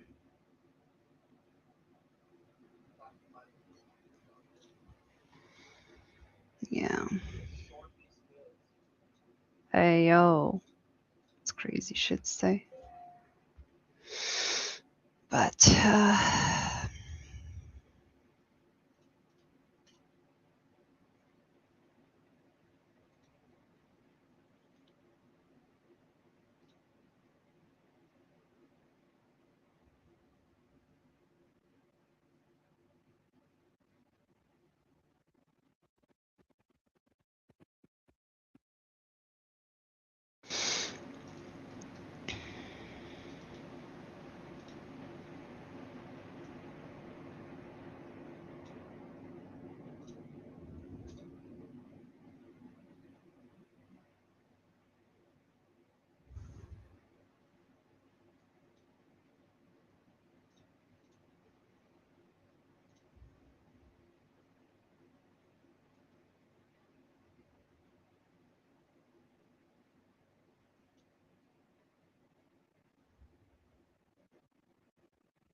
Maybe they're gonna try to push it back up.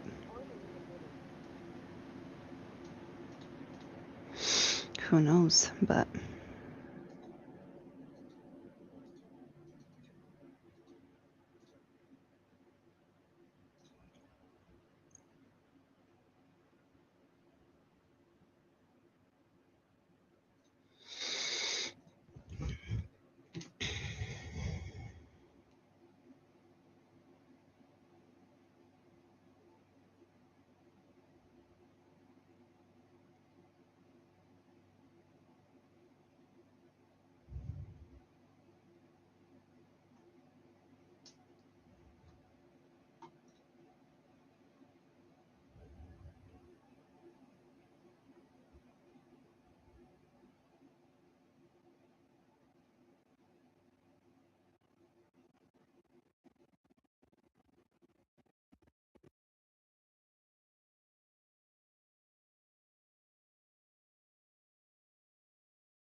massive explosion at a large industrial facility in Runcorn, England.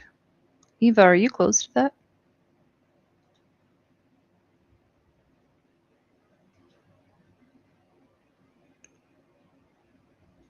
Black smoke. Oh, read the financial juice. Oh, okay.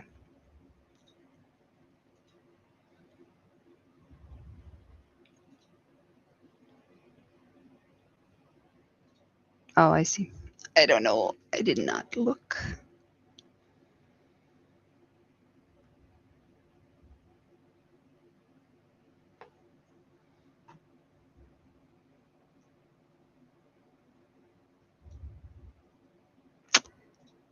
Um,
Watch Trump tweet something bullish.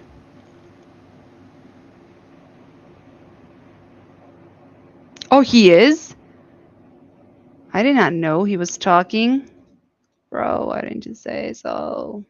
You know how that is. Every other word is a 50-point move.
What? Sorry, Jack. I just saw you typing there. 227.75. You couldn't see what that level said.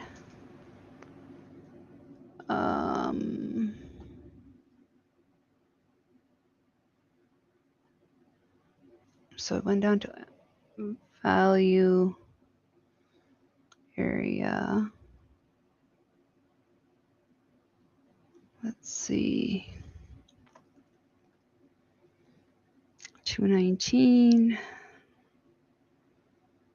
Okay, so notice how, we went down, we had that negative delta, and then the negative delta started to flow or slow down. And then it went up 13 delta. And then in this candle, you can see we start getting positive delta, but it also had this like delta rise, which means over the last 3 candles, we were, that's where it was like picking up steam. And you can also see on the bottom, there's a lot more bar markers compared to up on the top. So even when we came down, we didn't have, we only had a couple of. Yeah, the icon is, see this little arrow on the 1 minute?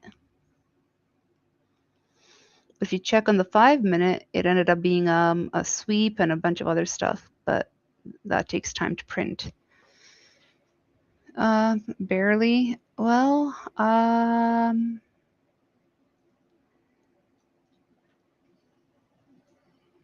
mean, you can make it bigger, I suppose, but right here.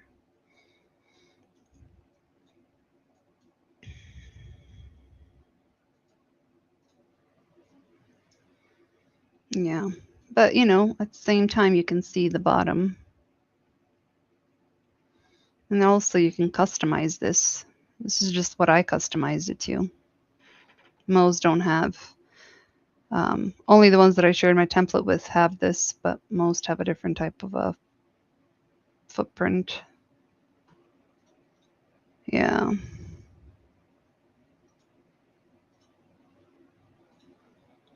Yep. We did good in the neighborhood.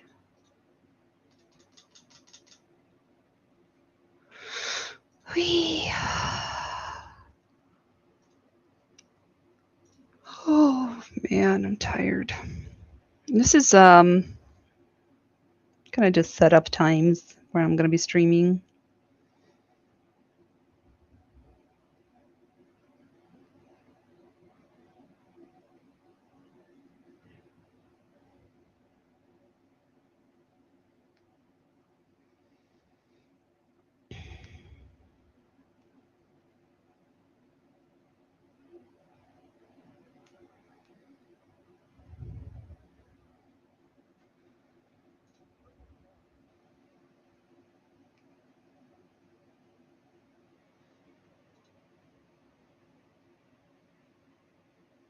Oh, because it was cut off, sorry.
Oh, okay. So Trump is talking, asked about Iran strategy. There's a lot of them.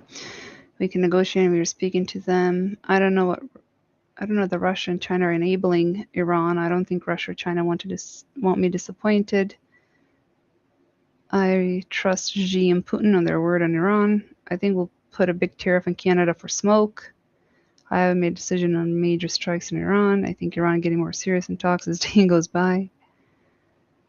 I'm in no hurry over Iran despite what's said of the election. China is getting very big in nuclear energy. Okay.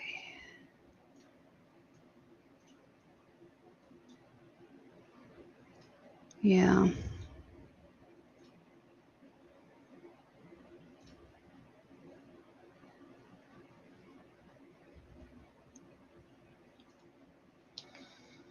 Well,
okay, MOC is coming up soon.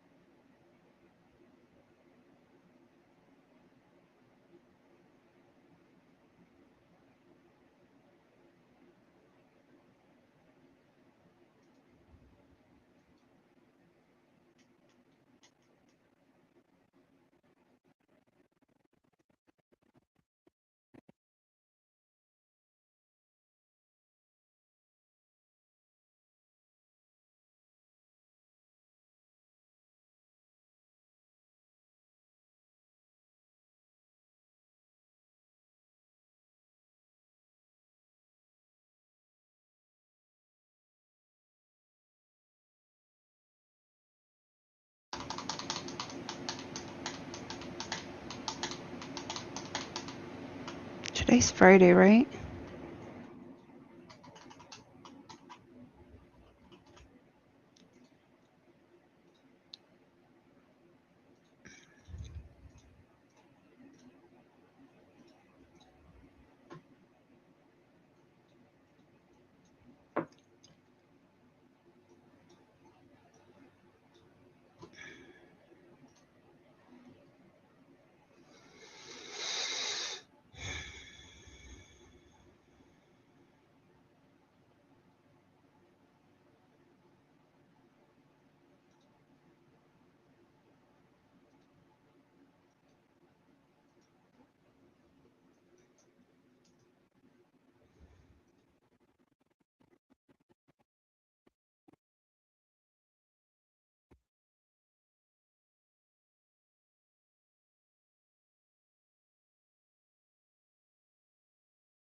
Okay, let's see.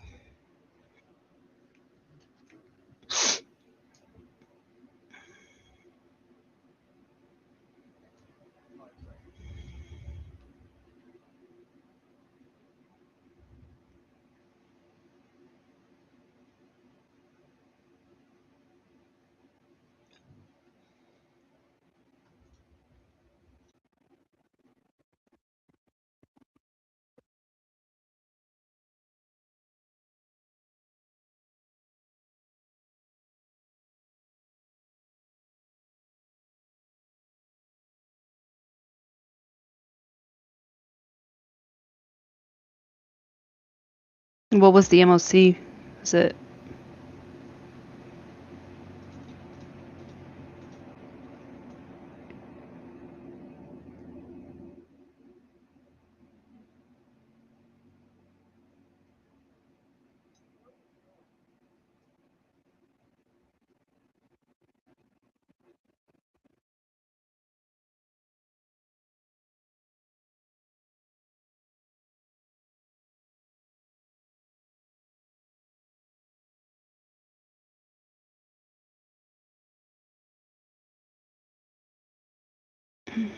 Mm-hmm.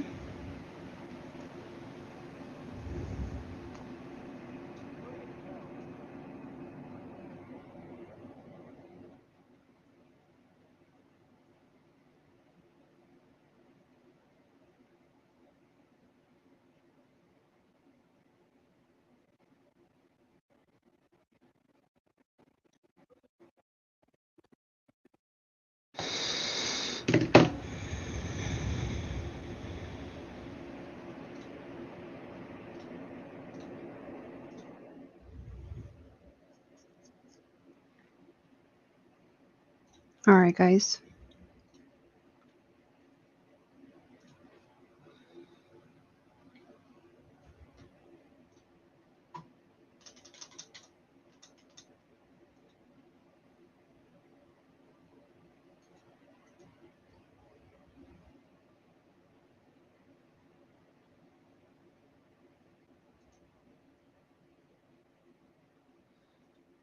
I will see you all Monday, not tomorrow.